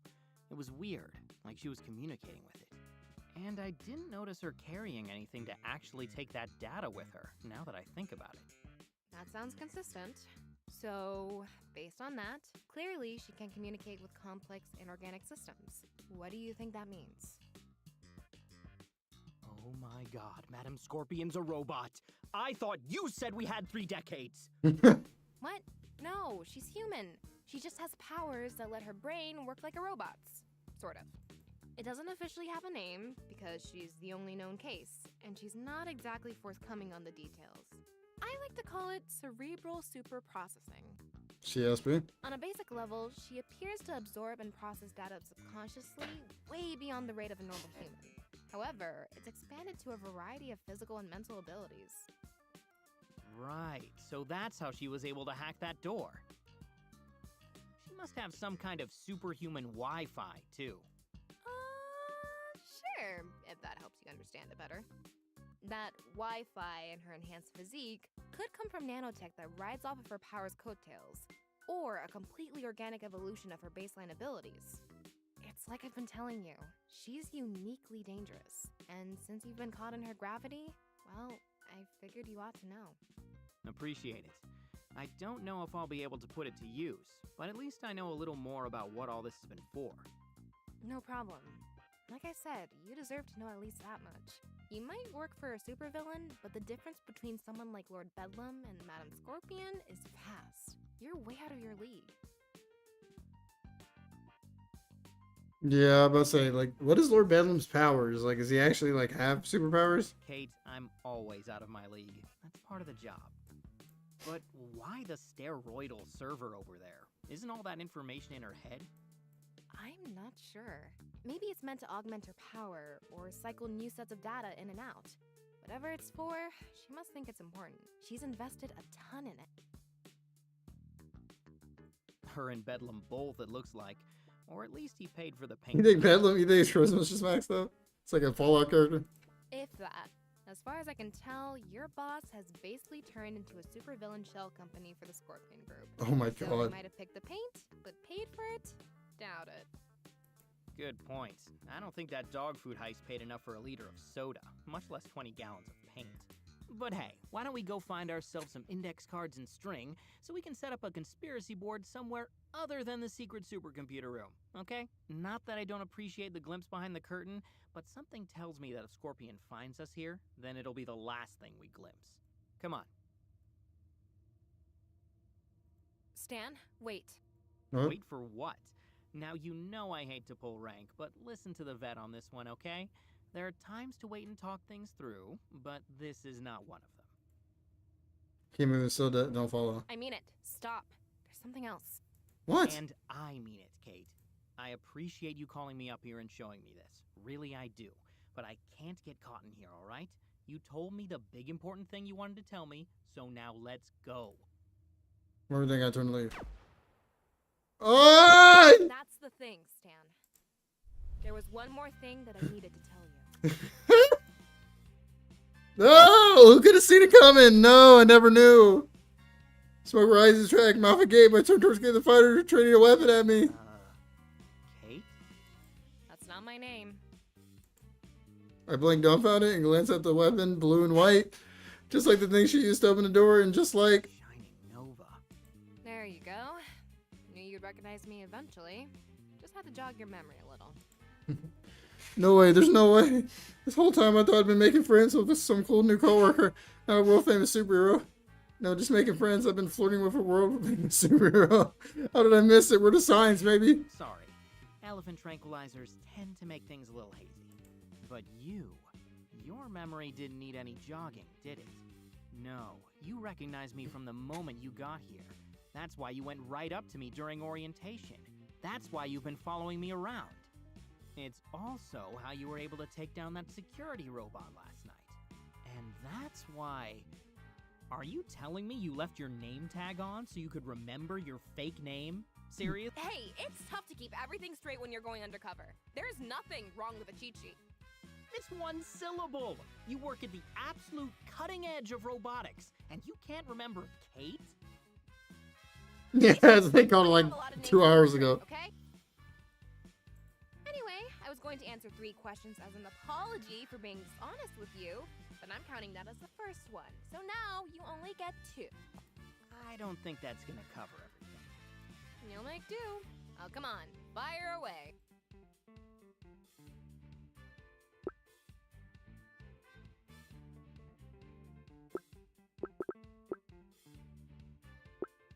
Isn't it dangerous to tell me all this? I could blow your cover. I'm past that stage, but honestly, I trust you more than anyone else in this place. Low bar, considering your profession? Maybe, but it still counts for something. You're capable of doing the right thing, Stan. I can tell. Maybe I'm capable of taking you down. Taking me? Damn, don't laugh in my face. Okay, it's not that funny. But isn't it though? Hey, last time you had your ass-kicking outfit on. I think this time I'd stand a chance. Oh, honey, every outfit is my ass-kicking outfit. It's like if we were playing basketball and I was dunking all over your face. So you made me switch shoes. It wouldn't change a thing. But you tried your best, so you get orange slices at halftime and a participation trophy at the end of the game.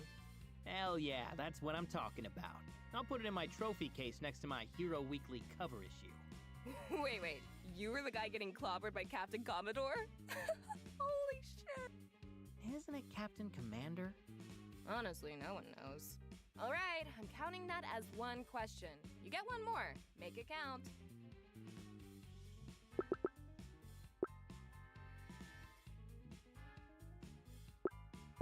Can't we just grab a drink and forget this? Come on, forget about the secret supercomputer. Keep the name tag on for a little longer and let's deal with all this later.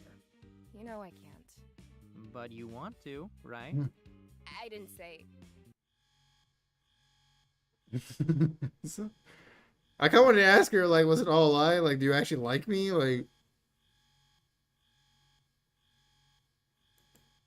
Shit, thought I had more time. Guess this is where we part ways. Unless. Come with me. I got what I came for, but that's just the first step. I could use your help with the rest.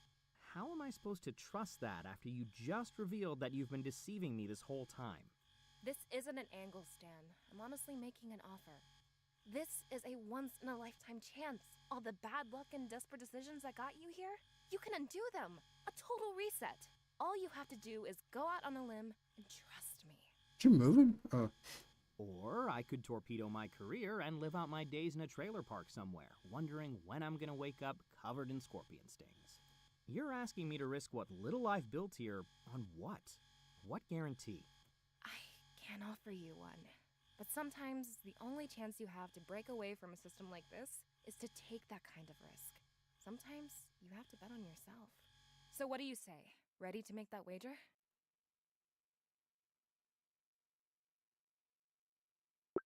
Bro, just going full villain. Now I'm going for. We can play again and see what the full just be a Falcon shield. Okay. Okay, you convinced me. I'll go with you. No idea where it'll take me, but screw it. Chips on the table. Hell yeah, that's what I'm talking about. Think about how quickly you let your guard down without hesitation. She's lowered her weapon and starts casually walking out to me with so much spring in her step. She's practically skipping. She's beaming. She's playful. Punches me in the shoulder. She thought she likes me. Yeah. No, she hurts a little. That's the exciting part of forging your own path. The possibility of it all. The world's laid out in front of you, Stan. Not if we don't get out of here. Right. Yeah. Yeah. I'm about to say, like, the game kind of gives you his personality. It's not like you get to make his personality. So yeah, it's like he's either going to be like, I ain't gonna stop you. Fuck, you can go, but I ain't gonna fucking stop you. And like he could stop her, she'd beat his fucking ass, or he go with her. Like it's like either it's one or the other. Oh, right, of course. Not if we don't get out of here. Oh, right, of course. Escape first, celebration later. He motions the door overhead. Let's get moving. Main entrance is a ways off, but I think I figured out a way to get there that should avoid attention. Main entrance? No way. Scorpion will be there for sure. Cafeteria's our best bet. The cafeteria? Really? Trust me, I'll explain when we get there. Now come on. Okay. You take point then, Mr. Ex-Henchman. You won't regret this. I promise. We'll see. Some it does, but at this point it doesn't matter. If I'm doing this, I'm gonna be all in it, or the odds are that it ends with me getting carved up by an energy sword. So it came right behind me. I started jogging for the exit so we could probably go a bit faster on our way. But now, if I push myself too hard, I'd just be a liability if we ran into trouble. Shiny Nomad Christ, this is going to be hard to get over. Super just aren't like the rest of us. They're hardly even people, more like monuments, big statues with shiny plaques telling you that if you uphold our good old-fashioned values, work hard and get a little lucky, you can be larger than life. So I have to spend the next time, much time with one without even realizing it, and it's just hard to say the least. Hell, I went on the heist with one. Not to mention all the flirting. I really can't stress that part enough. I got to pull that aside for now. Focus on what's in front of me. We need to get out of here. We need to do it fast.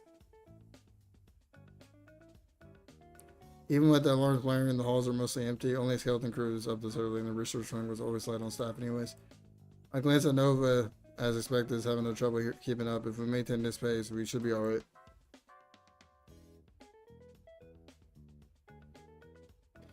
The cafeteria's a lot closer than the main entrance, and I haven't heard an announcement that specifies us as intruders in our uniforms. It's likely that anyone is going to stop us. Oh, hey there, buddy. There you are. I heard there was an alarm at your door, so I went to your room to assign you the task of investigating it, but you weren't there.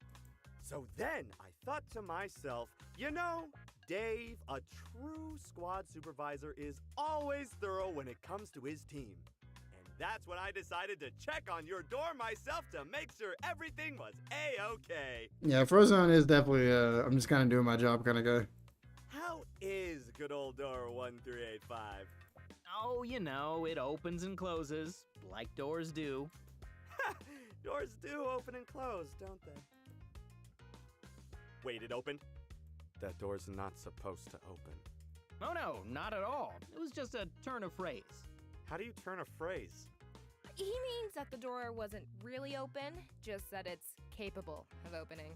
Probably. Oh, hey there, Kate. How are you this fine morning? Enjoy game night? Oh, I actually had to catch up on some work, so I didn't get to enjoy it. How was it? Just terrific. Lord Bedlam was busy, so I got to be the race car in Oligarchy. Gosh, I didn't expect to find you here. I thought your squad was in the East Wing this morning. I, got turned around. You know how these halls can be.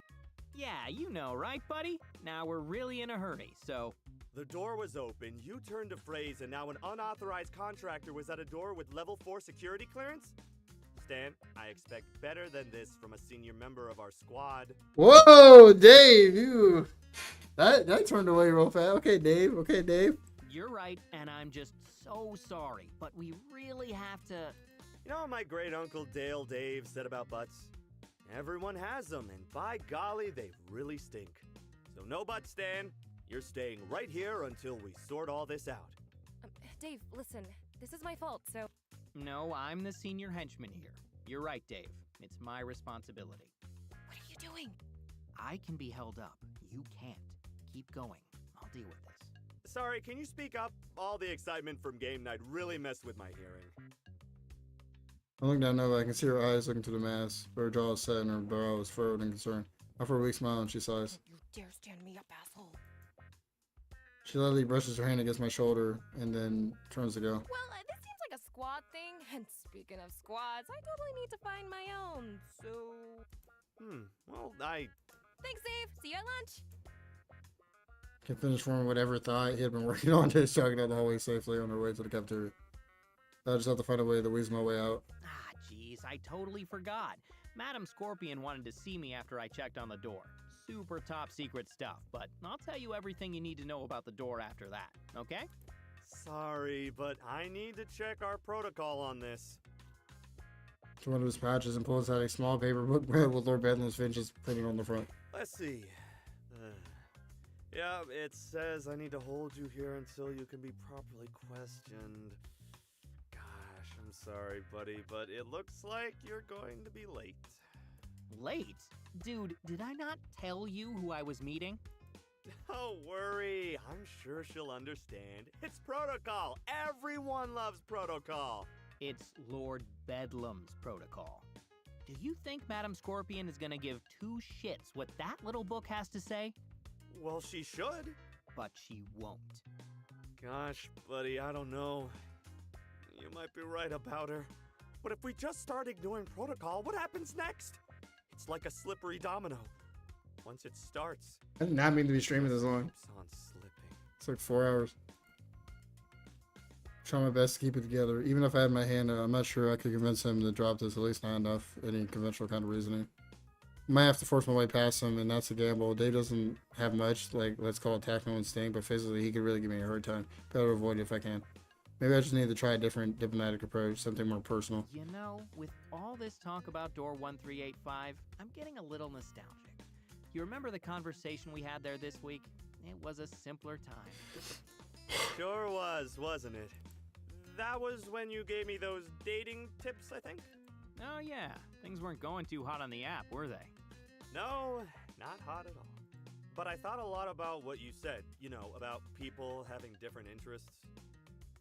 I mean, if all these henchcan folks like Kate can work for different supervillains, I can probably date someone who doesn't totally fit into Lord Bedlam's ideals. Right? Yeah, that's one way to look at it. That mean you're gonna stop giving people the third degree about Lord Bedlam's crusade when you match with them? Maybe. I'm still a little nervous about it. I'm not even sure where I should start instead, like...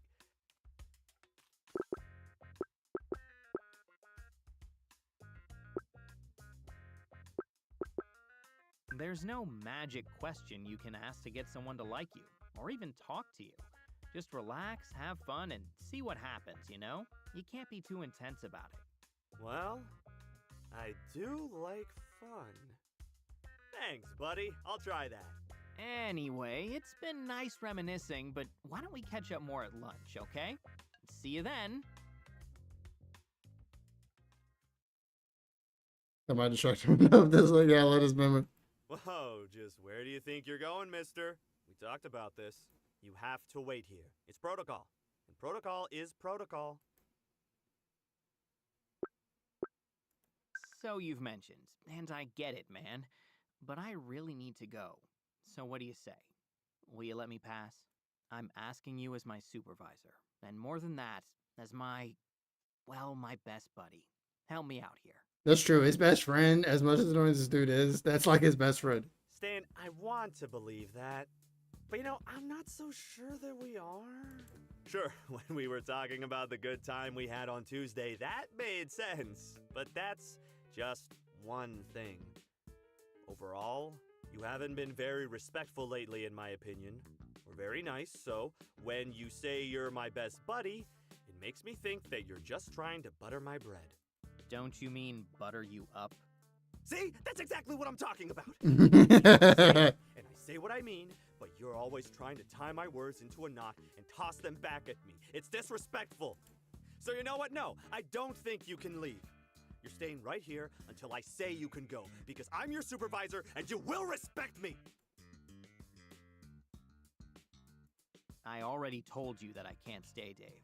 I'm leaving, one way or another. It doesn't matter if you're my supervisor or not. I guess I'm friendly and started to square my stance. So much for diplomatic approach. Dave takes notice and reaches for his own weapon. Oh, it matters, Stan. It matters more than anything. No! Think that. I've been patient with you, Dave. Real patient. Like a monk in purple spandex while you strut around with that big grin on your face. But it doesn't. I've been patient with you, Dave. Real patient. Like a monk in purple spandex while you strut around with that big grin on your face, reminding me how you're in charge. Like your job title makes you so special. But it doesn't. When some Cape demigod crashes our little heists, you and I are identical to them. Whatever rank Bedlam may plaster on your ID, you're not above me. Not really. So when I say that I'm leaving, I don't think you can actually stop me. And press the button on the hill. Sparks dance around in short coil response. But you're free to try. Dave's eyes narrow and his grip tightens on the hilt of his own baton. How dare you? You will refer to him as Lord Bedlam, Henchman 065. Just like during Wednesday's outbreak, Dave acts without hesitation or thought. His baton's barely escaped his holster, and his words just left his lips. Yeah, he's already charging forward. I knew that would happen, so he swipes at me with his baton. I'm already at the block. Even with two hands, I stumble back. Game, I forgot how strong he was. I mean, he's no daimyo, but for a normal guy, Dave's got some real muscle.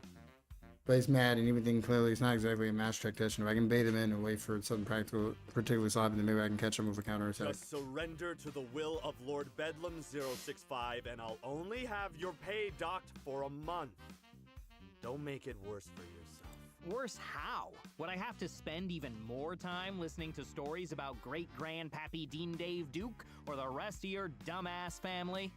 It's great-grandpappy Dean Dave Dwaynesenberg, and he was a saint! The racist fury for both Lord Bedlam and instantly bizarre pantry. Dave presses the attack.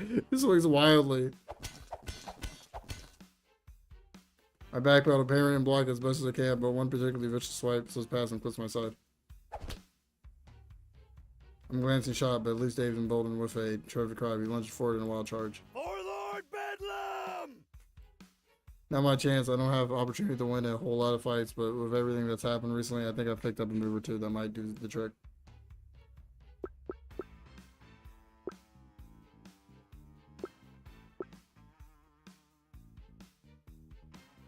What does distract do? Maybe it'll work now too. I guess the shocker drove to somebody. Lord Bedlam, sir, what are you doing? Just nice look to my time to come out. Like last time I can't just sneak past instead of activate my touch on my swing.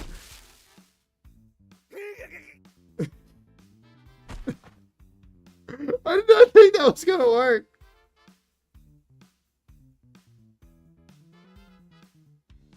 Bro, fuck Dave. It's fucking lapdog, bro. I hate people like him, bro. Taking the job way too serious. Like, they don't give a fuck about you, dude. That's any job. Fast food, office work, I've done it all, man. It's all bullshit. Show up to Dave's kidney, letting loose a pulse of electricity. He owns batoncells from his fingers. He stumbles to the side before crumpling to a twitching purple heap. I left outside relief from the actor room was on. Wish I'd found a way to avoid a fight like that I had last night, but ended quickly is the next best thing, I guess. Don't forget to put that ass kicking on your report, buddy. I almost feel bad, but he really didn't leave me many options. And he catch up with Nova. We're both dead. Scorpion could find either of us any minute. I think Scorpion might be fine, actually. But no time to dwell on it. I need to keep moving. So after, or not Scorpion, but Nova will be fine. So after the climbing breath, I start off down the hallway, leaving Dave behind. I found myself on the autopilot on my way through the fortress halls while I stopped and considered my location. There's a big advantage I had over Nova, even if her pace is probably faster. Well, I was tempted to push myself in an effort to keep a steady job, probably best fit. I just had to hope that's enough. Seems I received some scorch marks, a few of my unconscious comrades, eventually some shake sounds to match. Almost there. I try to calm my pounding heartbeat. This is it. Really happening. This is really happening. When my capture sure she's gonna have to fight her way out of it. I'm ready for that. Doesn't matter. I guess it's happening anyway. I don't know what help I'll be, so I'm not like her, but I've got to try. This sign's no passing more hints, but as Tron's the KO'd henchman past blast, long molten scars on the floor, still watching from the heat of what made them. The heat of what made them. Yeah. I know what that means. I'm still not ready for the sight that awaits me as I round the next corner as I skid a stop. Oh my. Oh my god! Damn, that's what she looked like? Master Room looms over shining Nova, sort of level, gleaming in the flicker that Nova's mask flickers in the air between them. Sliced clearly in half, leaving her defying glare unobserved. There it is. That's the look I was hoping for. Such a selfish girl. Hiding that behind flimsy masks and cutty. I could feel it last. There it is. I could feel it last night, you know. Even as you so futilely tried to subdue it. But resolve like that. It has a heat to it that can't be contained. I can't wait to watch it flicker and die. Oh, I can't wait to blast that smug little smirk clean off your face. So I guess that makes us even. Oh, I wouldn't say that. Whether or not you're adorned in your full armored ensemble, we're hardly even. Good to leave Nova. I see it flicker recognition. Her smirk goes even so slightly. Stanley. There you are. Such perfect timing. It does make me wonder. What has you wandering the halls at this early hour? You don't strike me as one who rises with the sun. Why, have we caught you in the midst of a morning tryst? With whom, I wonder? Well, Oh, don't be so bashful. You must share the details, I insist. But first, be a dear and restrain this imposter. It would be fitting, I think, for you, of all people, to be the one to capture Shining Nova. Okay, I could make that, but I already fucking knocked out Dave, so there's no going back. I can't do that. He's not going to do that. He isn't. That's right. He's not just some puppet for you to command. Stan's his own person with his own choices, and he's chosen to reject you. He's coming with me. From now on, he doesn't have to be henchman number 065. He can just be Stan, and whoever that might be is up to him. Well, yes, so it is. That's true, that's true. Don't you see what she's doing? All Kate has done is lie to you, and this time is no different. Lies and manipulation. But that's what you've done to me. I thought you liked that. Like, you look like a Sith Lord, dude. Stanley, listen to me. I've been very impressed with you, you know. You have potential. But when opportunity exposes its throat to you, you must learn to drive a dagger through it. Do not concern yourself with the fate of this charlatan or anyone else. Our ambition is what matters. That's the game of power. And make no mistake, it is zero-sum.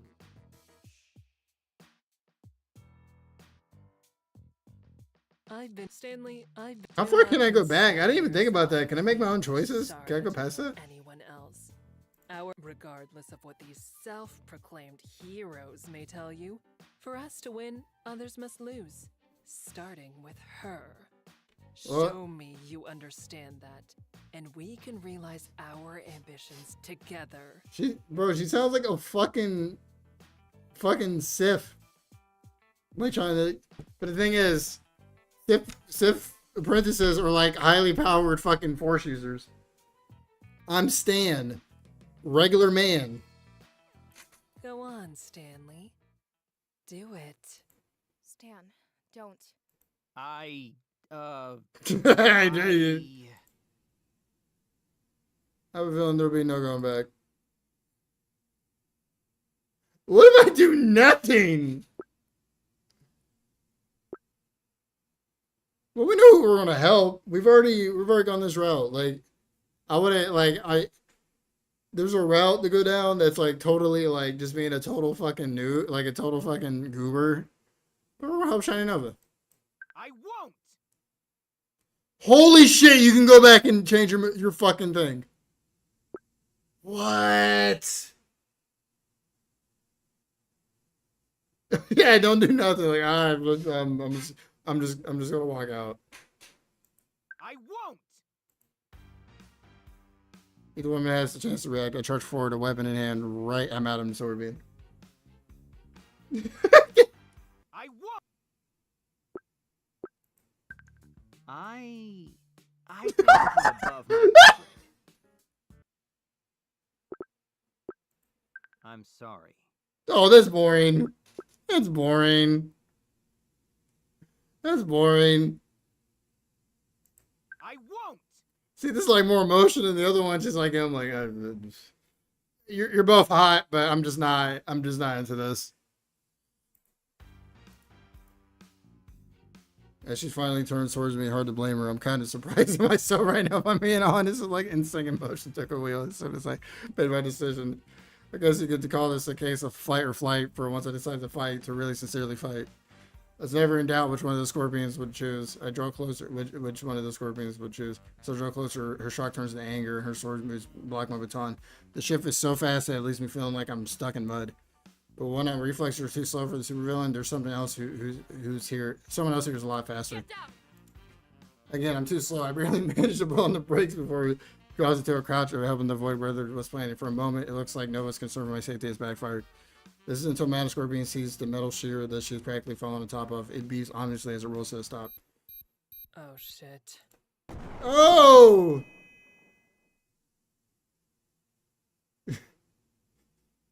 I just love, like, this is way above my... Bro, okay, yeah, there's like 3 playthroughs. You can be like a total villain douche kind of guy, comes a hero, or just a total apathetic, just like, I don't care. I honestly don't give a shit. From the blast, but it still leaves my eyes ring, my ears ringing, and my vision spotty through the haze. I feel someone grab my arm. Come on, move! I grip my arm. Come on! Come on! Come on! Come on! Come on! Come on! This is so fascinating. Like, usually these games keep you locked in. Come on, move! Okay. I don't argue my legs to play with Nova's crest. By the time my vision's clear, was racing towards another hallway. Madam Scorpion's out of sight for now anyway.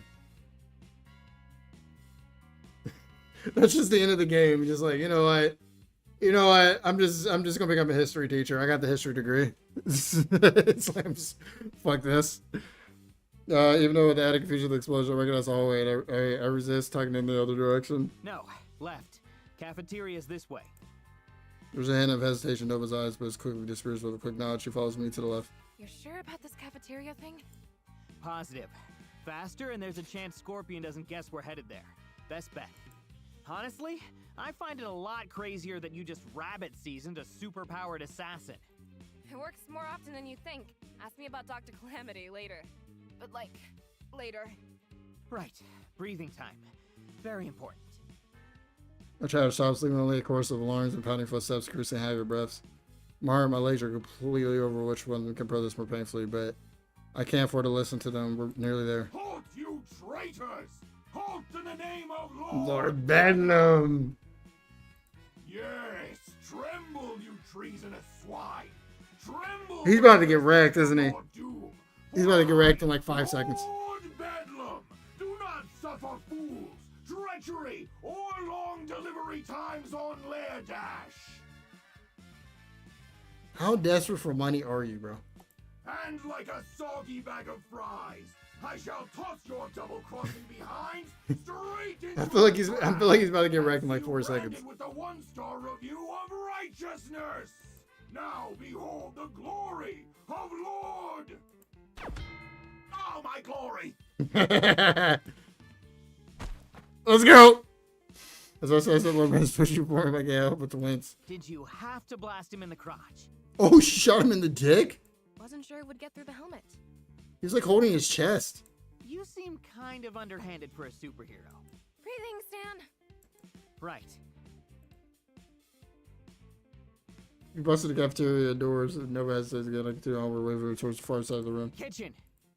She nods and resumes her pace, vaulting to the counter while I run only through the kitchen. Doors do I slow down. Luckily, it seems like the alarms have emptied out the whole cafeteria. We're alone. Okay. There should be an exit to a loading dock. Phew. Oh god. Can you lung collapse from breathing too hard? Holy shit. Loading dock? Right, for food deliveries. Good thinking. Usually we wait for our past appliances and count drops until we reach the back of the kitchen. There's in fact several doors, one to the bathroom, one to the meat locker, and third that looks promising. This it? No, she opens the door, revealing it looks like an empty concrete box with beams of sunlight packing into the crack in the large metal doors on the opposite wall. Gate'll be locked, but there's a one-way hatch next to it. No keypad or anything, so no one will even know we used it. So that's where the emergency exit is. There had to be at least one way out without an electronic lock. That's just secret bunker architecture 101. Hey, how come this wasn't part of the tour? That seems like a serious safety oversight. You just took my boss out with a laser to the nuts, and this is where you question our competence. All right, I'll save it for the debrief. Come on, let's get that thing open before someone wanders in here.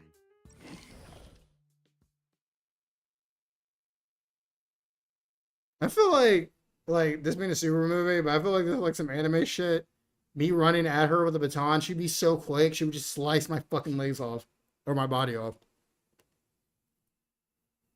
Door closed behind us in the interest of covering our tracks. We leave the lights off, letting the blue glow of Nova's weapon illuminate our path forward. Once we reach the door, I once had the sound it makes as it unlatched it, fully expecting to see the ominous red glow of Madame Scorpion's sword out of the corner of my eye, with every creak and groan. But our luck holds, and the only light that enters the room is the blinding white sunlight that pours into the... It's like a fucking cut my room. The leaf swings.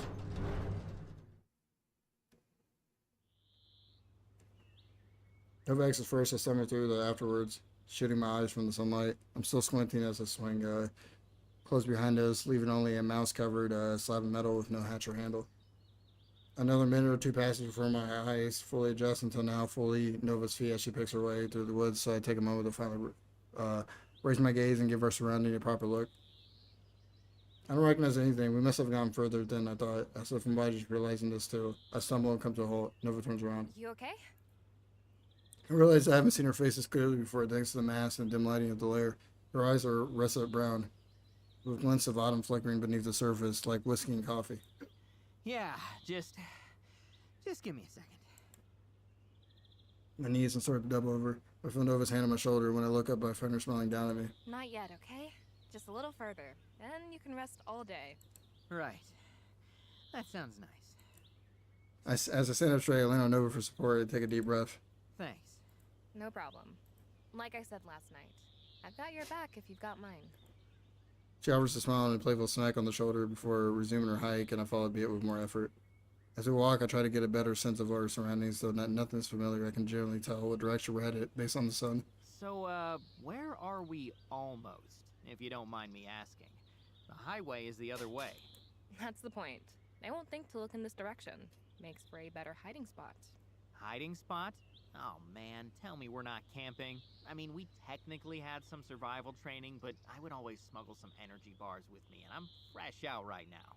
As much as I want to see you struggle with a tent, no, it's not a hiding spot for us. Then what? Shows a finger to her lips and smirks. Let me show you. Disappears confused but greatly for the respite. I learned against a tree trunk or weight. The sound doesn't last long. In the distance, I hear a low, ominous hiss to groanings of metal and a skirt, quiet clicks and clangs. Skirt's heavy footfalls replace the stomping throughout the undergrowth until there's a shiny armor conductor is revealed. Just had to slip into something more comfortable. Think it suits me? Holy shit! I don't know where the rebels are hiding, I swear. Oh, right. Hang on. Let me switch off the voice modulation. There we go. Is mine really that much freakier than Lord Bedlam's?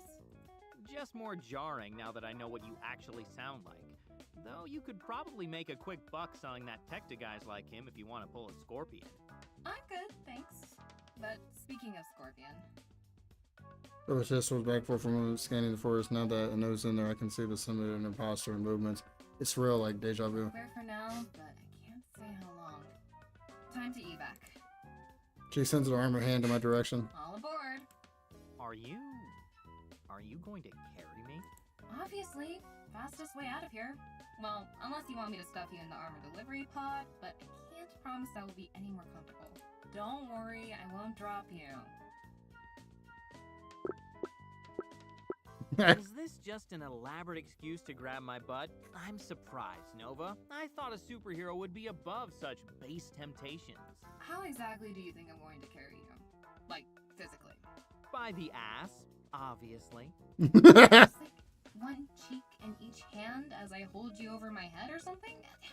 I don't think that would work too well while we're flying through the air. Hey, you're the fanfiction writer. If anyone knows the science of butt grabbing in weird situations, it'd be you. You didn't write that kind of fanfic! Whatever you say, but admit it. You're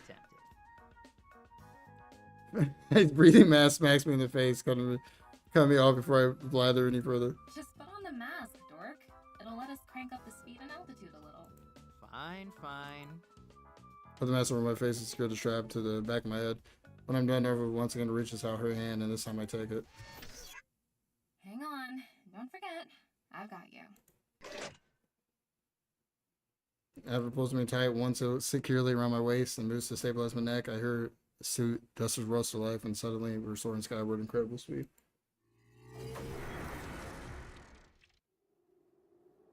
The cool metal embrace is hardly cozy, but it's certainly secure. I think her joints have literally locked me into place. I am in no danger of falling down, whatever we're flying over. Yeah, definitely not much of a view either, but I guess that's what I expect from Nova. She's more interested in making sure I'm protected than showing off. That was how she operated during the side gig too, unfazed, efficient, and concerned for the safety of people she barely knew, me included. How the hell did I end up caught in the orbit of someone like this? I feel like I crossed over some invisible boundary, like I was supposed to live my life out in one neat little box, and now I've left it. I can't even begin to guess where my destination lies, and now it's just physical, and I end up where we land. That hasn't been the case for a long time. Just as much as the wind racing through my hair and the roar of the thrusters has my heart racing. Oh my god. I kind of want to stop, but I also want to kind of know what's going to happen.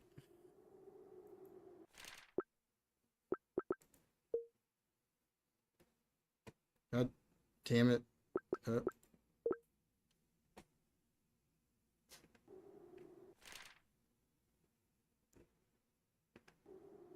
Shit, bro. He got... Shit. Here, for my swimming pool to slow down. This is it. Hang on. So you got Cutie Iron Man on your shit? That ain't too bad. Till lesser clink of Nova's boots and feel solid ground beneath my bone. Told you I had you.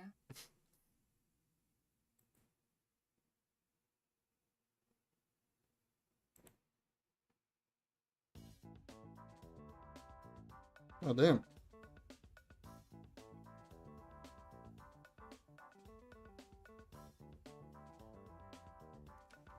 Probably you guys remember how to stand and adjust to my new surroundings. It's bright, large skylight which lies close above us. Guess this is how we entered. like the large open floor sits in stark contrast to the camp dark halls of Lord Bedlam's. I've almost got as far as the call lecturers as I'm half recovered in equipment and coffee cups. Nice place. Very fancy for a backup workshop. Thanks! The location really sucks if you can't fly, so I got a pretty good deal on it. But it's actually more of a live-work type of situation. Oh, yeah. I see that. Just have a stray bit of circuitry that's fallen off the nearby coffee table. Seems more like a work situation to me, but I can't really talk. And there's nothing backup about it. This is the workshop.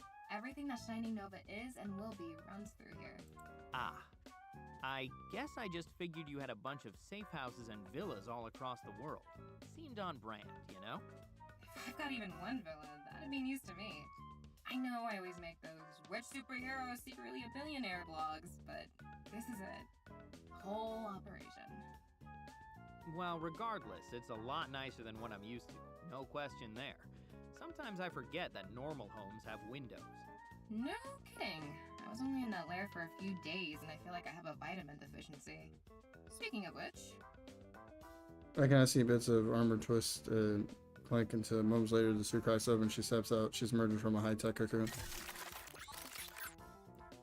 There we go. Felt great to be in my second skin again, but I want to take in the sunlight while I can. Even engineers need it every once in a while.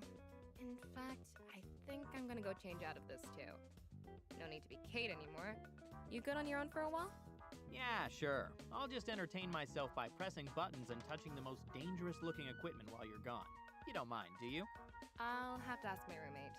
Kepler 1604, activate Watchtower Protocol. Target zone Alpha.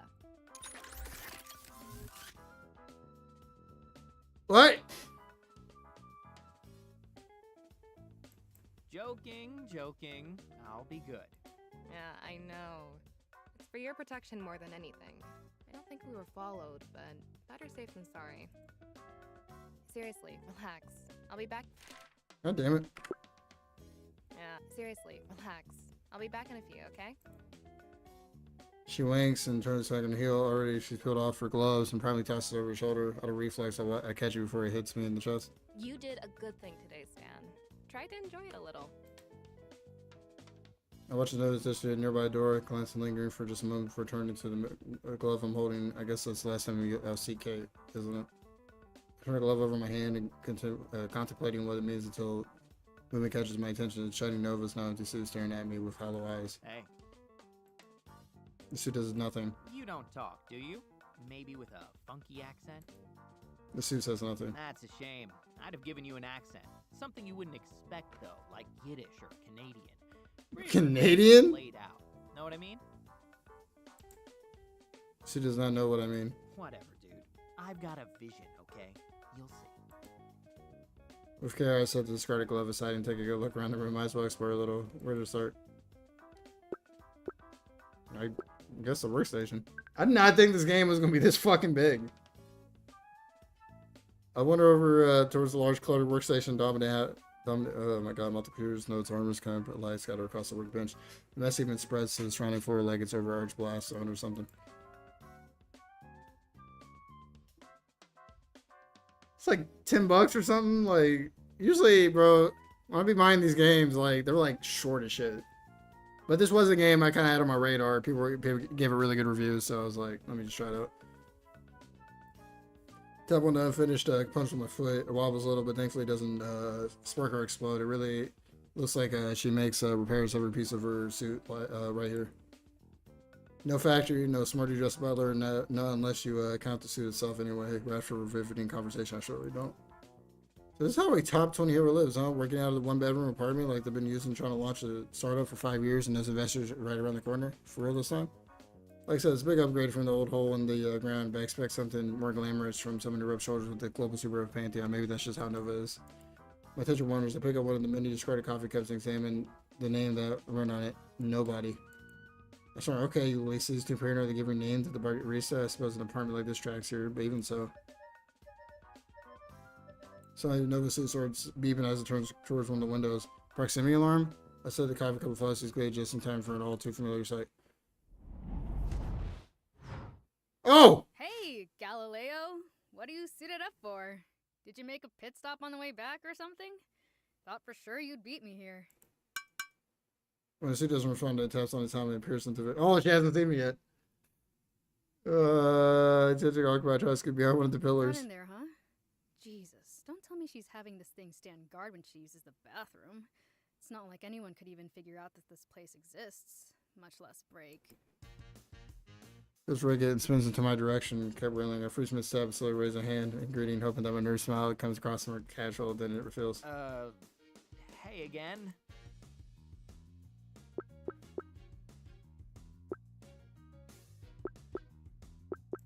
You, want to see that magic trick? I'm sure there's some change lying around here somewhere, so... Absolutely not. What the hell are you doing here, Sunshine? And where's Nova? Why do you think? I was invited. Funny story, actually. I emerge forward one moment we're talking, and the next my legs are dangling in the air, and bend against the pillar with one arm. No jokes, no bullshit. This isn't a bag of kibble. This is my friend. Where is she? She pressed me hard into the pillar and had my arms above my head, trying to signal my surrender. Holy shit, lady! I'm trying to tell you, she's fine! She's the one who brought me here! Holy shit, holy shit, lady! I'm trying... Holy shit, lady! Holy shit, lady! I'm trying to tell you, she's fine! She's the one who brought me here! I told you no more bullshit. She raises me before I lay the ground and crap. She's not going to buy a word I say. Crap, crap, crap, crap. One last time. Where is she? Right here, Dynamo. Now put the dork down. Oh my gosh, she's ripped! Well, kind of. Don't let me slip down the floor. I can serve unless she wants for I catch a face full of cape as I stumble to find my footing. Luckily, Nova is there to steady me before I fall on my ass. Christ, I can't leave either of you alone, can I? And you! She turns to the suit and throws her hands out in dismay. You were supposed to be keeping an eye out. Are you really gonna make me review the Watchtower Protocol Code again? Come on, man. She says nothing. You should really give that thing a voice. I have a few accents in mind. Later, Stan. Okay. I'll just write them down or something. Sorry, Nova. I was just acting on instinct. You never bring anyone up here. I brought you, didn't I? Well, yeah, we're a team. We had our own hashtag for a minute. This guy's just some dude. I know you've been working undercover, and sure, Sunshine's fun to mess with, but he works for a supervillain, Nova. Madam freaking Scorpion was personally protecting him. Worked for a supervillain, past tense. And he was willing to fight Scorpion to help me. Gives me a hard look before looking back to Nova. How do you know it's not an act? Another one of her traps. I don't, but I trust him. And I'm just supposed to go on that? Look, you're the smartest person I know, but... In lieu of reply, Nova turns to me and holds out her hand. Palm up, there's something in it, a name tag that reads Kate. After a moment of hesitation, I take it. It isn't even torn. She must have removed it with care. When I was wearing this, I was Kate. When I'm in the suit, I'm Shining Nova. Nova, don't. But here... Victoria! You can call me Victoria. Victoria Vasquez. Whoa, okay, that's really close to my last name, but okay. Nice to meet you.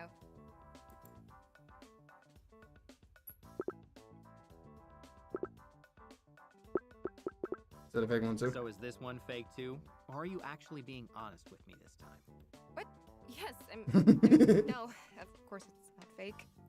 You really think I'd lie to you about something like that? I don't know, maybe? I know you're not Scorpion, but this is just a lot to take in. See, you're wasting your time with this guy. He can't even appreciate the risk you're taking. Shut up, bitch! Hey, I took risks too, alright? I'm just trying to be careful, like you are. I mean, you've both whooped my ass before, so this new situation is gonna take a little getting used to, alright? Give me some time. I did whoop his ass. Me too. Well, I drank him anyway. That's it? Mine was definitely better. I mean, I dunked him into a trash can. That has to count for something. I wouldn't call that a dunk. Oh, it was a dunk. You didn't see it, but I had a windmill going and everything. I admit, I don't know enough about basketball to know if you're wrong. Fucking Prime Jordan. Well, that's obvious. Nova, or rather Victoria, scouts at Nama's equip and shakes her head. Well, I take it that means you're satisfied then? No more trust issues with Sunshine here? Yeah, I'm satisfied. But you didn't have to go that far, Victoria. Maybe not, but we can't afford any division here. Stakes are too high, and our enemy is too dangerous.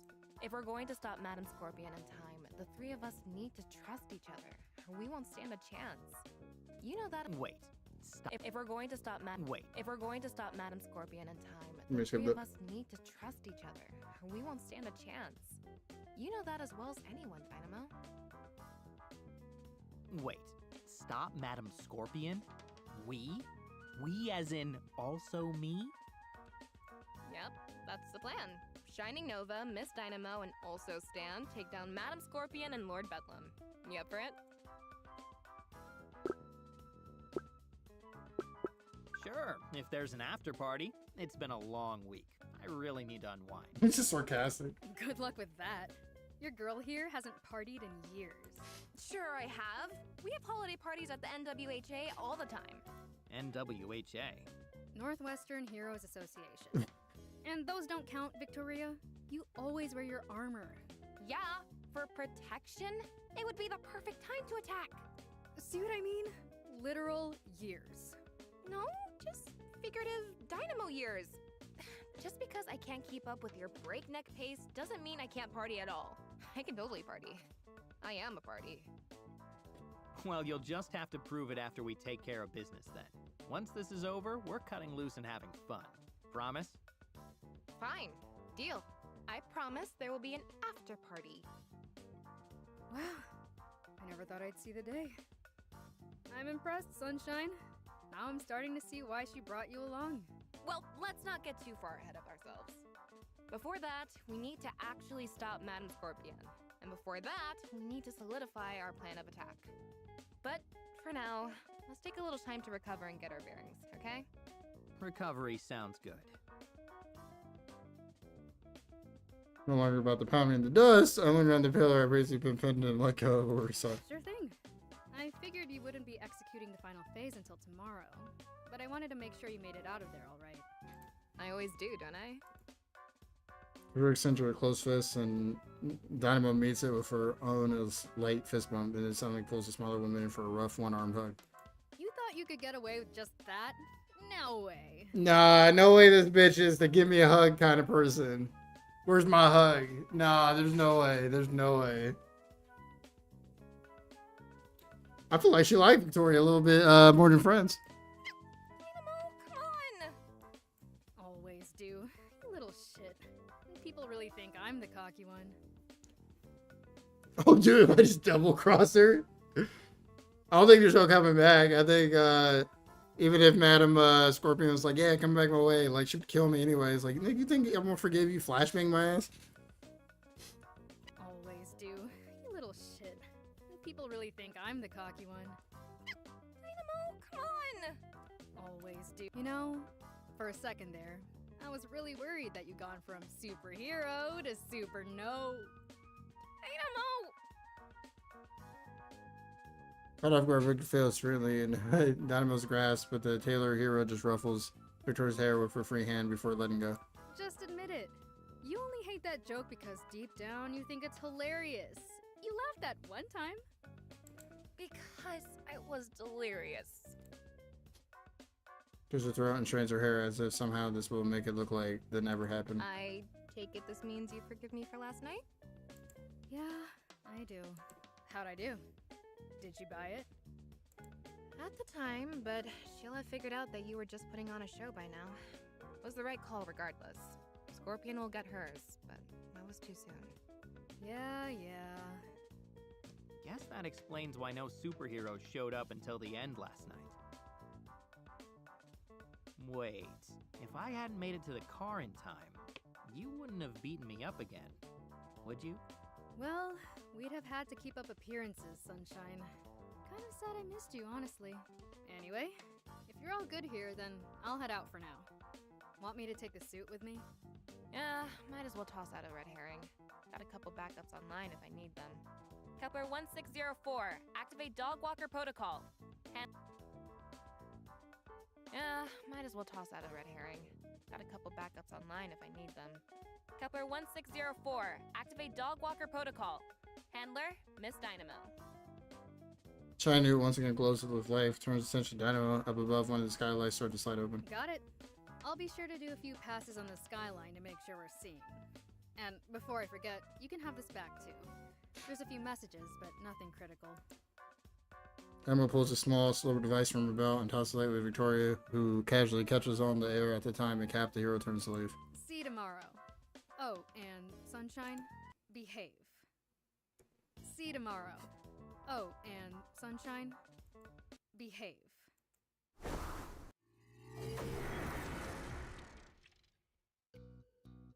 I go up and hold it for a minute, and Dynamo turns her eyes upwards and launches up in the air, shooting through the skylight to the open air. The empty Nova falls shortly, and the skylight closes. You know, I'm not sure who came closer to killing me today. Her or Scorpion? Scorpion, hands down. Don't let Dynamo scare you. She's just looking out for me. Honestly, I think she likes you. Come on, let's eat something. I'm starving. Zora walks towards a small kitchenette tucked away on the wall just the living room area. I followed. There wasn't really a dining table or bar, so I dragged nearby silver and take a seat. Let's see. That pasta should still be good. She pokes her head in the fridge and returns with a half-empty Tumbleweed container. Cautiously, she cracks the lid and takes a whiff. Nope. That's a big, big nope. She hastily seals the lid and stuffs it back into the fridge. You're leaving it in there? Well, if I toss it out, it'll stink up the garbage. And that's just a disaster that I don't have time for right now. Silently, I wonder if I just witnessed a supervillain origin story for evil. Sentient leftovers as pulls out a milk container. Try to look for an expiration date as steadily as I can, but just quick to notice. Don't worry. It's the lactose-free stuff that expires later, so it's probably still good. Just read the label! Hey, I won't complain. What are my options? Well... Sheba steps, walks over to a nearby cabinet and pulls open the reveal wall of identical blue and white zero boxes. All with shiny Nova helmets. Oh my gosh, she only eats her fucking merch. There's, really just the one. She pulls out a box, sets it on the counter next to the milk. I stare silently, blinking as if this somehow changed what I'm seeing. Wow, you're actually feeding me cereal from a box with your face on it. I get them for free, okay? And you don't have to have any. I'm kidding. Please eat some. Dynamo won't take any more boxes, and I'm running out of cabinet space. Alright, pour me a bowl of Hero O's? That's a misprint, right? I asked the same thing when we filmed the commercial. After a minute searching, Victoria manages to find a pair of bowls that aren't sitting in the sink and pour us both a bowl. I take mine with mock reverence. It's an honor to eat your sugary grain mixture, Shiny Nova, ma'am.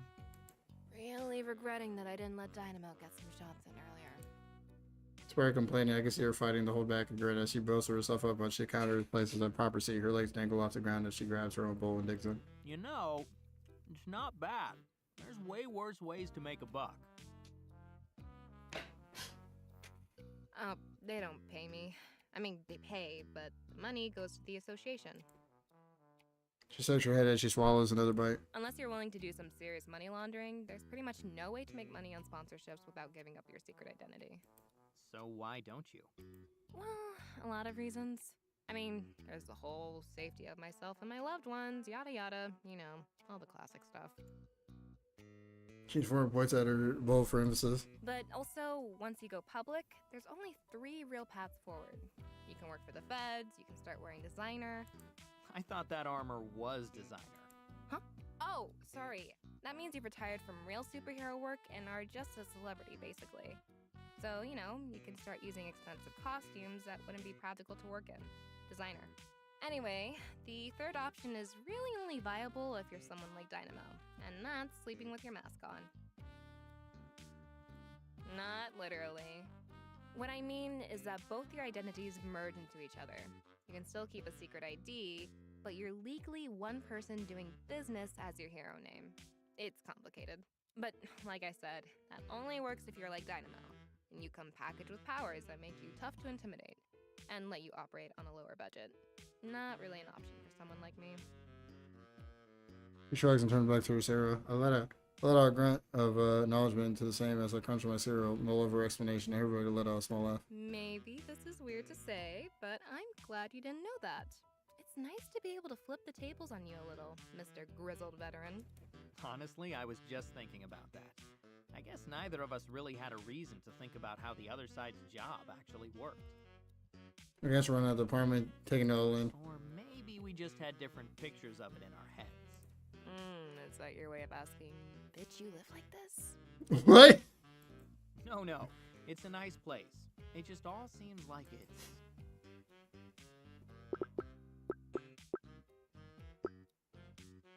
beyond me. Are you so sure? You did pretty well today. You're better suited for it than a lot of people who give it a try, if I'm being honest. Let's not blow that out of proportion, all right? Running for my life out of necessity is one thing, but this superhero shtick is way out of my league. Victoria shrugs. It's not for everyone. There were nights when I was trying to debug my armor's OS or repair a joint with scrap metal, and I just wonder, damn, why are you going through all this trouble? No nasty too. But then I realized that's sort of the point. I take a moment to mull over her words, but all I managed to offer in reply is a small before turning back to devour my cereal. It's weird, since I found out that she's Shiny Nova, she managed to seem both more and less like the armored demigod that confronted me on Wednesday. I don't know what to make of it. It didn't like I was to make her a makeshift meal, and soon our empty bowls have joined other discarded dishes in the sink. You know, I just realized that's the first meal I've had that didn't come out of a vending machine or the twisted mind of Chef Antonio in at least a year. Really? Now I feel kind of bad. Don't. It's a vast improvement. But if you're feeling guilty, you could make it up by giving me the official tour. I scoped it out a little earlier, but it only seems fair, doesn't it? Fine. She goes to the door and gestures herself in all directions. This is my workshop, gym, living room, kitchen, and office. Bathroom's over there, my bedroom's over there.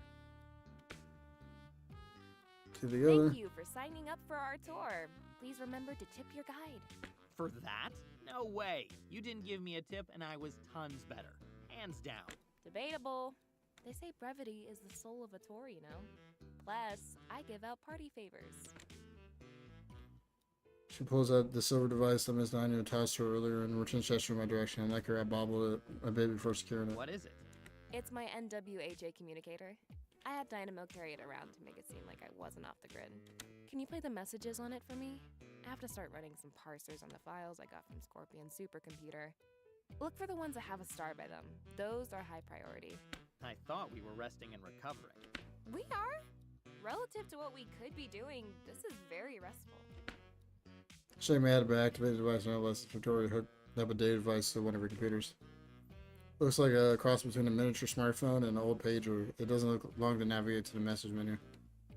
Even though it looks like there are numerous missed calls, there are only 3 messages, all with different senders. Nightingale, Mr. Fluke, MM Android, and none of them have stars. Nova mentioned.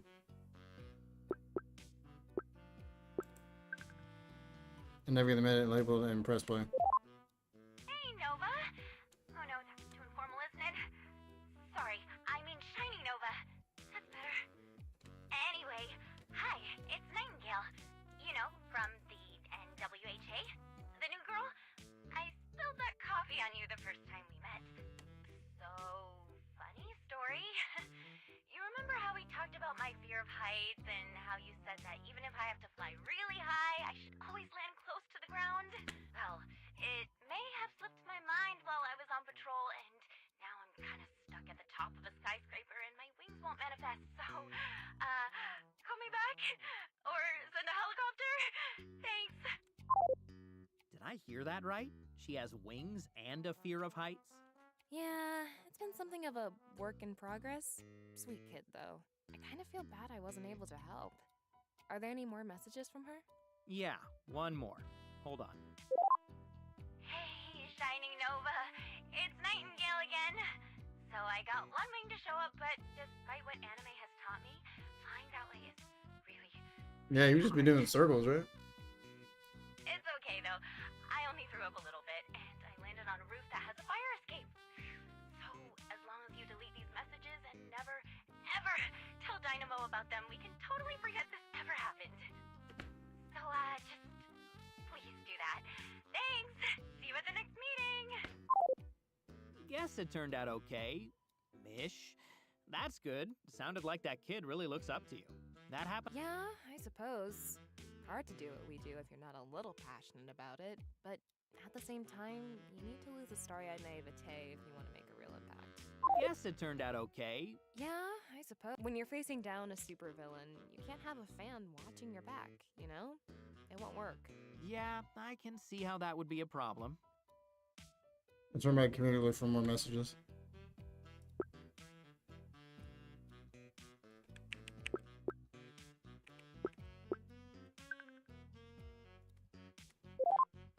Hey, Nova, it's Fluke. I know you're used to me calling you with bad news, but, okay, this is still pretty bad. Just trying to having a blow, that's all. But look, point is, whenever you're back, you may get some questions from the press about an exploding candy factory. And I know I'm obligated to call all the senior members to make them aware when something like this happens. But I also just personally want to say, this one's not my fault. I mean, did you know sugar dust is explosive? I didn't. Hell, the candy crew sure didn't seem to. And they're candy-themed villains, for Pete's sake. I just figured, hey, the factory's abandoned. A little old snap won't hurt nobody. And it didn't. Everyone's okay. Just, not the factory is all. So, yeah, just letting you know. See you when I see you. Don't tell Dynamo. Dynamo, everyone is avoiding it. Dust is explosive? Seriously? And how did this guy make it explode? Ooh, yeah. That's how the 5th and 7th Candyman bit it. As for how our friend there caused it, well, he didn't. Mr. Fluke doesn't really cause anything himself, at least not directly. He just snaps his fingers, and things start going wrong. The hypothesis is that it's a type of causality manipulation. Think of it as uncontrolled, extreme bad luck. Why would you want him as a hero? That sounds less than helpful. You just keep him around to keep a leash on him, or what? And as a last resort. When nothing's working for us, sometimes all you can do is make sure nothing works for the other side, too. Honestly, if you can't stop Scorpion here, he's part of Plan Z. I just hope it doesn't come to that. Yeah, me too. Somebody go look for more messages.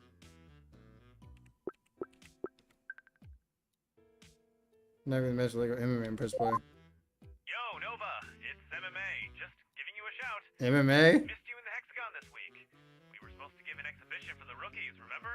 It's no big deal. Dynamo covered for you. But just give me a heads up next time, alright? I know you've always got a lot going on, but we're all here to help when you need it. Speaking of help, my leg was acting up and I was hoping you could take a look at it.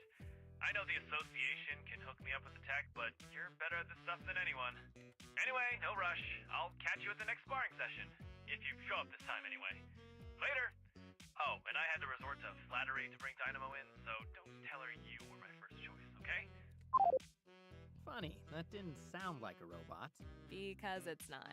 He's a human with cybernetic limbs. Good hand-to-hand guy, though. So he's really cyborg? Yeah, it doesn't have the same ring to it, I guess, but man, sparring lessons, repairing other superheroes' gadgets? You really do all that? How do you manage it? Well, like he said, sometimes I don't. Or I just don't sleep. Still, that's the gig. If you really want to make an impact on the world, then you have to push yourself to your limits. I'll have to thank Dynamo for covering for me. Again. I'm sure she knew the whole time what happened. Probably milked that flattery for all it was worth. Well, looks like that message was the last one. Alright, thanks for checking. Oh, come on. Isn't this thing supposed to be solid state? This should be going faster. Making device inside of Victoria, the tablet keyboard grumbling out to herself. So tired, I stop being honest. I'll walk over to see what exactly she's up to. When I get go look at her setup and see why she's so distracted. That's some battle station.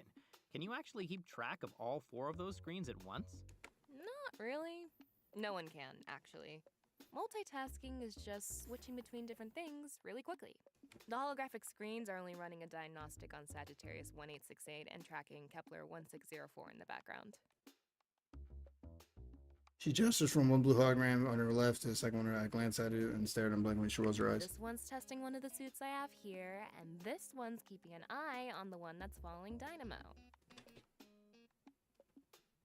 Ah, so the middle two screens are the ones you're actually paying attention to. Yeah, that's where I'm going through the data I grabbed from Scorpion's computer. I need to verify a few things before tomorrow. Could take a while. There's a lot to go through. I'll bet. It's quiet stuff when her raises an eyebrow in my direction. I'm sorry. Am I boring you? No. I'm just a little wiped from the whole running for my life thing still. I'm kidding. Damn, you really are tired. I was expecting some kind of retort. Why don't you crash on the couch for a little? I'm gonna be tied up with this for a while anyway. I bends the couch and then nod as another yawn makes itself known. It looks awfully inviting. Yeah, alright. That might be nice. But be sure to wake me if you need to tell someone that we're in. I could also bang on an unplugged keyboard and shout double hacking. You know, for moral support. Go get some sleep, dork. You're way less funny when you're drowsy. Who said anything about being funny? That's a Unix system, by the way. Thought you should know. Close her eyes again, tries to scoff, but it comes out more of a snort. I can tell she's trying not to grin. I don't bother with such pretense of smiling to myself all the way over to the sofa. Some really rest would be nice. I don't know how Victoria has this energy. Her nights are just as long as mine, and her morning was even more intense. She actually fought Scorpion while I just fled from her. Then again, if her place litter situations anything to go on, but she does this all the time. A sweatshirt and a lone sock occupy my spot on the couch when I arrive. I set them aside before flopping into the cushions. A few moments later, I've kicked off my boots and removed my mask, though I paused before setting the ladder aside, holding it up to the light. A few days, I won't put this on again. Why? I exhaled deeply now that I've imagined my Saturday was going to go, but do I regret it? Spur along glance in Victoria's direction. She stared intently at one of her monitors, twirling her hair as she thinks. Can't say that I do.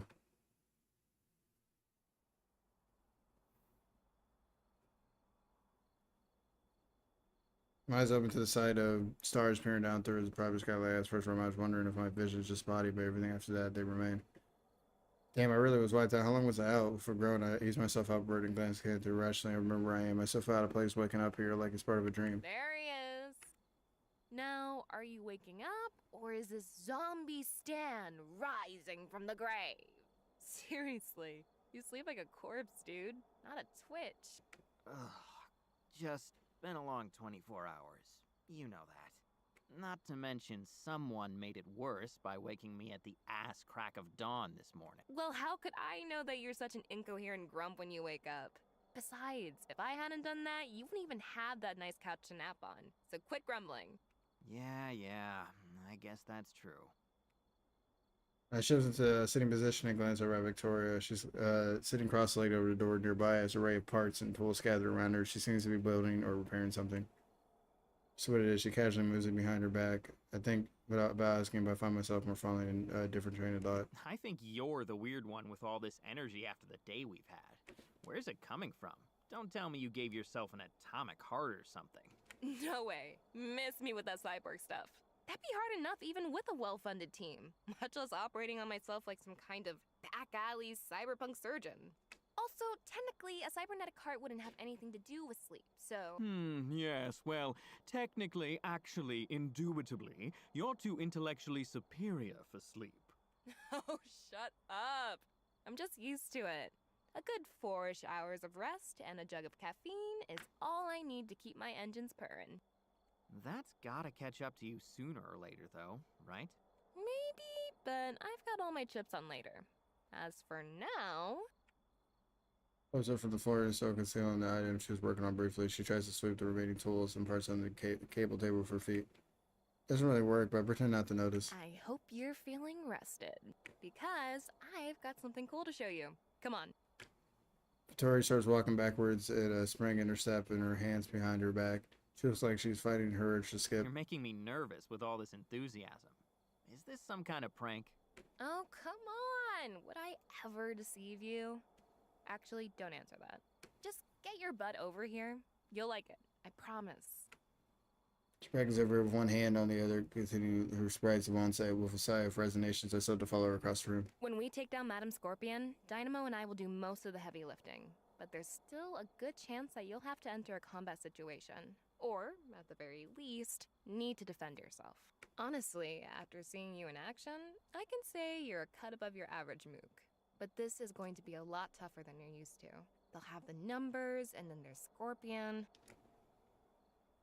Can't even stop apartment home gym. It's a padded floor beneath our feet. Is this leading to a sweet martial arts training montage? Because if so, I have a few suggestions for the soundtrack. What are your thoughts on synthwave post-punk? What, in a day? Oh, hell no. Your footwork alone would take months to correct. You do this weird tippy-tap thing like an excited dog and, well, it's a mess down there. Sorry, that sounded too harsh. What I mean is that we don't have the time to upgrade your software. So instead, we're going to upgrade your hardware. Close your eyes. I mean, we're just gonna keep cracking jokes. Yet another excuse to grab my butt. These are getting paper thin now, I've gotta tell ya. Paper thin. Yeah, well, the excuses might be thin, but that ass sure isn't. Okay, yeah. Ha! I knew it! I knew you were tempted. Can't blame you. I put a lot of work into it. By work, I mostly mean sitting on it, but sometimes I do a squat or two. Just shut up and close your eyes, doofus. Fine, fine. I closed my eyes and I left out a deep breath. Every door slowly step forward, she closes maybe a step away, and she finally stops. For a second, I hear or feel nothing but my own heartbeat. Then I feel her fingers gaze back in my left hand, gesturing for just a moment before gently grabbing it and going upward. Hold your hand out, just like this, alright? Alright. Her hand moves to my wrist, and I hear the whirl of machinery as something cold, heavy slips over my hand. Even though my gloves, I can tell it's metallic. Guides my hand through the mysterious object, and by the time it stops, Victoria's hand is on my elbow, and the metal object has enclosed my forearm. You might feel a pinch. Suddenly, that metal clamps down tighter, but thanks to Victoria's strength to resist the urge to flinch much. There. Okay, you can open your eyes. My eyes smiling up at me with one hand still steady on my left arm. It's now adorned in the features that half gauntlet. What the fuck? What we call shining her colors. I like how we're keeping Stan vague. He's just vague, man. Just with a weird name, Stan. But we got. And she gotta be suggestive right now, you know. I got.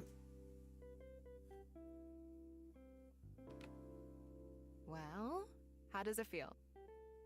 Snug, but not too tight.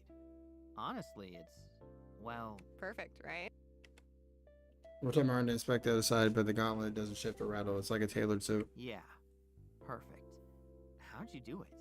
I got your measurements while you were asleep, obviously. Right. Obviously.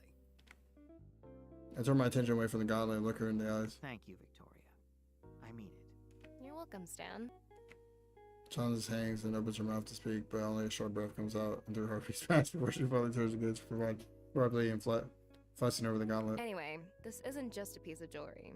Not only does it bring out your eyes, but it's got a lot of practical functionality. Do I have blue eyes? Here, let me show you. Am I a white man? I am the Caucasian variety? She has the gauntlet. My immersion is totally shattered. She grasps the gauntlet in one hand. My bike's up to the other, raising my arm so that it's aimed outward. The adjustment brings us closer. We're practicing the dance instead. First, always aim with your entire arm, not just your wrist or forearm. And try to bring it to eye level when you can. Like this. Now, when you're ready, quickly touch your thumb to your middle finger, then your ring finger. I mean, I know some black dudes with blue eyes, but they're usually mixed. Touch your thumb to middle finger, then the ring finger. Got it. Okay. Middle, ring.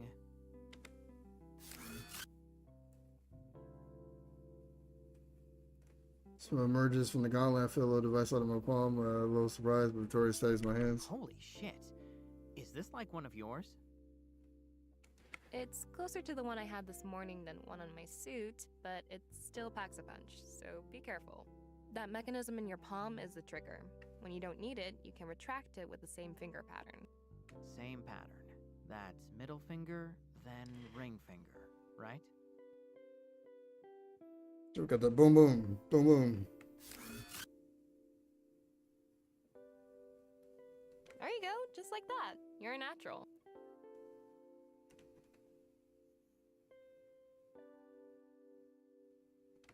Okay. I probably should have read that. There's more to show you. Right, yeah, of course. We gotta go tag and take each step. So, this might be a weird thing to ask, but do you remember what we talked about during that tour of Lord Bedlam's lair? We talked about a lot of stuff, didn't we? Did you mean something specific? As we're talking, as it's delivery back several steps, so I'm not sure why. Yeah, actually, it was near the start of the tour. You told me where you went to college, and then... Then I made fun of your Professor Anomaly fanfiction, didn't I? Oh man, you're really gonna hold a grudge over that one, huh? Oh, definitely. Years from now, I'm gonna pay you back for it big time, and all you'll hear is, "This is for my fanfic, you son of a bitch!" But for the immediate future, do you remember what you had the professor say in your wildly inaccurate, slanderous version of said fanfiction? Maybe? Let me think. It was something like, "You're the real professor now." Ground with hums of energy, and then a flash of light of glowing beams side around it. What? Holy shit! As if to shake the light off of it, but true saw is attached to the gauntlet, much like Madame Scorpion's energy sword is attached to its hilt. In fact, it might be made of the same stuff. Move my arm and down, examine the shield as it moves. It's semi-transparent, weightless. It's like a hologram. Consciously, I'll reach out and give it a tap. It feels solid. It'll take a lot more than that to get through. Trust me. You couldn't crack this thing with a 50 cal. I mean, it would knock you right on your ass, but it wouldn't get penetration. Should block Scorpion's sword, too. I mean, so can I still feel the concussive force? You know, like a bulletproof chat, like a vest, like, you know, it won't pierce you, but it can still break a rib kind of thing? Just say those magic words, and presto! Instant protection. And if you say them again... You're the real professor now. She's such a geek. I love it. Wow, that's... I wasn't expecting it, but that definitely makes me feel a lot less, you know, disposable. Load the gauntlet, turned over to her. I can't believe she just whipped this up for me. Even if she has some spare equipment laying around to work with, it's impressive. More than it's just really nice. Open my mouth to say thanks, but Victoria stops me with a gesture. Don't thank me yet. I have one last thing to show you.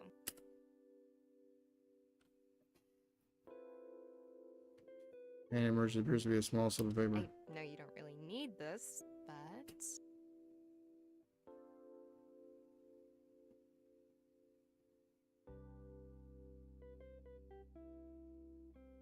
I figured it was appropriate. Goes off the name tag with flourish and places on my chest.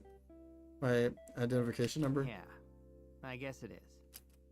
My eyes move up from the name tag and stop on Victoria, so I don't even bother counting heartbeats this time, but I do notice that her hands haven't left my chest. I can't believe you did all this. And I really can't believe that you made "You're the real professor now" the activation code for that shield. Still has a mixture of mirth and mischief. Come on, I had to make something mildly embarrassing about it after all that "let me tell you something" rookie crap. Besides, that was really the first time we met. I mean, sure, we'd seen each other on the job, but... I mean, you gotta think, the story's only been going on for like a week. Like, this is a lot. And now you got a hot Latina girlfriend? Like, what the fuck? My luck has never been that good. Not this fast. The lack of tranquilizers helped. And she's smart. Tough. Well, sure, but... I don't really talk about fanfiction or that other stuff with anyone else. Not because I don't hang out with other nerds or anything. It's just personal. Something that's mine as much as a secret identity. It helped turn me into who I am. But for some reason, I felt like I could talk about it with you, and you'd understand. Like we...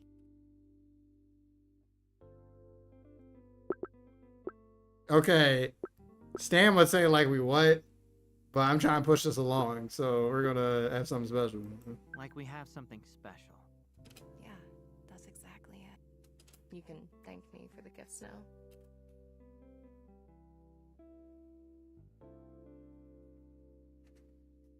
If I push it, am I pushing the limit? Am I pushing the limit? Well, we can go back. I forgot. We can go back. Yeah, I'm about to say, we can go back. Shit. This game makes it where I can just go back.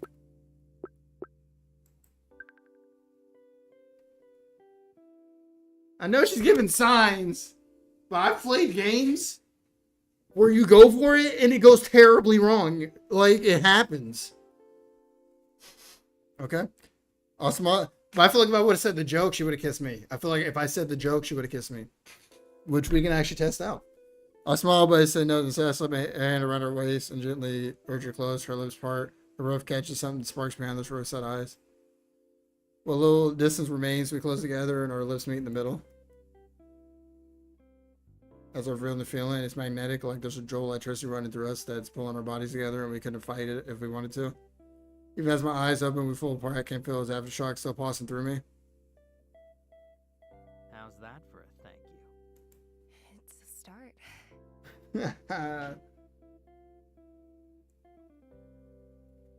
How's that? So, what if I make a joke?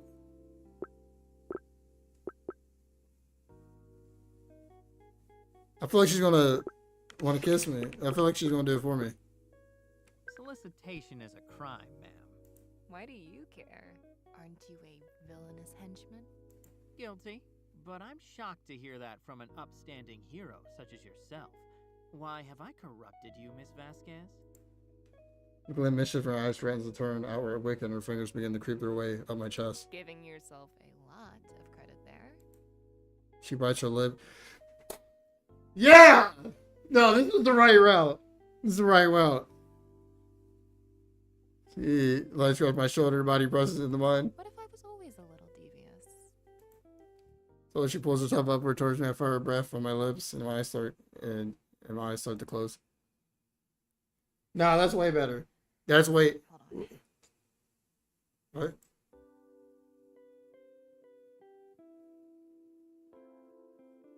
With a sleepy smile, apology, she backs away. Sorry, I got caught up in the moment and just, I don't know, got put on autopilot. No, it's okay. I wasn't complaining, trust me. I'm glad you did it. Or started to. Fuck you, nigga. Like, what the fuck? I'm glad too that you feel the same way. I mean, and the other stuff. I wouldn't do that sort of thing if I didn't want to, but. Give me a second.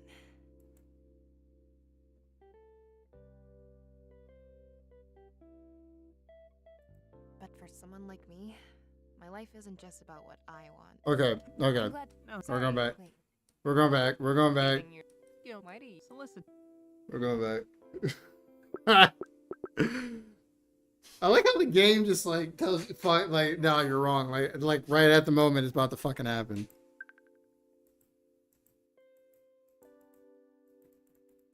How's that for a thank you? It's I know a moment I seen one too. Come on, man. I've been around the block more than once. Fucking all the same bullshit. Fucking same monkey brains doing their thing. Oh, wait. It's How's that? Oh, she does the same thing. Okay, but at least we got the kiss. wait. That's cool. The game lets you do that. So then starts pressing her hand against my chest. Whew. Okay. All right. Just give me a second. Actually, a little more than a second. Sorry. Gently pushes herself back, and I let her go. My hands falling to my side. Oh, sure. Of course. Victoria steps away, and we both take a deep breath. Shit, did I screw this up? All right. Okay. That was more than I expected. Sorry, my bad. I just felt something and... No, I felt it too. I wanted that. I still want it. She closes her eyes and takes another breath, and when her eyes open, there's a look that I recognize. Yep. But for someone like me, my life isn't just about what I want. It hasn't been for years, and it may never be again. So I have to be careful about this kind of thing. I can't just jump in. And that's not me making it an excuse. It's just, well, it's just how my life is. It's how I am. I need to pause and evaluate. Yep.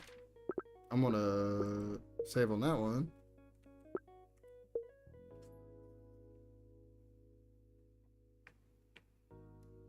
And that's not me making, but for someone like, and that's not me making it an excuse. Right. That does sound like you when you say it like that. Not that you'd ever know from your carefree, impulsive lifestyle. Seriously though, it's cool. I can pause for as long as you need. I'll even have a recap ready for when you get back.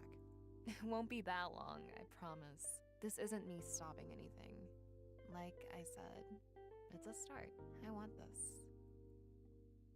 She gets mentioned and folds her hands, pat her back, reluctantly sliding further away. But for tonight, why don't you try getting the hang of that gauntlet while I go prep for tomorrow? Okay? Okay. Have the gauntlet around a little I shrug. guess some practice would be good. I'd rather not blast my face off with this thing. I guess some practice. I'd rather you didn't either. That would definitely affect our evaluation. When Victoria's backed all the way to the door to her bedroom, she reaches for the handle. Victoria, I wanted to. She smirks. I know. Good night, Stan. With that, she steps in her room and closes the door. I take a deep breath and rub my temples. Damn, she is something. Bro, what the fuck would the Madam Scorpion romance be? Like, I feel like she's just gonna be balls to the wall.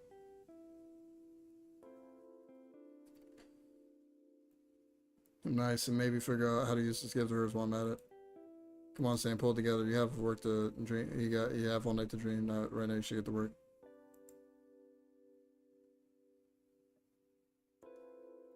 She pins you, or like she pegs you. Fucking, I can already see her type. The work I did practicing my aim wielding the gauntlet shield.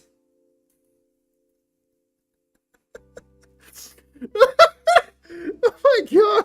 If it just turns to a fucking, like, just comes out, like, she has you all tied up, and it's just like, oh yeah, this is cool, and then she pulls out the dragon dildo. It's like, oh my god. Okay, I'm done.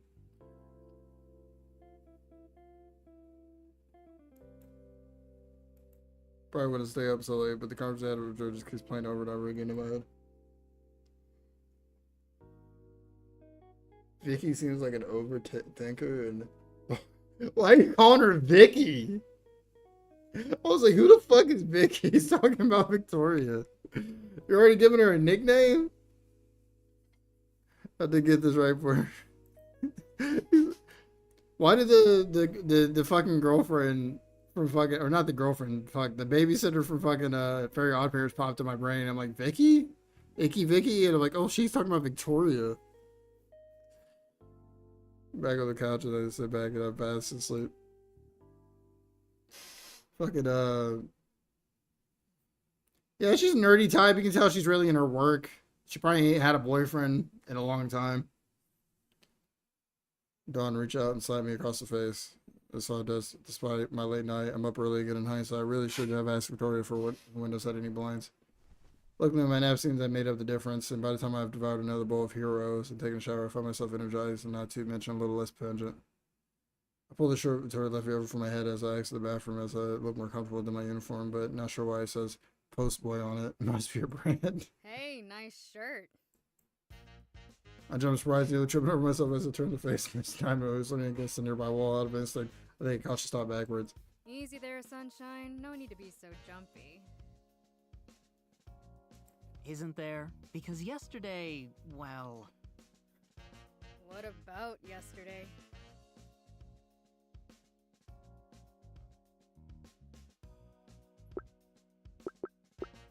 You threatened me, remember? Oh yeah, I did. So that's really it then? You're over it? I'm not gonna turn my back and get stuffed into a mailbox when I least expect it? Only for fun, not spite. I save my real blacklist for people who do the wrong thing on purpose, like a certain arachnid. As long as you do the best you can and stay true to you, your ass will be postage free. Just don't go thinking it's because you're special or anything. I forgave Captain Commander, and he tried to impale me with a flagpole when he was being mind controlled. Nova just really trusts you, that's all. I've run through brick walls for that little nerd, even when she didn't want me to. So if you let her down, it won't be a mailbox or dumpster you end up in. It'll be a volcano. Oh, good. That's reassuring. This is what a budding relationship needs. I think the Looming Thread is someone with godlike powers sending me straight to the Earth's core. If it doesn't go well, better keep things discreet for now. So maybe you can settle this. Is his name... Oh, see, Captain Commander was what he called himself before being mind controlled. Now he's Captain Commodore. That's where all the confusion comes from. Or, wait, was it the other way around? Oh, hey, you're here early. Sits to a room with a laptop and overstuffed binder, and she plays it on a nearby table. Hey, I'm always punctual, ain't I? Alright. I might call it, because... do shit. So how does this work? How much progress am I gonna lose? Let me test it out. Okay.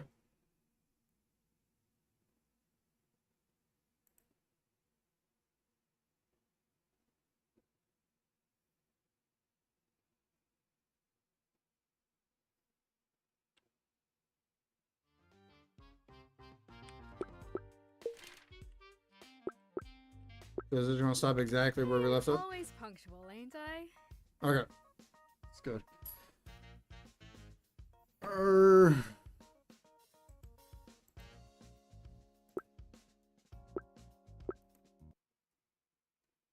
Okay, I didn't mean to stream this long, but that's cool. I'll finish the game tomorrow. What am I trying to say? My mind's blank. I'm trying to stream at a normal time. I was streaming all nights the other time because how my work was. And then, yeah, it was like I probably stream around the same time, around 5 or so tomorrow. But thank you guys for watching. Thanks for likes and all that jazz. And thanks for watching, man. I appreciate it. Like I said, I'll finish it tomorrow. I think we're getting close to the end, anyways. But appreciate the time. Yep, that's about it. See you guys later. Thank you again.